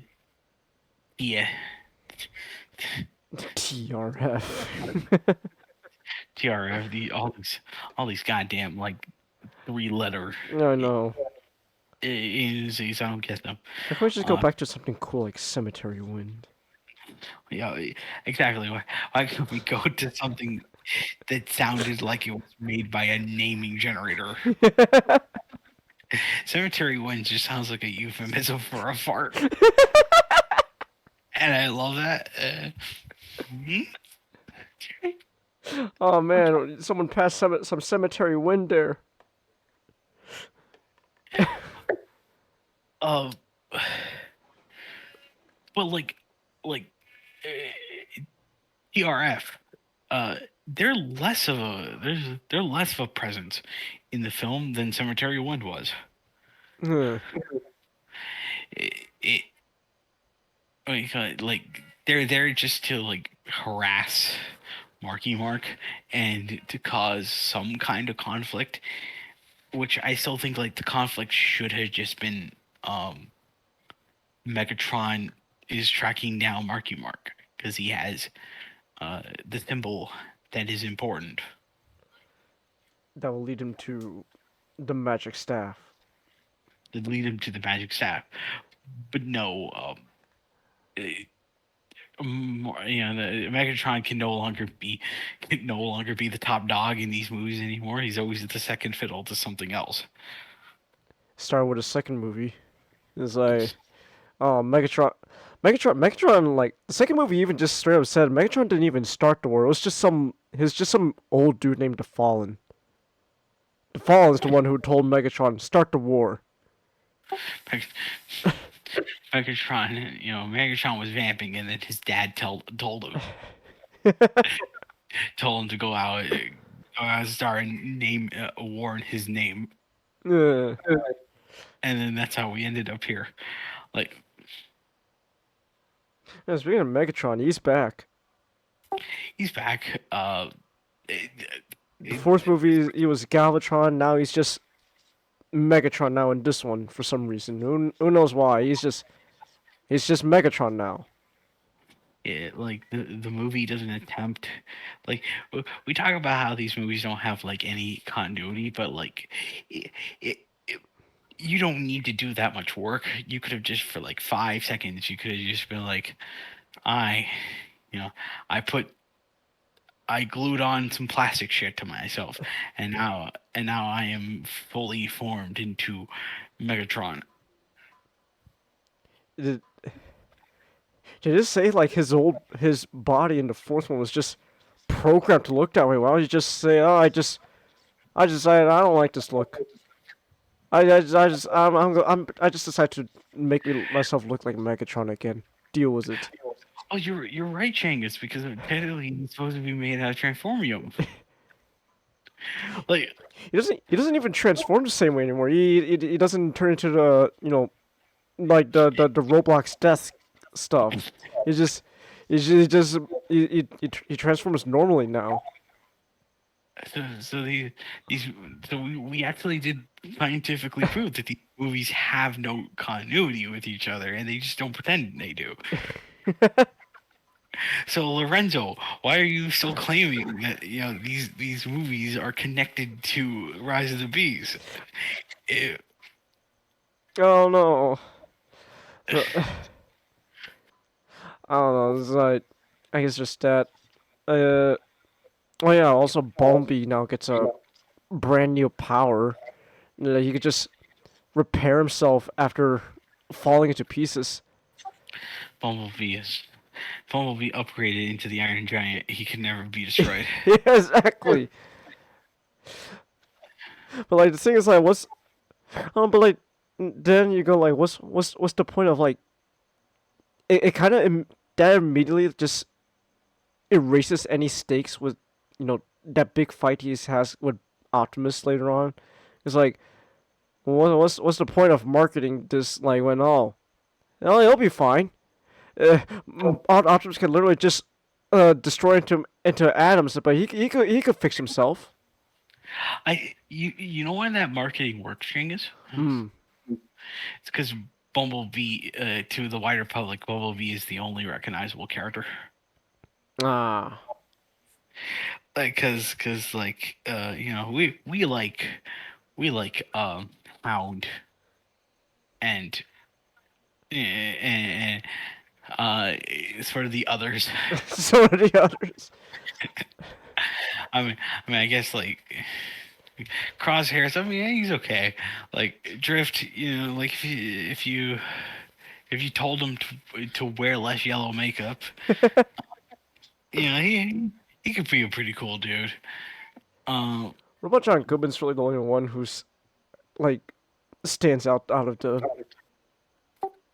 I think it's because like he's given more lines to say. It's like I imagine if we were ever given the chance to see the salary of every single person who made this movie, Ken Watanabe's probably got like peanuts compared to John Goodman.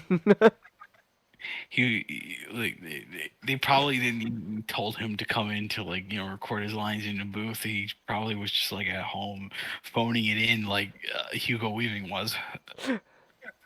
I know for the fourth one he did actually come into like the studio to record, because like there's like behind the scenes videos of him actually in the studio recording, with like a director recording his voice.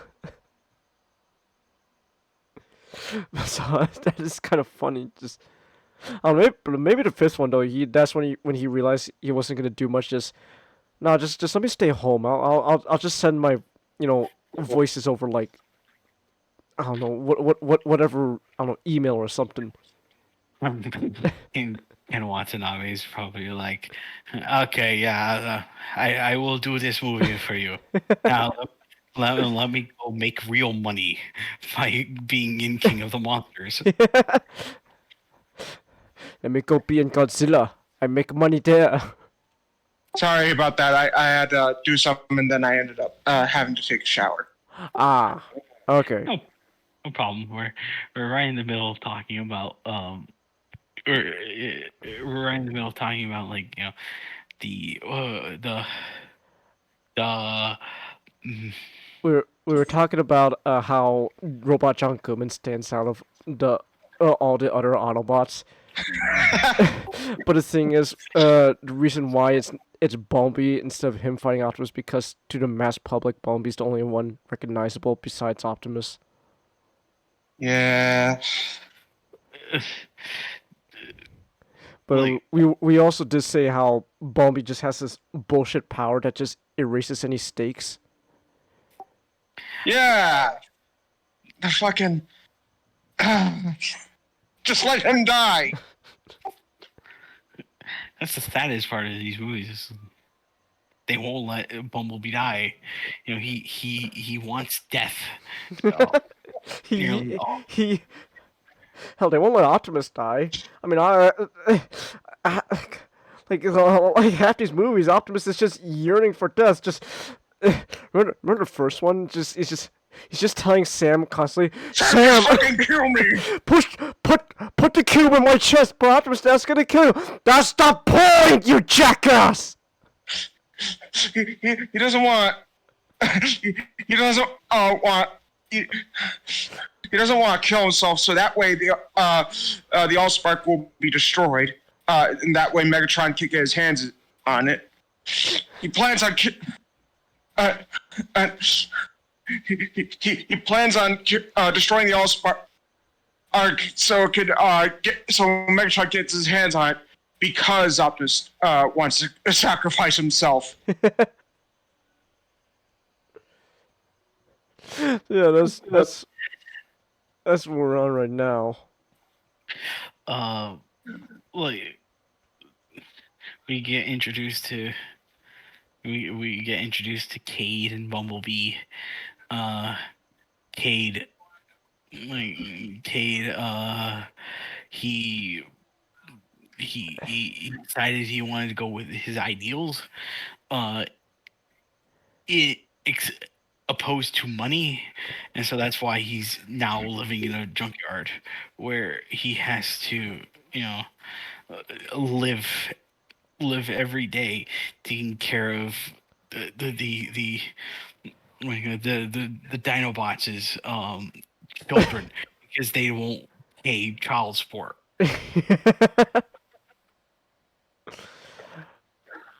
Yeah. Grimlock, quit mounting slug.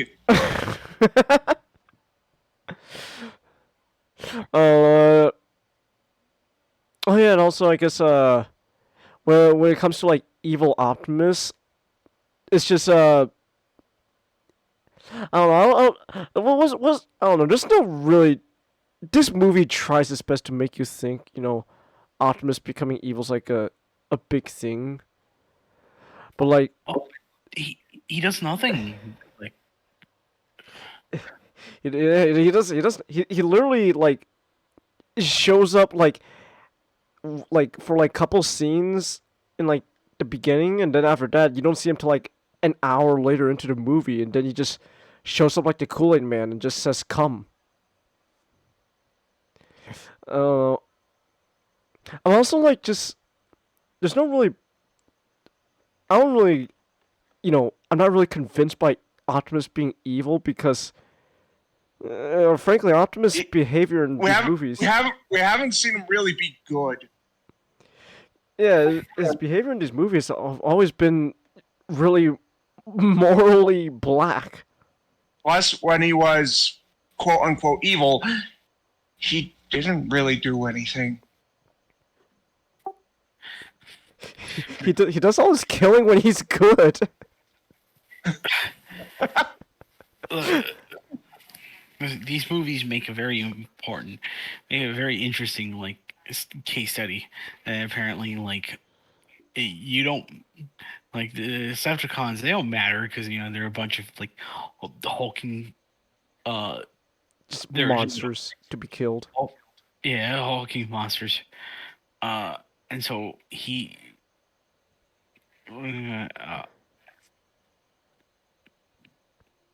This feels like these movies feel like Autobot propaganda. These movies are what Sentinel uses to get like elected as Prime. Yes.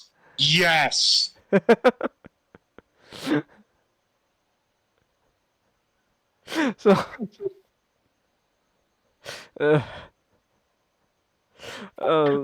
but like, it's just like this is no reason for like to think Optimus is evil now, because like he kind of always was evil. And even when he does make his heel turn, he just like he says nothing, and he makes like menacing faces to Bumblebee, and that's about it. Can we also talk about just how like half his dialogue is just "I'm gonna kill you," just half the time his lines is just "I'll kill you, I'll kill you, I wanna I wanna kill." He said kill more than he said freedom. Oh boy, here I go killing again. Hell, I think he says kill more than he says Optimus Prime. Oh yeah, that's another thing. I kind of forgot to mention that these movies just really just decide the other half of Optimus dialogue is just repeating his name all the time. My name's Optimus Prime. We get it. Who are you trying to impress? It cuts back to Optimus's childhood. Is an A on the math test gonna win? Get me a trophy? No. No. Well then transform and get the fuck out of my sight. Oh, Daddy. Hey, are you okay? Optimus Prime. It's a close up of like his face. He's like, Sentinel. I got a trophy. Is that for sports? No. Don't. I got like why? Why should I care? And I'm not your father. I just like banging your mother. I'm the Sentinel. Optimus, I'm the closest thing to your mother. I loved your mother. I banged her. I loved your mother like your father. I banged her like your father. Oh man, where was that quote from again? Because I was like, superhero movie. Superhero movie. That's right. Now I remember. There we go. I loved your mother like your father did. I had sex with your mother like your father did. Optimus, what do you think of when you stare off into the distance? I'd rather not say. Optimus, what was your childhood like? Cuts to a very emotionally abusive childhood. Uneventful. What? What? You've been staring off for 8 minutes, and then, not a word, and then the next thing coming out is just say uneventful. My childhood was fine. And then they cut to a great part of his childhood. And it's like, oh, it's like the shrinky dinks. They're already shrunk. Happy Christmas. Happy Christmas.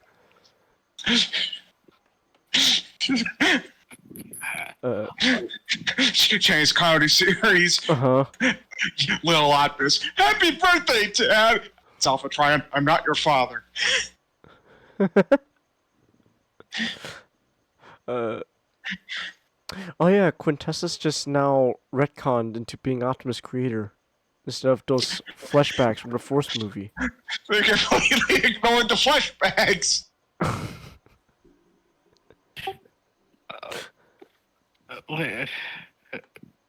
So like apparently she's the creator. I imagine somewhere in the script there was supposed to be a gotcha, like I lied moment, but this movie just feels so. This movie's just so bored of itself. It just doesn't feel like it doesn't feel like it should have that moment. Hold on now. Hey, remember when actors? I don't know if you guys covered this while I was out. My world. What's happened to my world? Oh yeah. We did not. So Optimus, you guys had a fucking end of the world war. And then millennia later, you destroyed it. You turned a lot of it. You destroyed it with a space bridge. Yeah, you made it collapse in on itself. It's amazing though. There was enough Cybertron to salvage, and Quintessa's idea of repairing it is just tie it up with a bunch of rubber bands, and we'll call it a day. I think Optimus sure wasn't the same after he got choked out. He got choked out by lockdown. I mean, he still he still has impotent rage, but he's not delivering speeches every time he talks, like in Revenge of the Fallen.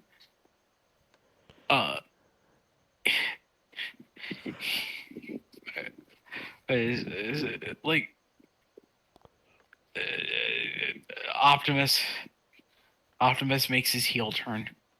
He does. He makes his very weak heel turn. Not his best work.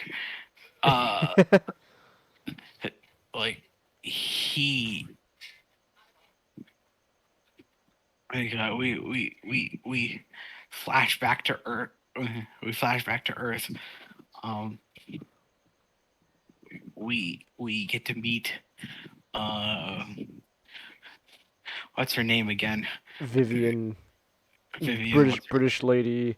Her whole thing that she doesn't believe King Arthur's real, which is it's funny. Just not only is King Arthur real, it's part of your history. Oh, like Buzz Aldrin, it all had to do with aliens.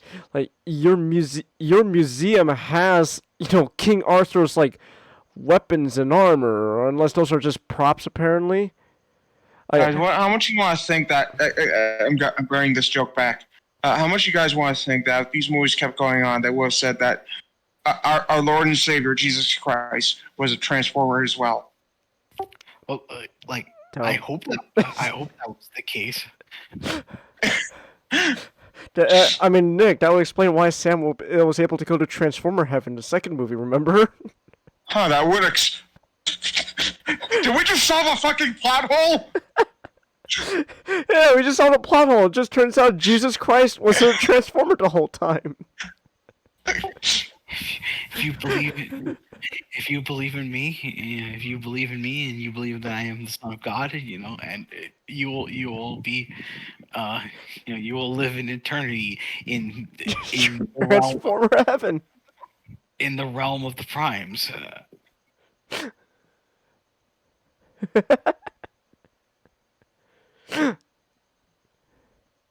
I say this because there was originally a possibility that if the Alien like prequel movies kept going, it will reveal that Jesus was an engineer. I mean, wasn't that what they were kind of implying? Yeah. I like to... Ridley Scott's a silly man. This guy is a silly man. I just kind of funny though. Just the whole point of this British woman's character is she doesn't believe King Arthur's real, even though Transformers are involved and all that. But like after like all the ordeal she goes through with everything is not until after she ends up inside the big Confederate Star Wars ship that she finds Merlin's tomb that she goes, oh, it was real. I was just being a fucking idiot. I could accept her being skeptical, like, at the start of the movie. Like, because, like, oh, it's like, she probably thinks there's legends. But as soon as but she should have fucking guessed, oh, they were real.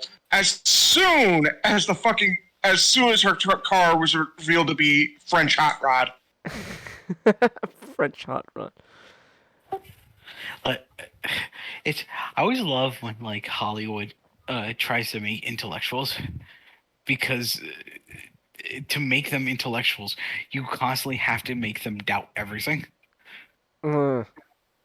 Because in order to be smart, you have to constantly, despite the fact that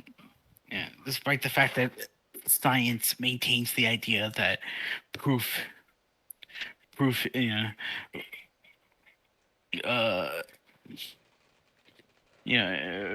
is self-evident.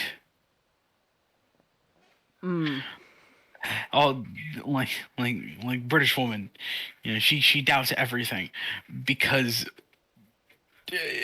despite the fact that we know that like alien robots are a thing, like this obviously has to be a lie because it contradicts all of my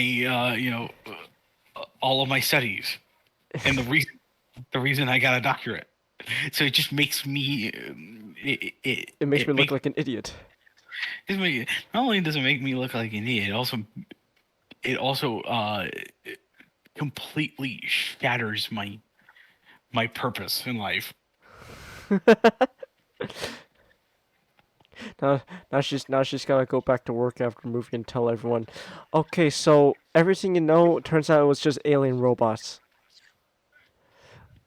Yes, Timmy, that sword there is a transformer sword. Yes, no, Timmy, the mustard can is not a transformer weapon. Nor is it an instrument. Or was that the mayo? Who cares at this point?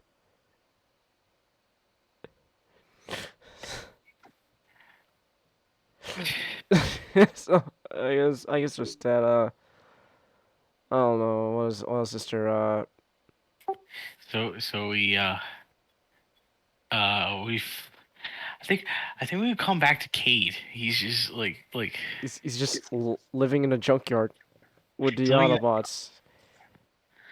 He's got a Mexican girl that's there to act as his surrogate daughter because he's disowned his real daughter. He's got some random ass dude named Jimmy. He's there. Yeah, Gerard Carmichael is just there. He got paid just to stand around and say funny things. I guess. I don't know. Not gonna lie, this movie would have been like way better if the movie was just the day in the life of the Autobots living in the junkyard. There's There's also the baby. There's also the Dinobots who are just living in the junkyard too for some reason. The Dinobots just decided after running amok in China, let's just go live in the junkyard now. We're just pets now. Like, you're supposed to be this like knight, and you're acting like a dog. Human Flout says that. Oh yeah, those are the baby Dinobots. Where'd they come from? Well, I did say. They're not mini Dinobots. They're baby Dinobots. They actually say that. So like. I did speak. Well, I did say earlier. You don't see a baby Spinosaurus, so you can probably guess which one was being mounted. Chance. So you know how female like Tyrannosauruses are actually larger than the males, right? Yeah. Changus. What if this whole fucking time?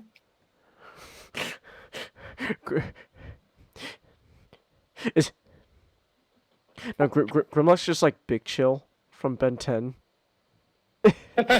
he's still a I don't know. Grimlock in robot mode is a dude, but when he turns into his T-Rex mode, he's a girl now. That's how Grimlock can be the one doing the breeding. Wait, I thought Grimlock was a girl. Gender is spectrum.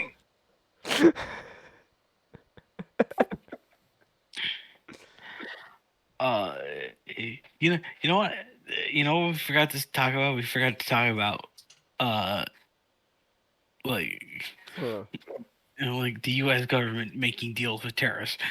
So they they let Megatron, have some of his, have his Goonies. have his, have his Wily Bunch. Yeah, this is also the part where we get that, like, suicide... They want it to be all, like, Suicide Squad. We get, like, a Suicide Squad intro for all the Decepticons. We're at last. Like Megatron, we're at last. Okay, at least we get Nitro Zeus. Yeah. Dude, Nick, that shower must have really really reinvigorated your energy, because right now, me and I, we're exhausted. I'm to be fair, I'm exhausted because of work. So it's like, oh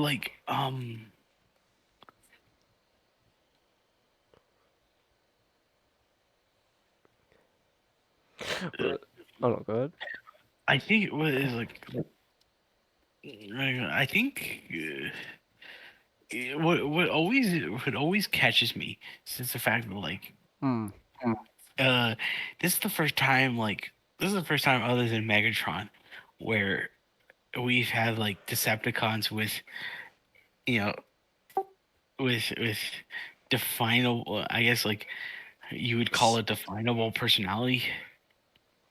Somewhat of a personality. And they're almost not. They're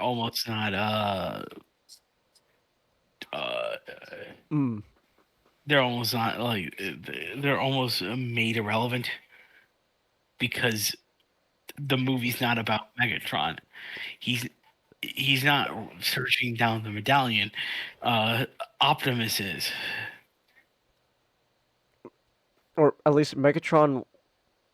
I don't know. Is like, does Megatron also searching for the same thing Optimus is? Like, what is the point of Quintessa hiring Megatron and Optimus to do pretty much the same job? She wanted to pit two people against each other, and she'll give the money to the one who's.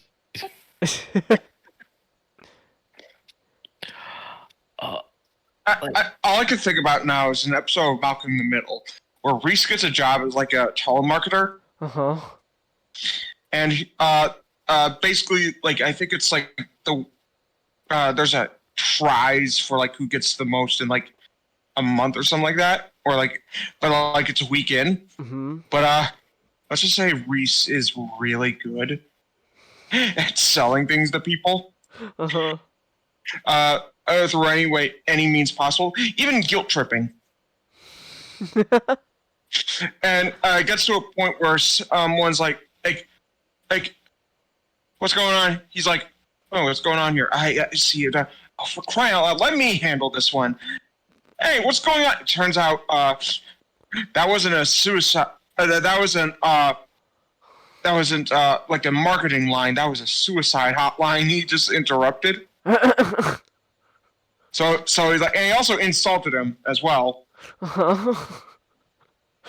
But Chains, hear me out. He actually manages to get the guy to not, off himself. And buy the product. And then he starts guilt tripping him to make him to make him buy the product. He's like, all right, now are you interested in it in blank? Well, I don't know. Are you selling me something? Because I just saved your life. and he starts, and the ongoing, like one of the rivals who was like trying to get, he just goes, just give him the fucking prize already. Just give him the fucking prize already.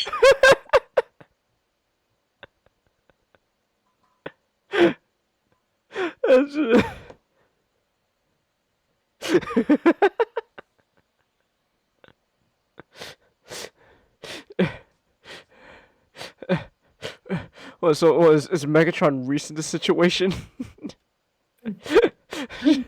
That's why Optimus just switched sides at the end. He's just give Megatron the fucking prize already. But again, like Megatron's least of a factor here than he was in the other films.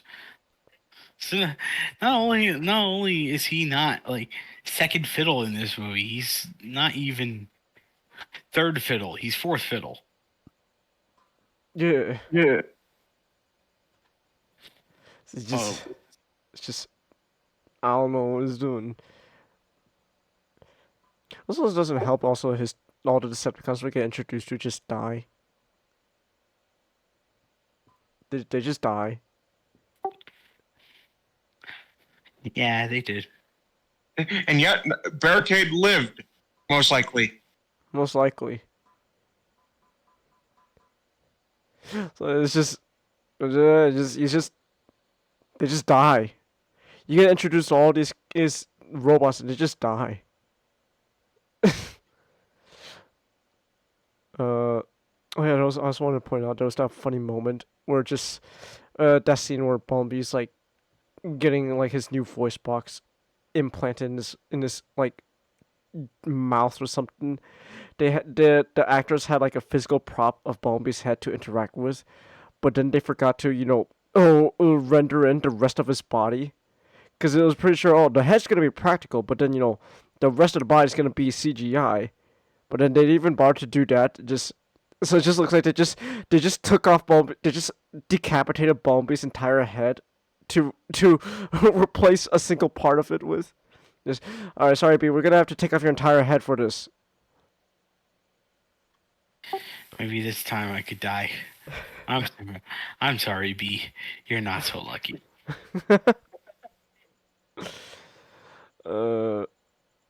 We talked about the TRF already. So we do have to talk about how the TRF found their location the first time, and that's what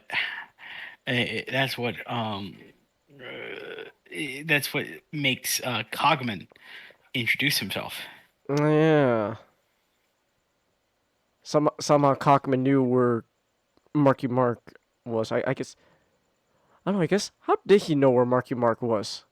Was Cogman just like stalking him this whole time? Just.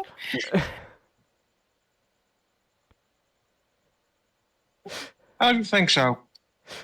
I also like how you just did absolutely nothing to help Marky Mark fight off TRF, Because like you want Marky Mark alive, but the TRF want either him alive or kill him, or who knows. So like, don't you want to help him? He just stands back, just goes, no, he's fine.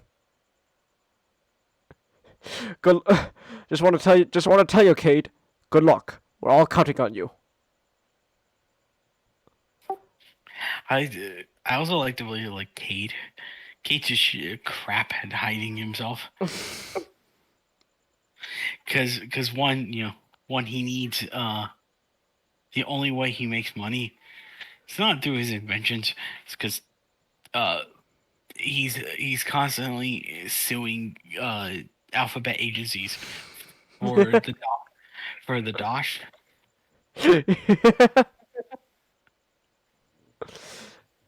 It's all a big scheme to get money. It's a scam. I don't know. I don't know what else did I write down? I guess Vivian has daddy issues, which becomes relevant to the plot for like a bit until after they raid her, the entire house for a sex joke. So I don't know. Guys, just know this right now. You're giving me more fuel for my point that I'm going to make when we get to it. Okay. Oh yeah, Hot Rod's French, but he's not really French. He just speaks French with a French accent, but he hates it. But he can't get rid of it for I don't know why, cause it's a funny joke, I guess. Ha ha ha! Funny joke. The French robot doesn't like being French. Ha ha. So I don't know. Me and Nana were talking about how Anthony Hopkins is the only one having a fun time in this movie. So oh yeah, he also knows who Bumblebee is for some reason. I guess. Did we talk? Did we talk about why Cockman's amazing? No, I don't think we have. Oh, I think it's because like Anthony Hopkins and Cockman is just one of those characters who. Who's his voice actor again? Jim Carter. Jim Carter. He's just having a blast as well, just doing nonsensical things. Move, bitch! Get out of my way! Bitch, get out of my way! Move, bitch! Get out of my way! Cockman's also kind of a psychopath, but unlike Optimus, he's like a psychopath who's enjoyable. Right, channel the anger. Hold on. Actually, let me find the quote. Okay. Yeah, because I love it. Alright. You bought the Whisper plush, Chelsea? Oh, how much was that? How much was it, Chelsea? Ah! I want a Whisper plush. Whisper's cool. She cool. I like Whisper. You checked the prize? Oh, is she a prize? Like, for like a thing?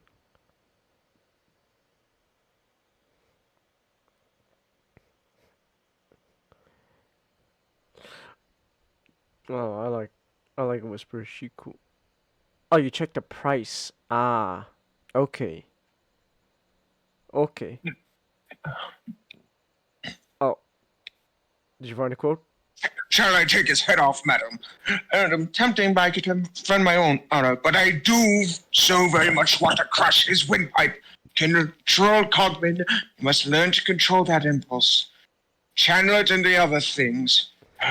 Channel it into other things. Yes, my lord. Like making beds or cooking food, polishing the silver. I am trying, my lord. I am trying. So he's just Cockman and Anthony Hopkins' character. They're just both just balls of crazy energy, but they're the only ones who seem to be actually having a fun time. So I guess that's why I like Cockman. And then we briefly touched upon Anthony Hopkins' castle. how it's just really lazy. Like they just took a bunch of shit, just put a bunch of stuff there, just said, call it a day. But I guess we can also talk about like some of the stuff we saw, like just again, like just like the Photoshop paintings of just Autobots in like famous like human moments in history. I guess there's also Bumblebee was in World War II for some reason. Was it? Oh yeah, there was also propaganda posters from Age of Extinction, like the promotional propaganda posters with hate for some reason, and it's just there for I don't know why, but it just called it a day. Oh yeah, this is a fun part. There's a picture in Anthony Hopkins Castle's. There's a framed picture of Sam from the 3 movies. And but he's not around anymore. And Anthony Hopkins, he's saying that he's the last of the Wiccans, and it kind of implies Sam's dead. So, remember when the first movie they established that Transformers, at least Energon, was radioactive? So I like to think Sam died from radiation poisoning from hanging out with the Transformers for too long. I like to think after the 3rd movie, they don't tell you, but after the 3rd movie, it turns out the accumulated radiation poisoning just got to him, and now he's just dead, probably some form of cancer. Not a pretty way to go out. Who knows? Maybe Rosie Huntington Whiteley also, died. I don't know. Who knows? Whispers 2070-88, Chelsea? Huh. Okay. I don't know, what else is there? Oh yeah, Anthony Hopkins Castle's built around their original round table. And then, the order also include the Transformer Knights from the opening, I guess. And then we said that, all the Transformers keep coming to Earth because they're searching for the MacGuffin. That's just all these movies, except Bumblebee is just MacGuffin hunt. Just we want this MacGuffin, we want this MacGuffin, we want this MacGuffin. Even Rise of the Beast hasn't escaped this plague either. Rise of the Beast plot is also centered around a MacGuffin. Well, we'll talk about that some other time. Okay, just because it's a MacGuffin doesn't mean it's bad. Like, I want to say that doesn't mean it's inherently bad. Change the thing is right now I'm at a point where I feel like they've learned absolutely fucking nothing. I don't know. Who knows? Me and Nott talked a bit about Rise of the Beast and stuff, but without me? Well, you were taking a shower. I don't care. You should have waited. We only talked a little bit about it, but like, Nick, like we're not exactly innocent from this either. The whole inciting incident of our fan show Express is a MacGuffin. So we're not exactly innocent either. We're guilty of it too. Yeah, but at least we're not a movie that's repeated MacGuffin plots over and over again. But I'm just saying, either way, we're equally guilty of having a MacGuffin be essential to our story. Well, at least it's not a MacGuffin hunt. I suppose it was a little bit of a MacGuffin hunt here and there. Here and there, it's a little bit. It's not always a MacGuffin hunt. I don't know. What else is there? Oh yeah, Hot Rod's gun can just stop time now. Just can create like a time bubble. That's super useful. Where's Megatron? We can end this war now. I don't know. Well, I mean, Nick, we saw him use it on Megatron. Remember in the final battle, he used it on Megatron, and it did nothing. He still lived. They didn't think. Okay, put a sword in there, right in the spark. Hound shot fucking like a barrage of bullets that would like kill like the average goon. So Megatron only survived because plot armor. Oh no. Oh yeah. Also, the Unicron's horns, how they just broke apart because a continental drift, but originally they're part of like Pangea. So, like, we had a whole discussion like, is Unicron Earth, or is he inside Earth? So if he's inside Earth, why do his horns move with continental drift?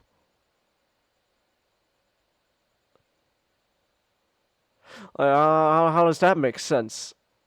So like the only way you could think of is is Earth. Okay, but I don't really know how that makes sense either. But who knows? I don't know anymore. They were the ones who they didn't have to make it a thing where the horns are just appearing in random locations because they broke apart because of continental drift. They did it solely because we want Stonehenge. It's so weird. I don't know.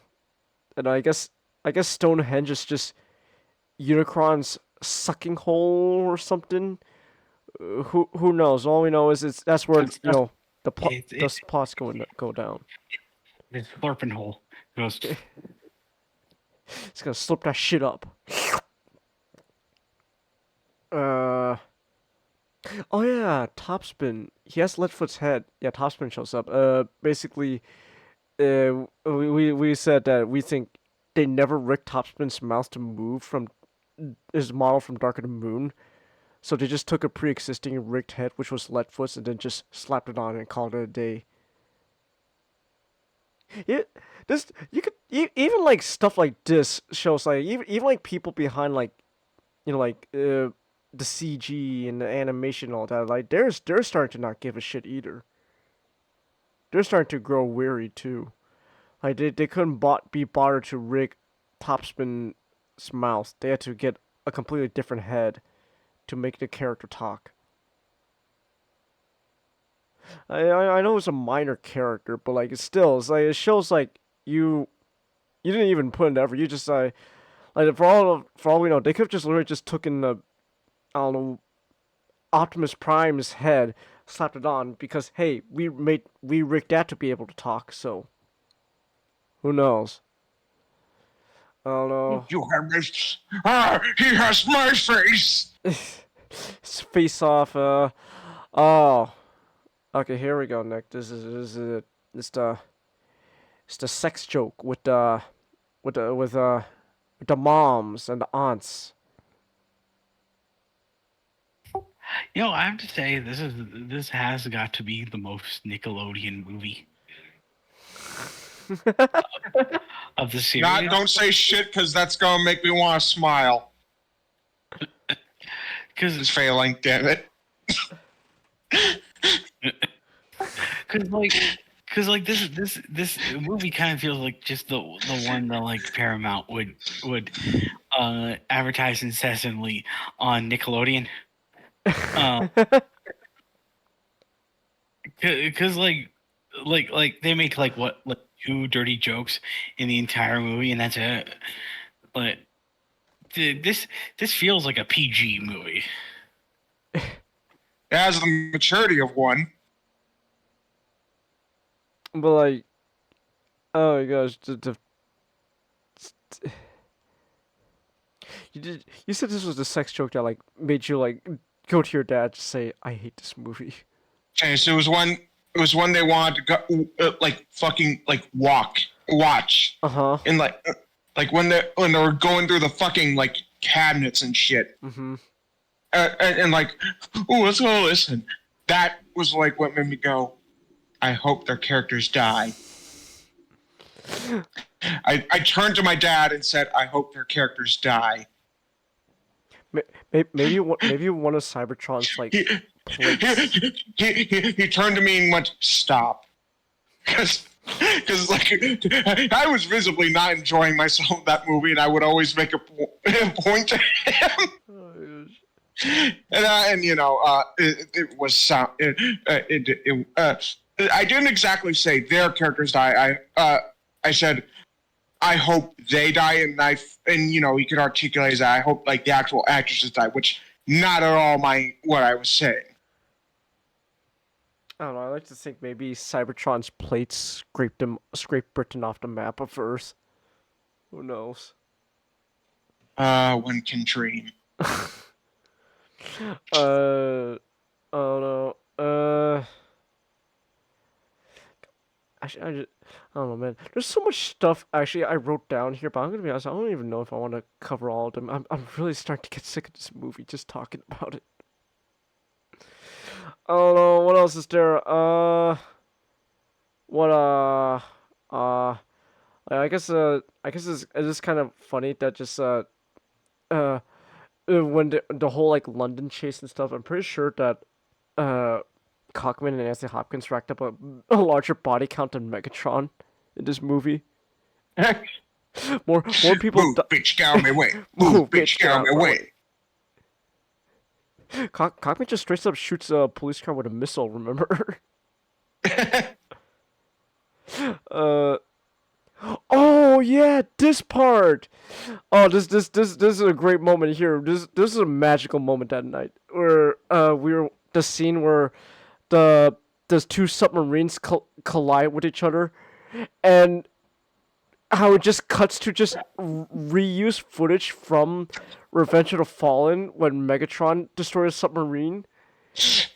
And I remember you guys were amazed when I pointed out because like there are frames where you can actually see Megatron from Revenge of the Fallen. $206 million movie, and it reuses footage. It's great. Oh wait, that's right. There's another sex joke about condoms. Haha, funny, Mr. Bay, I guess. I don't know. What else is there? Gosh, there's just a lot of stuff going on, I guess. I don't know. What's still relevant at this point? There's so much shit. Honestly, I don't know why I wrote down a lot of this now. Now I'm looking at it. So the Seymour Simmons gets in touch with Simmons, who's enjoying life in Cuba. Because Cuba's a safe haven. Why didn't Marky Mark just go to Cuba? It would have saved him so much trouble. Yeah. Hell, if he was having trouble with the TRF, why don't you just say, "All right, guys, pack it up. We're moving to Cuba." I mean, hell, why don't we just make it so Marky Mark can just travel international? That seems like to imply what he does. He just travels internationally and saves Transformers. So like, why don't you just take safe haven in Cuba? It'd be funny, like just like the Cuban border. We're finding problems with this movie right now after we watched it.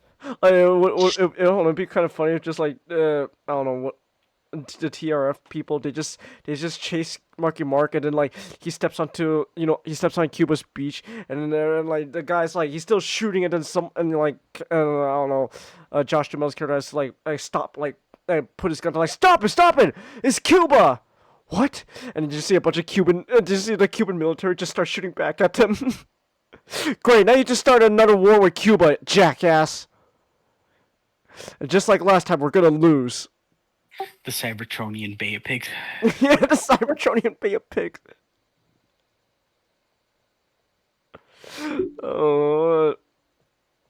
Oh yeah, also the Autobots just get locked down ship from the last movie for some reason. I I I I guess somehow lockdown ship is just free now for the Autobots to use and just go, okay, it's our ship now. Woo. Yeah, the Autobots are never shown again after the junkyard. I guess after all this, the Dinobots didn't come for the big climax. I guess because they felt the Dinobots would take away the spotlight from like the dragon with like less than 30 seconds of screen time. So I don't know. Maybe it was too much money to render in robot dinosaurs. I don't know. The night ship has Celtic writing. So like I guess like when they brought Merlin's corpse in a tomb into the ship, they just like, all right, guys, remember, or someday his descendant's gonna come for the staff, so we need to write Celtic words for her to understand. Oh right. Sorry, my bad, bro. All right, let me get right on that. Yeah, you do that. Write Celtic words.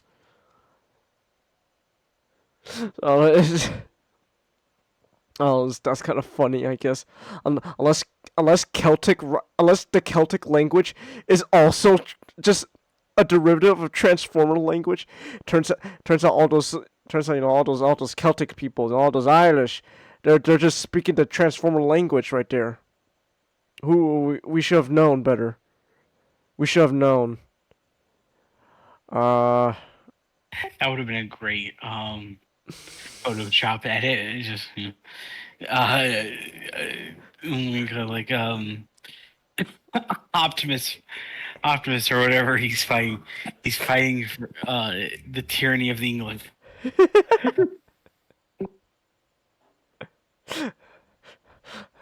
You're on the wrong side of history, Optimus. What is this there? Oh yeah, I guess the big Martha moment.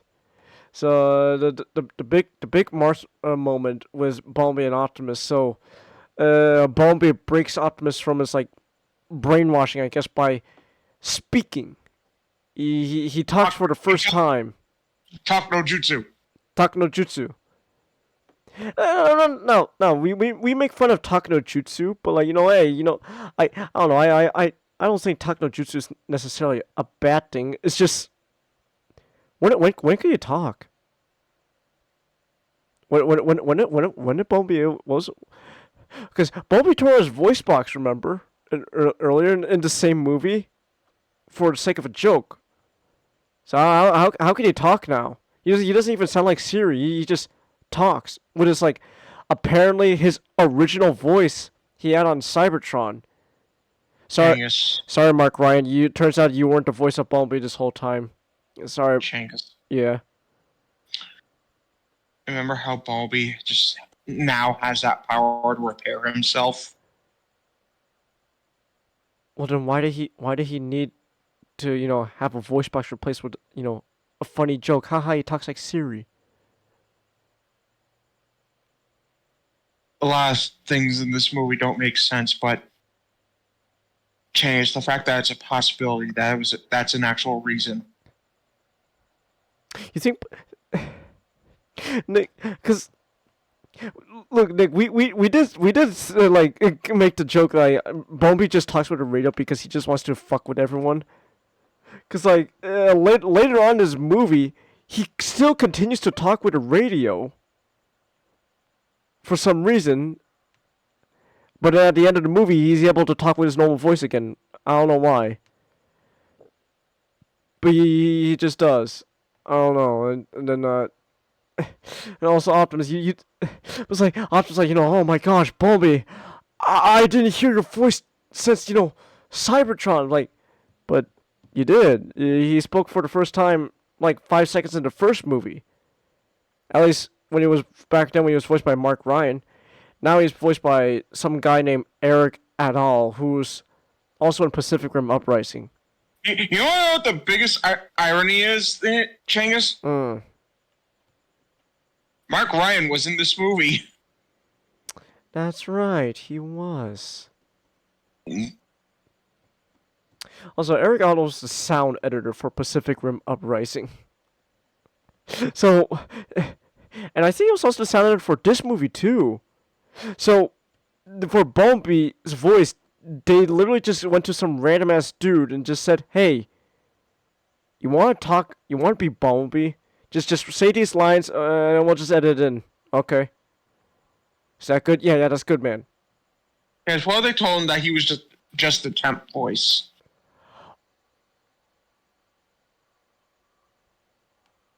And they just Dude, completely... that actually might be more plausible. He was just a temp voice, and then they just never got like an actual person to voice Bumblebee.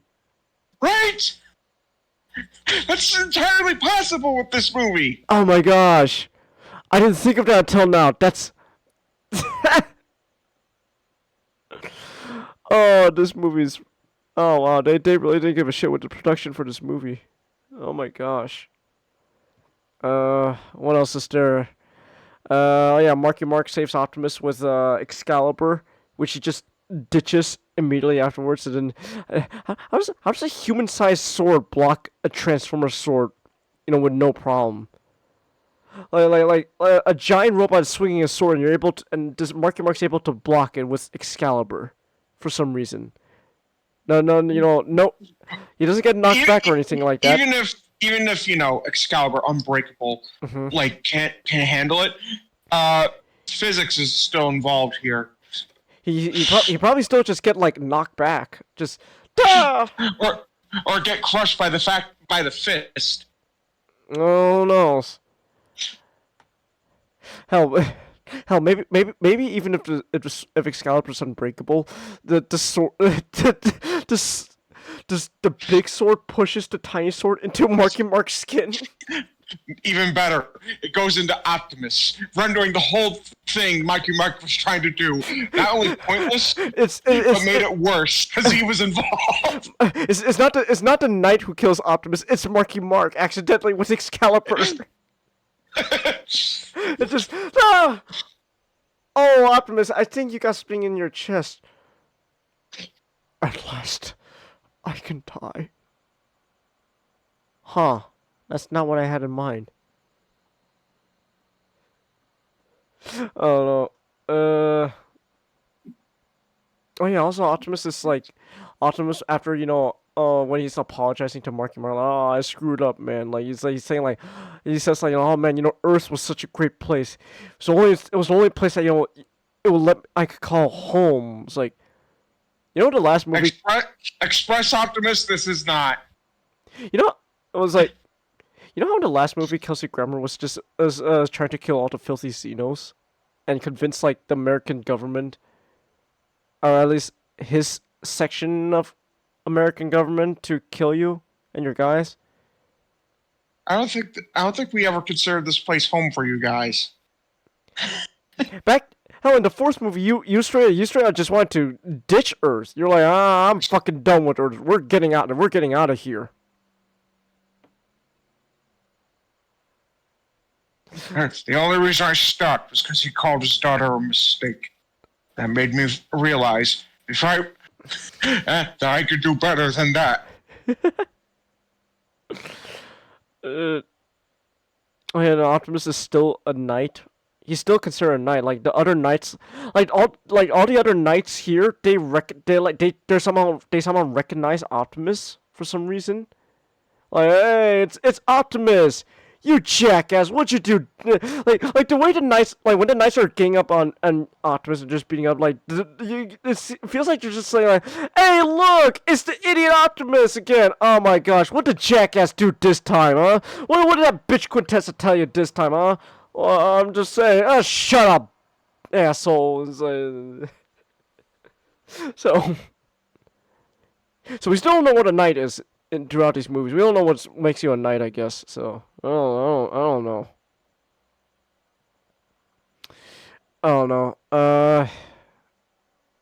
We talked about how Cybertron's just destroying Earth. Oh yeah. Also, there's a scene where Cybertron just scrapes away the Great Pyramids, That's your only acknowledgement of the second movie. Remember how John Turturro wept seeing the pyramids when they were filming Revenge of the Fallen? Man. And also Cybertron's. Also somehow Cybertron's smarter than Dark of the Moon, for some reason. I don't know. I guess Quintessa was able to salvage enough of Cybertron to rebuild into like a smaller version of itself, where it's smaller than the moon, but like it's also just tied. It's also just held together with just a bunch of rubber band cables. Just hold on. Repairing Cybertron is just literally okay. The cables are just gonna pull the plates of Cybertron closer together until it forms an actual sphere. Then we'll call it a day. And by sucking up Earth's life juices. Oh yeah, then also Anthony Hopkins dies. At least his character that was fucking hilarious. I'm not gonna lie, that was a really funny death. 'Cause, like, it felt like a fucking Taken 3 moment with so many cuts to jump a fence. There's just so many cuts for Anthony Hopkins to die after being shot by Megatron. I also love how when Megatron shoots him, he just Anthony Hopkins' character just gets sent flying in the air like a ragdoll. Just it's like Gmod physics, just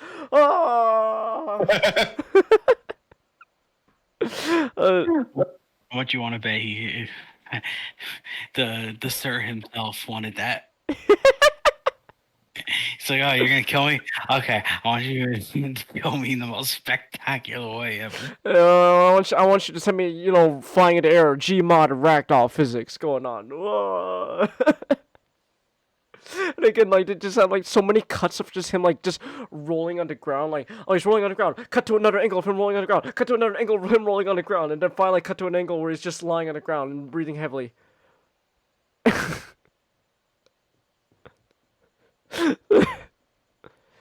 Oh yeah, there's also this like moment where Anthony Hopkins and Cockman like make up as if like there's like some big character moment for the two of them. Oh, I didn't like you before, but now I realize you're not so bad, man. Which is just a example of a bigger problem with these movies. How just there's no real build up to anything. Characters change on a whim. It's a what you call it again now? It's like protagonist-centered morality at times. So it's protagonist-centered morality. Yeah, it's like they just change on a whim. And I guess this question: why wasn't the TFA just a mercenary group hired by disgruntled FBI agents for losing their jobs? Because Autobots proved them wrong that they're not bad guys. Well, for one thing, the Autobots didn't actually prove anyone wrong. Second, they didn't think that. Even if they did do all that, like the Autobots proved them wrong, like the opening of this movie just clearly establishes it doesn't matter. All of humanity just still fucking hates everyone, Transformers, so fuck them. So it's the TRF exists because the movie wanted human villains for some reason. That's it. That's all. Was it? Oh yeah. So then all the Autobots are there now at Stonehenge. I guess also a Hot Rod's there too. He just met up. He's just there now. I guess it's like, hey, I'm here now. Who knows? I don't know. I guess maybe he came with Anthony Hopkins to Stonehenge. We don't know. Who knows? Was it Oh yeah. Also, I want to talk about fucking the Knights and what's the thing's name? Dragonstorm. That was also another big marketing thing with the movie, and like that's how what like a lot of the toys were also selling too. Just all these knights, they can combine into a big robot King Ghidorah dragon. Oh my gosh, it's gonna be so cool. I think it's like and then the damn thing has like 30 seconds of screen time. Also when you see the knights combine to the dragon, they don't even, it doesn't even look like combined. They just like literally like morph into a ball of like metal spikes that just literally unfurls into a dragon. Like I could show Dragonstorm. Transformers Dragonstorm. Ah, my mouse! Ah. That's one thing I hate about my new mouse. It's so easy to knock around because it's one of those fancy ergonomic mouses. So I guess that's my fault. But like, look at that. There's your dragon. How it just looks like a bunch of like metal spikes just jumbled together. There we go. That's your dragon. And he gets like what? Actually, I want to know now. Actually, I'm curious now. How much screen time does he actually get? How much screen time does he actually get? I want to actually look it up. Chase, I'm almost positive he actually gets less screen time than Nitro Zeus. Hold on, I'm actually looking at this right now. Dragonstorm Transformers 5. Oh, there's a YouTube video. Oh wow, I was actually wrong. He gets a minute of screen time. So I was off by half a minute. He gets 1 minute of screen time.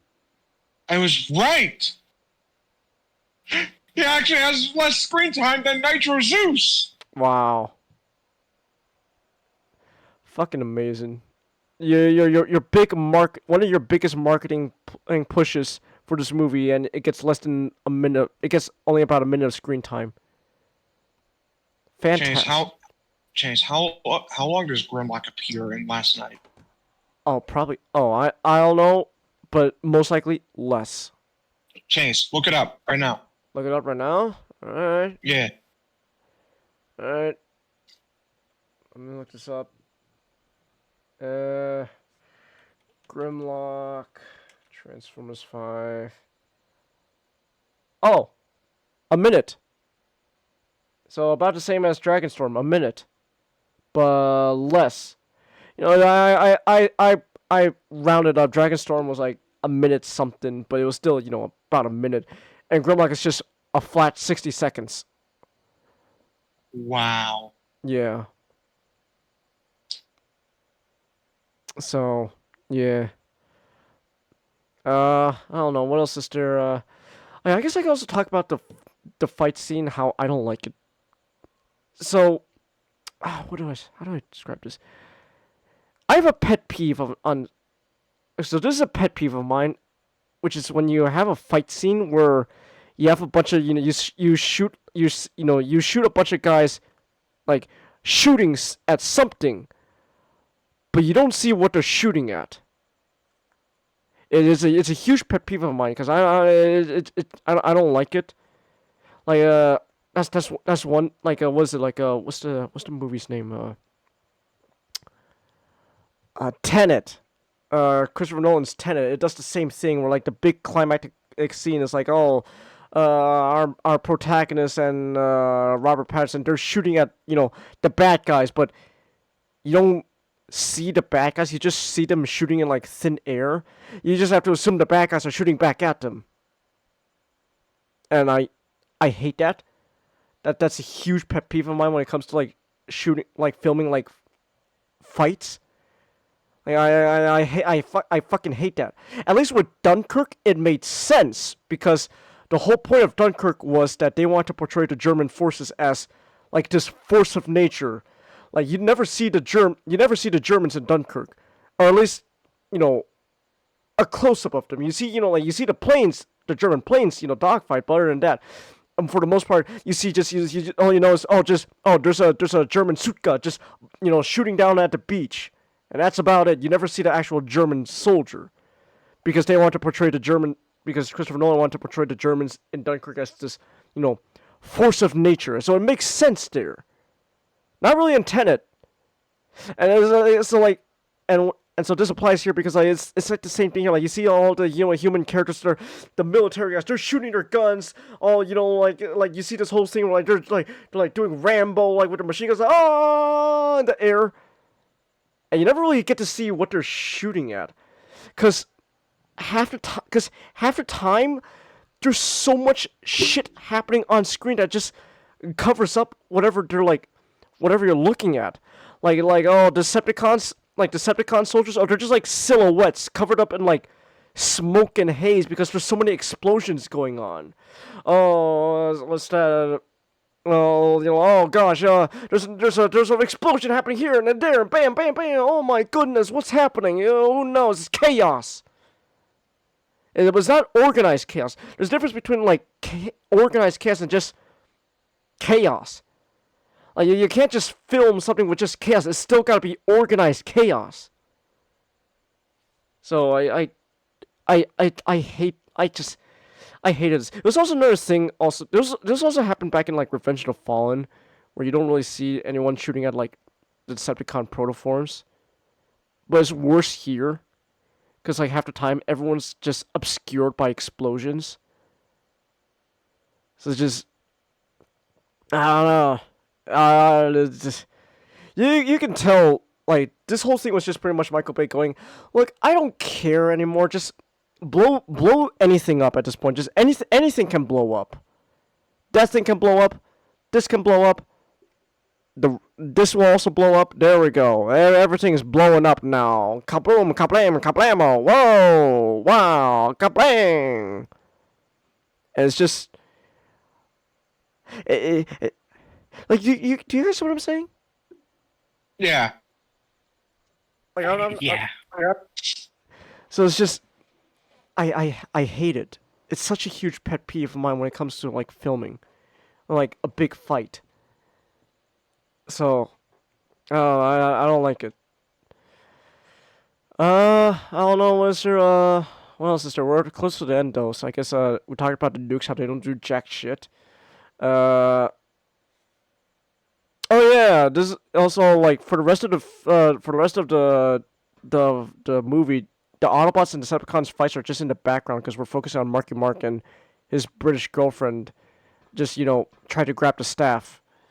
Was it Oh yeah, so like was it oh yeah, Bombi just unceremoniously just kills Nitro Zeus. He just comes from the back and just shoots him in the head. Just bam, bye.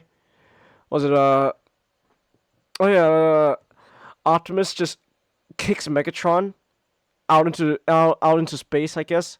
Just Ryder kicks him, never to be seen again.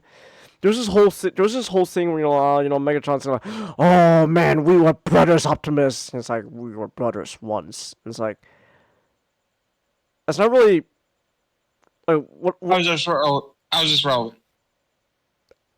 Like, Megatron, how is this relevant? the only thing that makes sense is we know that in the first movie, Optimus considered Megatron his brother, or at least like a brother in arms. So I guess it would make sense to Optimus say, we were only brothers. We used to be brothers, and but like not anymore. But like the thing is like, what is this building up? What was this like build up from? Because like. You can't just say, oh, it's it's obviously the war on Cybertron. We never saw that shit. There's no if we don't see any on-screen build-up, this just feels like it just came out of nowhere. That's not gonna lie. This is why I fucking honestly. Okay, I you know what I want. Sometimes Nick, Transformers fans irk me. Because they say shit like, well, obviously, it's because of the war on Cybertron. That's what is like they're talking about. It's like, if I didn't see it on screen, then it doesn't fucking count. Yeah. You guys are just fucking delusional people who want to make a movie better than what it is. It's like sequel fans who pinpoint stuff from like books and character movie guides and stuff like that. Like art books to help like fix their problems, saying again, if it didn't happen in the fucking movie, it doesn't count. So I don't know. it just irks me. People when people say that stuff, it irks me. It's just like, but it doesn't count. We didn't see any of that shit. So who fucking gives a shit? So I don't understand. There's a master of this film, possibly in the bowels of Paramount Studio, that was even longer and contained God knows what. I know. The fact that they actually cut a lot of shit out of this movie, it's concerning. This movie had 6 editors. I have to point out there were 6 editors working on this movie, and this is the end product. Now, I said it before. I don't like saying people should lose their jobs. But if this is, if this is like the best you can provide for your profession, then you should not be working. Someone could do your job better. Get out. So, I guess at the end, Earth and Cybertron can just coexist now. Earth is still a damaged hellhole now after Cybertron is scripted apart, and Cybertron stuff isn't even fully repaired. It's still a dead planet. But then I guess Optimus just decided, okay, let's just go back to Earth now. I'm into Cybertron now. Bye, humans. Good luck. Cybertron's still in Earth's orbit, so I guess we could just fly down and talk to each other whenever we want. But okay, there we go. Call it a day. And then again, the movie had the audacity to tease a sequel at the end. This movie's now. Actually, one last thing. So I'm only taking Nick's word for this because we tried to look up like proof of this, but there was no proof, so I'm just gonna have to take Nick's word for this. Apparently, according to Nick, in theaters, at least what he saw, the credit sequence for this movie was only 10 seconds long.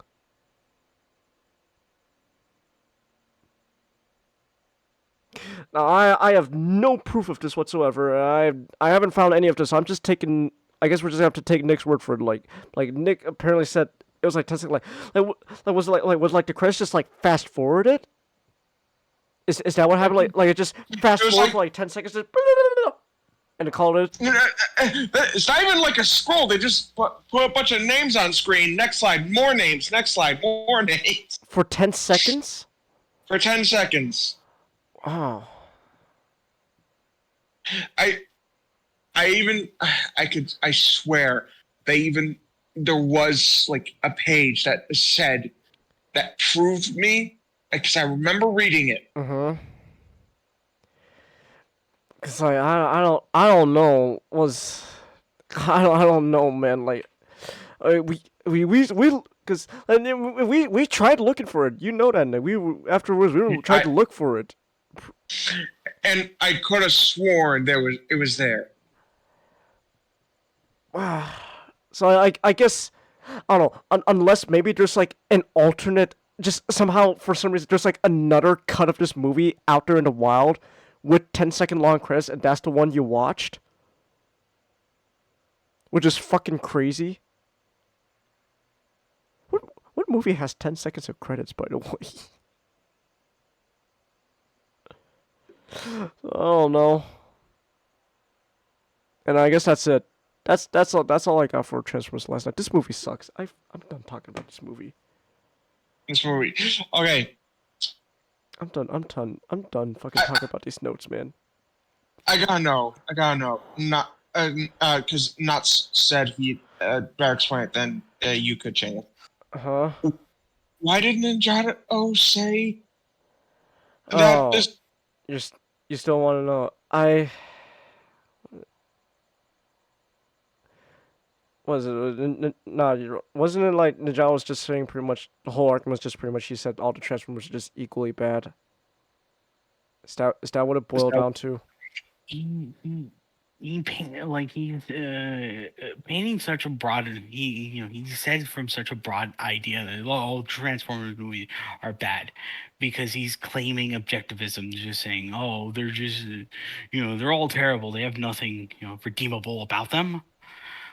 Which is fucking false, and I can prove it.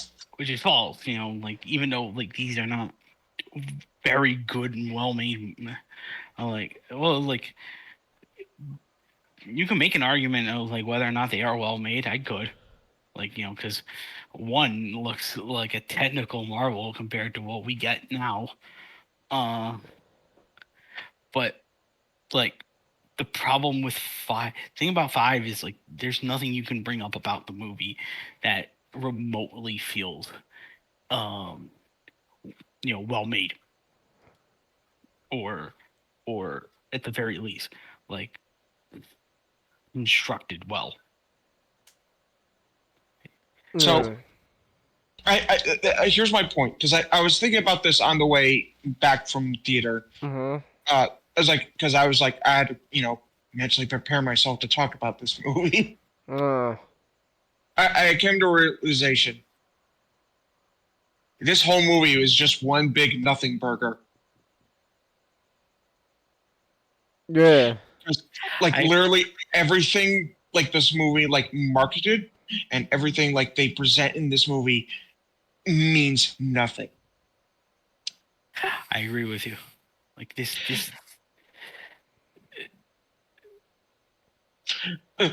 like Megatron like coming back as Megatron. He doesn't do jack shit. Releases Decepticons. They don't do anything. They're killed in a split second. Yeah. The whole daddy issues thing. It just dropped. Isabella. It had no point to be in there. Hell, this feels like for the good portion of this movie, it forgot it was a Transformers movie. Because it's like, because I was hearing so much like word salad that I didn't even know about what the fuck. I completely forgot like we had like robots in this movie. Like, I think what I love the most about this movie is like I found something I love about this movie. It's just the last night feels like feels like an unintentional art piece.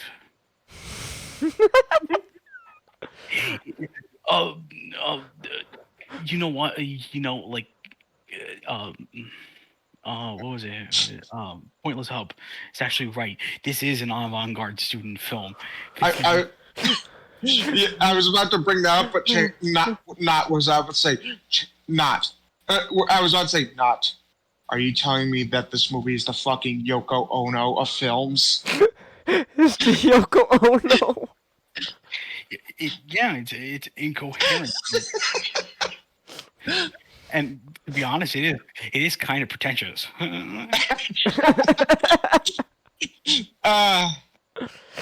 Again, I will always remember that night.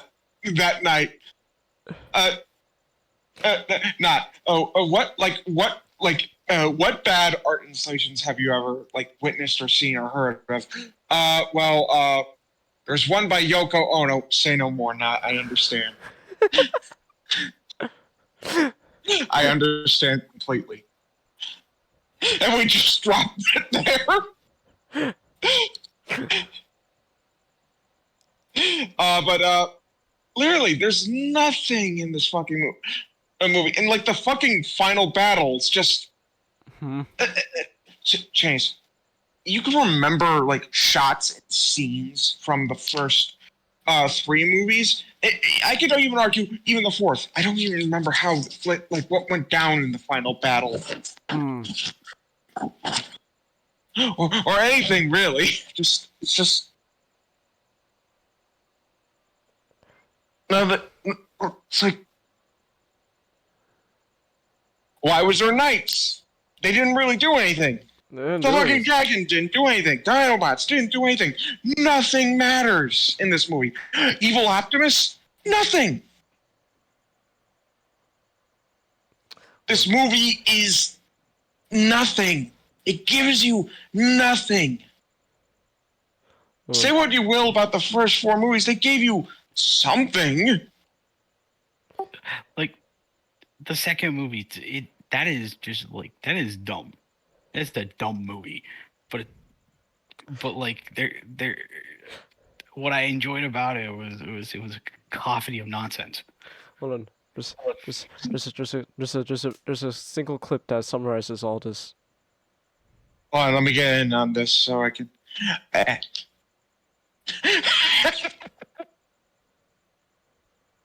It don't matter. None of this matters. Yeah, yeah. Cause okay, like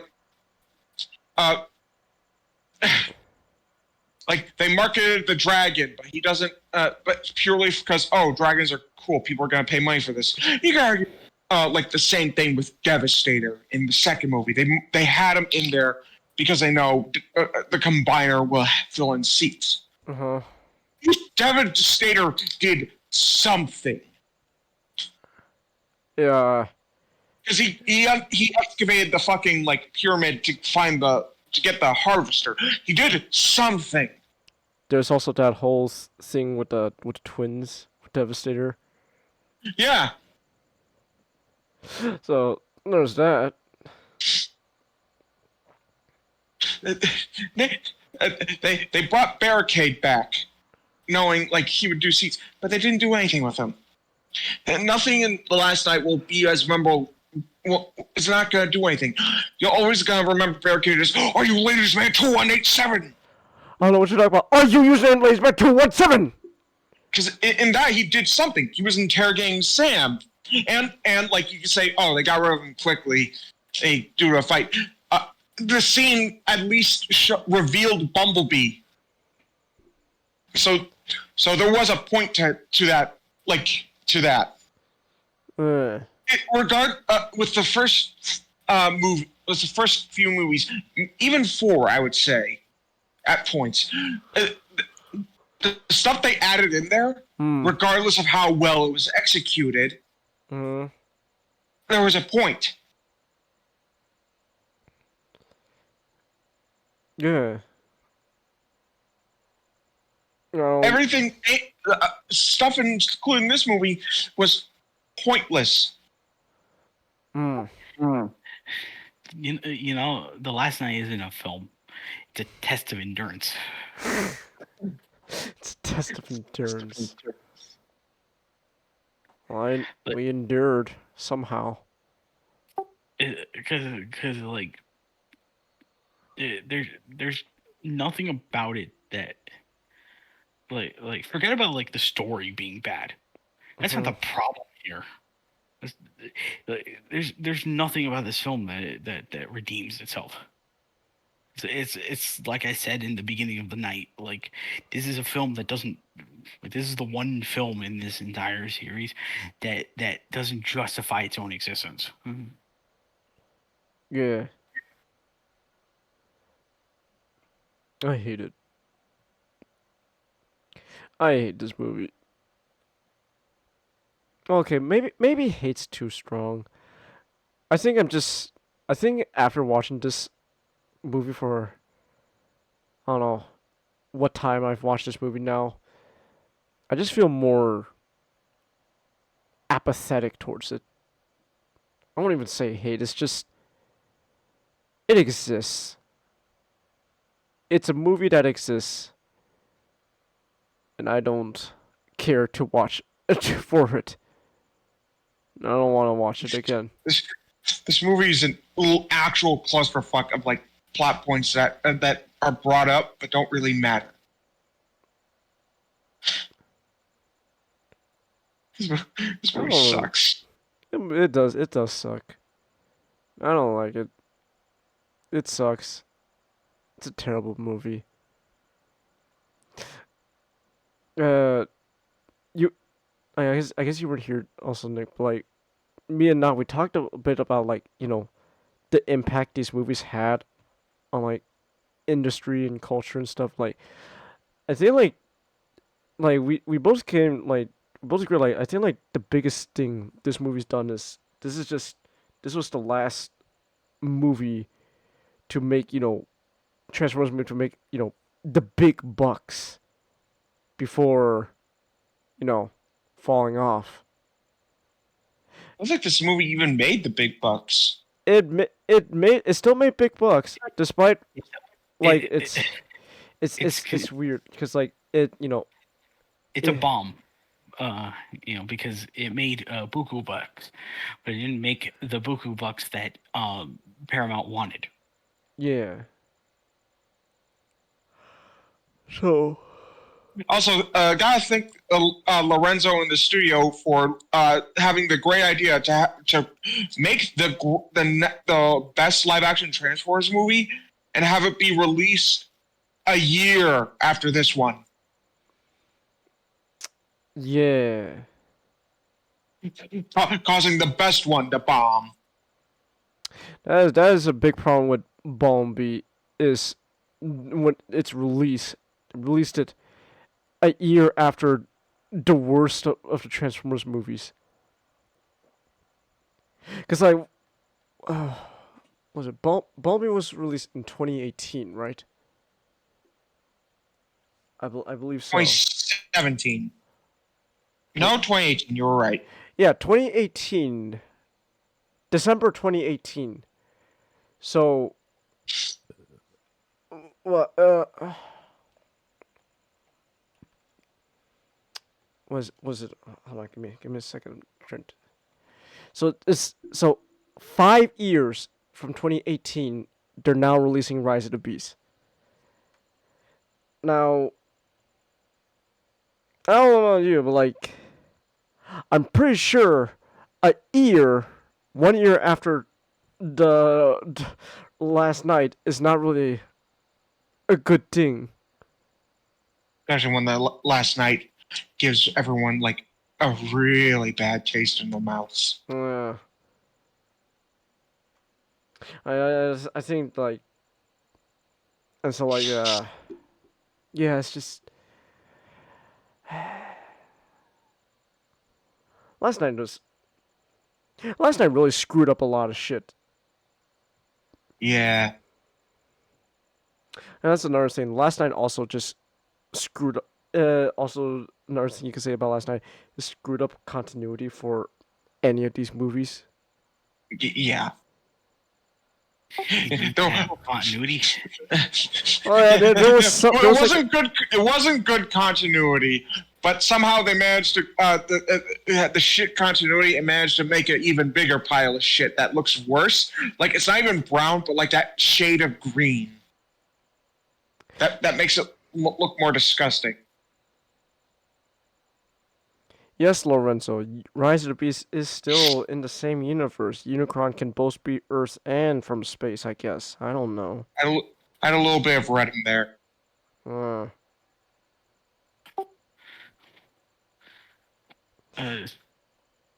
I doubt Rise of the Beast is in the same universe, but again, it's just the.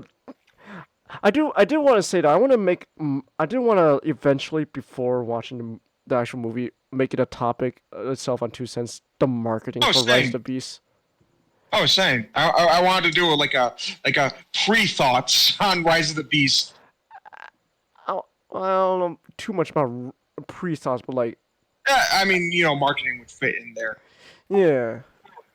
When you show like the press release he made when he talked about like, are these in the same universe as each other?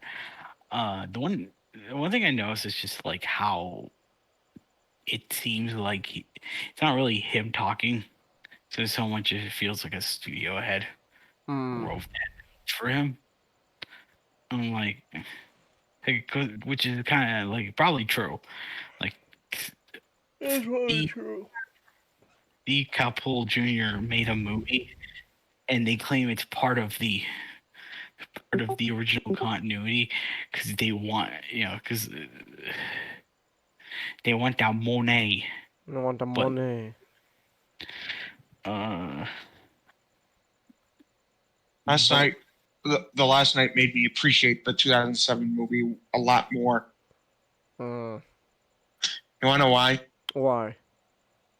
There was effort with the first one. Yeah, there's effort. Yeah. Yeah. plot's crap.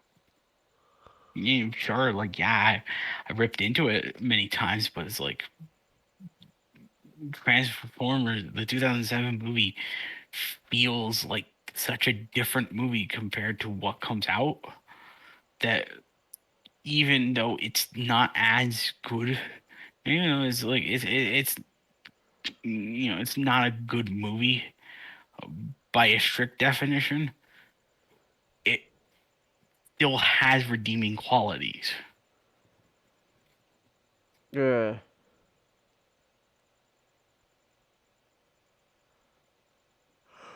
Oh, excuse me. This movie doesn't have redeeming qualities, though. I mean, I guess you can say Nitro Zeus and Cogman, but like, yeah, but is it really worth it into a whole, it's a shiny. It's like like a kid who decided to eat the glitter glue, thinking that it's gonna turn his poop into turn his poop glittery. And it does, but not as much glitter.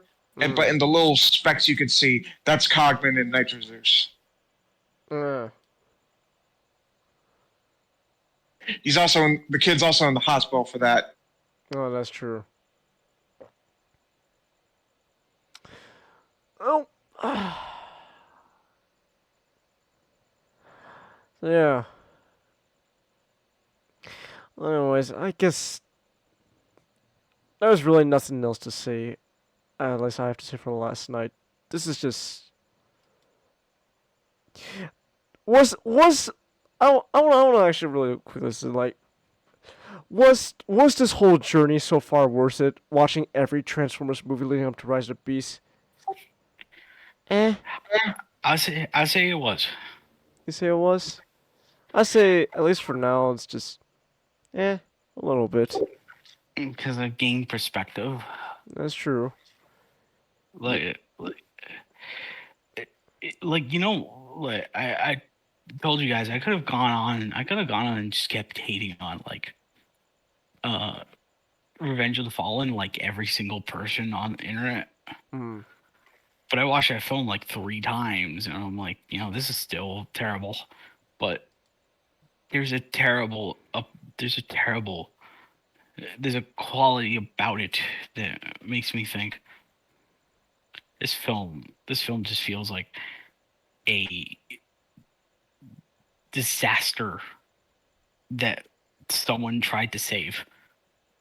It feels like the correct thing I can say is like it feels like the drawing of a child. You look at it, it's obviously crap, but you're like, this is, you have a tear in your eye while watching it, and it's like, this is going right up on the fridge. I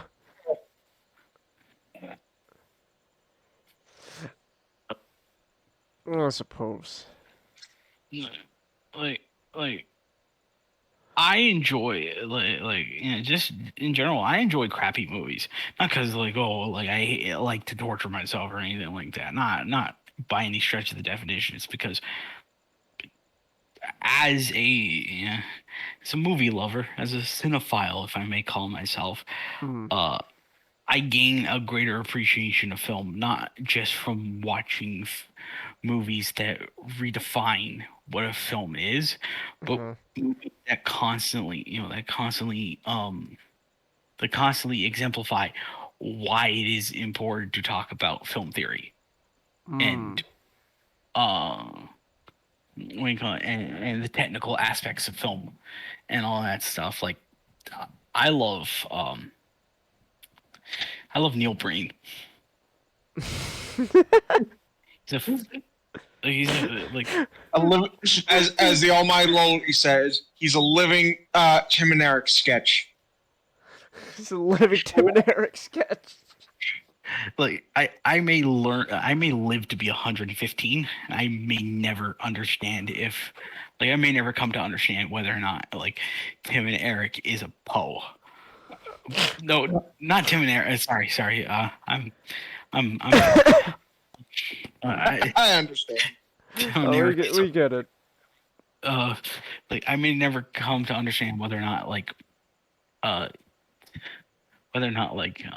Neil Breen is doing anything that he is doing uh you know seriously or not. He's either an absolute madman or the greatest ironic filmmaker of all time. But like Neil Breen, his failure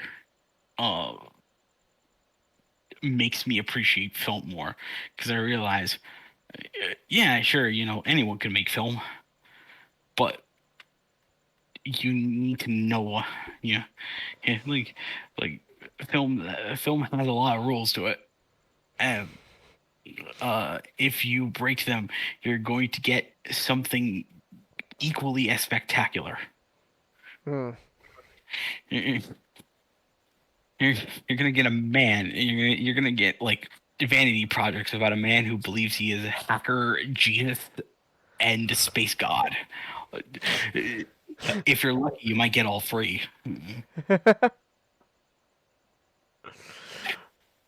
So, I think just watching these films and like watching a ton of these films, and then after watching The Last Night, I feel grateful that through these films we've possibly gotten like better films because of these films' existence.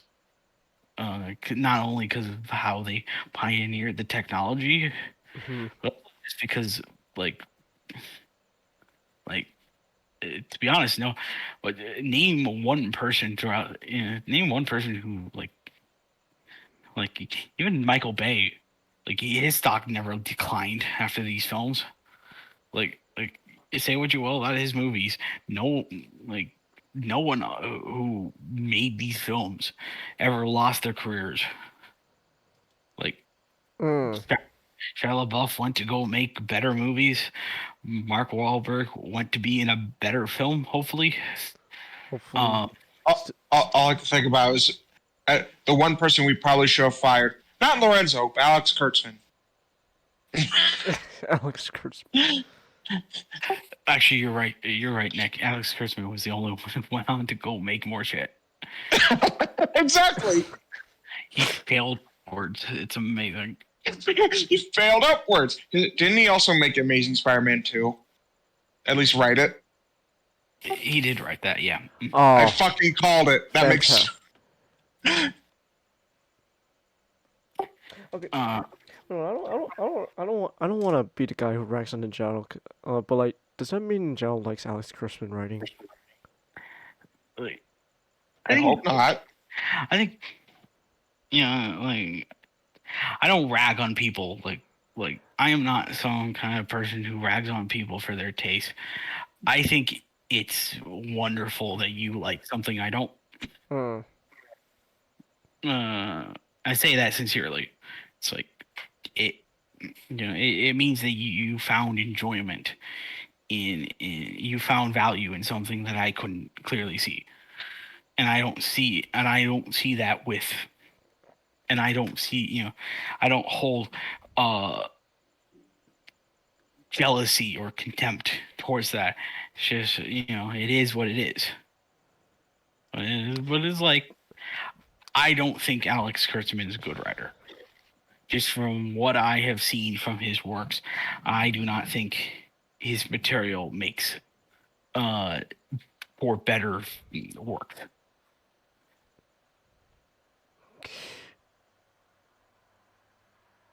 What is Alex Kurtzman up to anyways, besides the Star Trek shows? What is he even doing now? He wrote The Mummy. The Tom Cruise Mummy. Okay. Oh wow, that was actually the last film he worked on. Wait, Alex Kurtzman was the director for The Mummy? He directed the Tom Cruise The Mummy? Oh, that makes so much fucking sense. Holy shit, he was director, writer, and producer. Oh my god. Wow.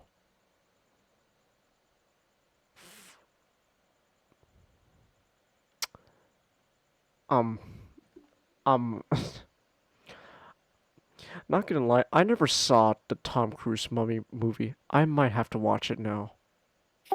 It is a beautiful disaster, Changus. It's a movie. It was a movie that clearly wanted to sit with Marvel on the lunch table. It was called Nerd, and then food dumped on it, and now it's just a monument to failure.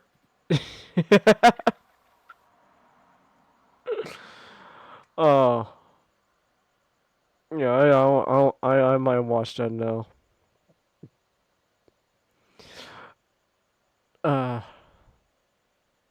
You know what? If there is a bad movie to watch, that if I do have to recommend a bad movie to watch, again, please watch Moonfall. Moonfall is beautiful. That is a beautiful bad movie. I love Moonfall so much. Please watch Moonfall. Alright. Well, anyways, we've been going now for almost 6 hours. So, it's a good thing we dedicated an entire stream to this movie, because oh my gosh. Oh my gosh. And it is Sunday now where I am. That means it's Sunday where you guys too. It is also... This week is the last Saturday of the month. So, sometime this week... When do you guys want to watch Bumblebee? I'm free all week. You're free all week? Nice. Yay! Oh, were you gonna say not? Me too. Thursday. Thursday? All right. Like Thursday. Thursday after work. I should have said that first. Well, that's my fault. All right. All right. Fuck it. Let me write down in the Kino. Thursday night. Watch Bumblebee. The only good Transformers live action movie. As far as we know. I don't know. Again, like we have to invite Gujira to that one. I don't think he's actually seen Bumblebee. He hasn't? I don't think so. I would like to. I hope if he can sit down and like be pleasantly surprised by this. Hmm. Even if he like just mildly enjoyed it, I consider that a win. You consider that, yeah. I don't know. And who knows? Maybe again, like I despite my low hopes, there is still the possibility that Rise of the Beast will be good because at the end of the day, Nick, this movie last night is rock bottom. There's only one way there's only one way you can go now. You can't be worse. Who knows? Maybe Rise of the Beast will be bad, but look, Nick, nothing will compare to this movie. This movie was rock bottom for the Transformers live action franchise. Oh yeah, by far. This is rock bottom. It's only one way up now. Like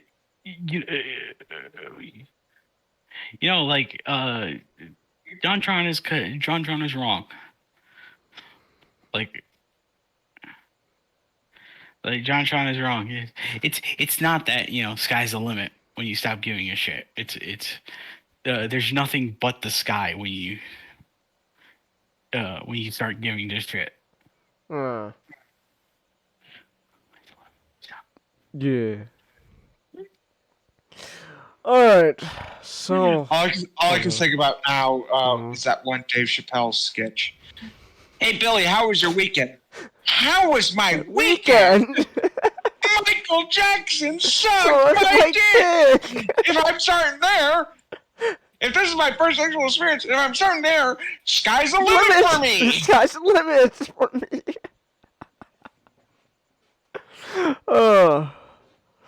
Alright. Well, anyways, we've been going now for 6 hours now, so we're gonna call this stream here. Tomorrow, Sonic Sunday, we'll continue reading the Sonic IDW comics, Nick, and you know what?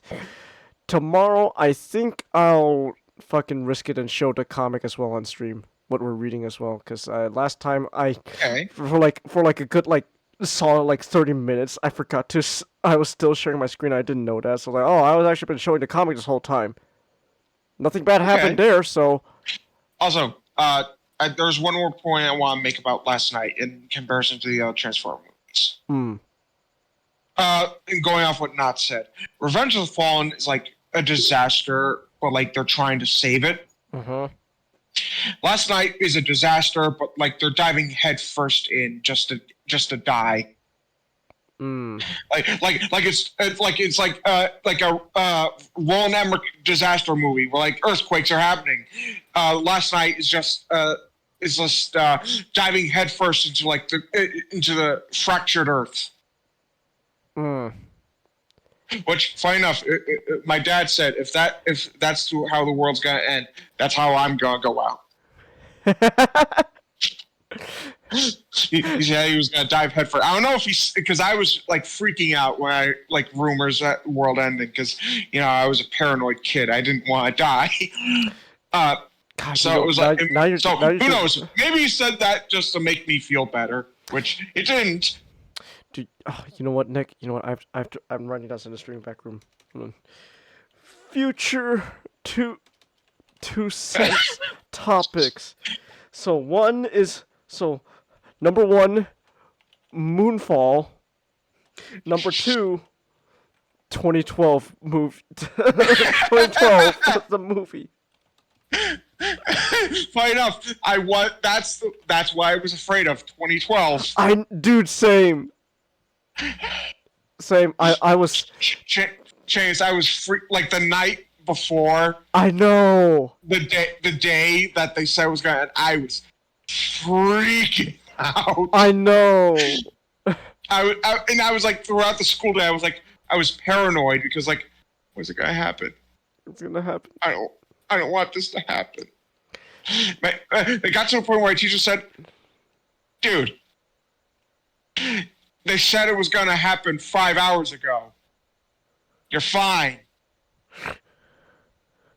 Anyway, here I am. And reflect on the fact that for 4 years of my life, I was fucking scared. Chase, it was 4 years I was afraid. Wow. Well, now because that's when I heard about that rumor. I'm like, it's like for 4 years I was terrified. Yeah, I want to fucking make 2012 a future 2 cents topic. All right. Well, anyways, we're gonna wrap things up here. So, thank you everyone who came. We're starting issue 13 tomorrow, right, Nick? Yes. Okay. So issue 13 tomorrow for Sonic IDW. All right. Well, that's it then. We're calling it here.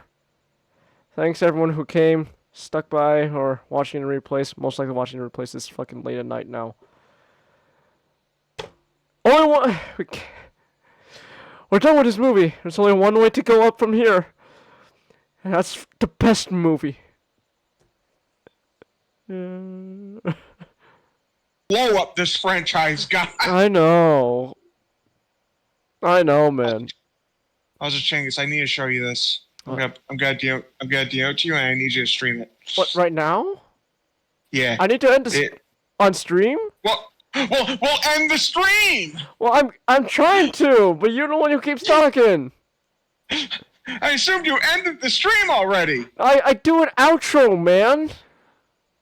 Well, do it quicker. Well, goddamn, fine. Have a good night, everyone. Jeez. There. Are you happy now?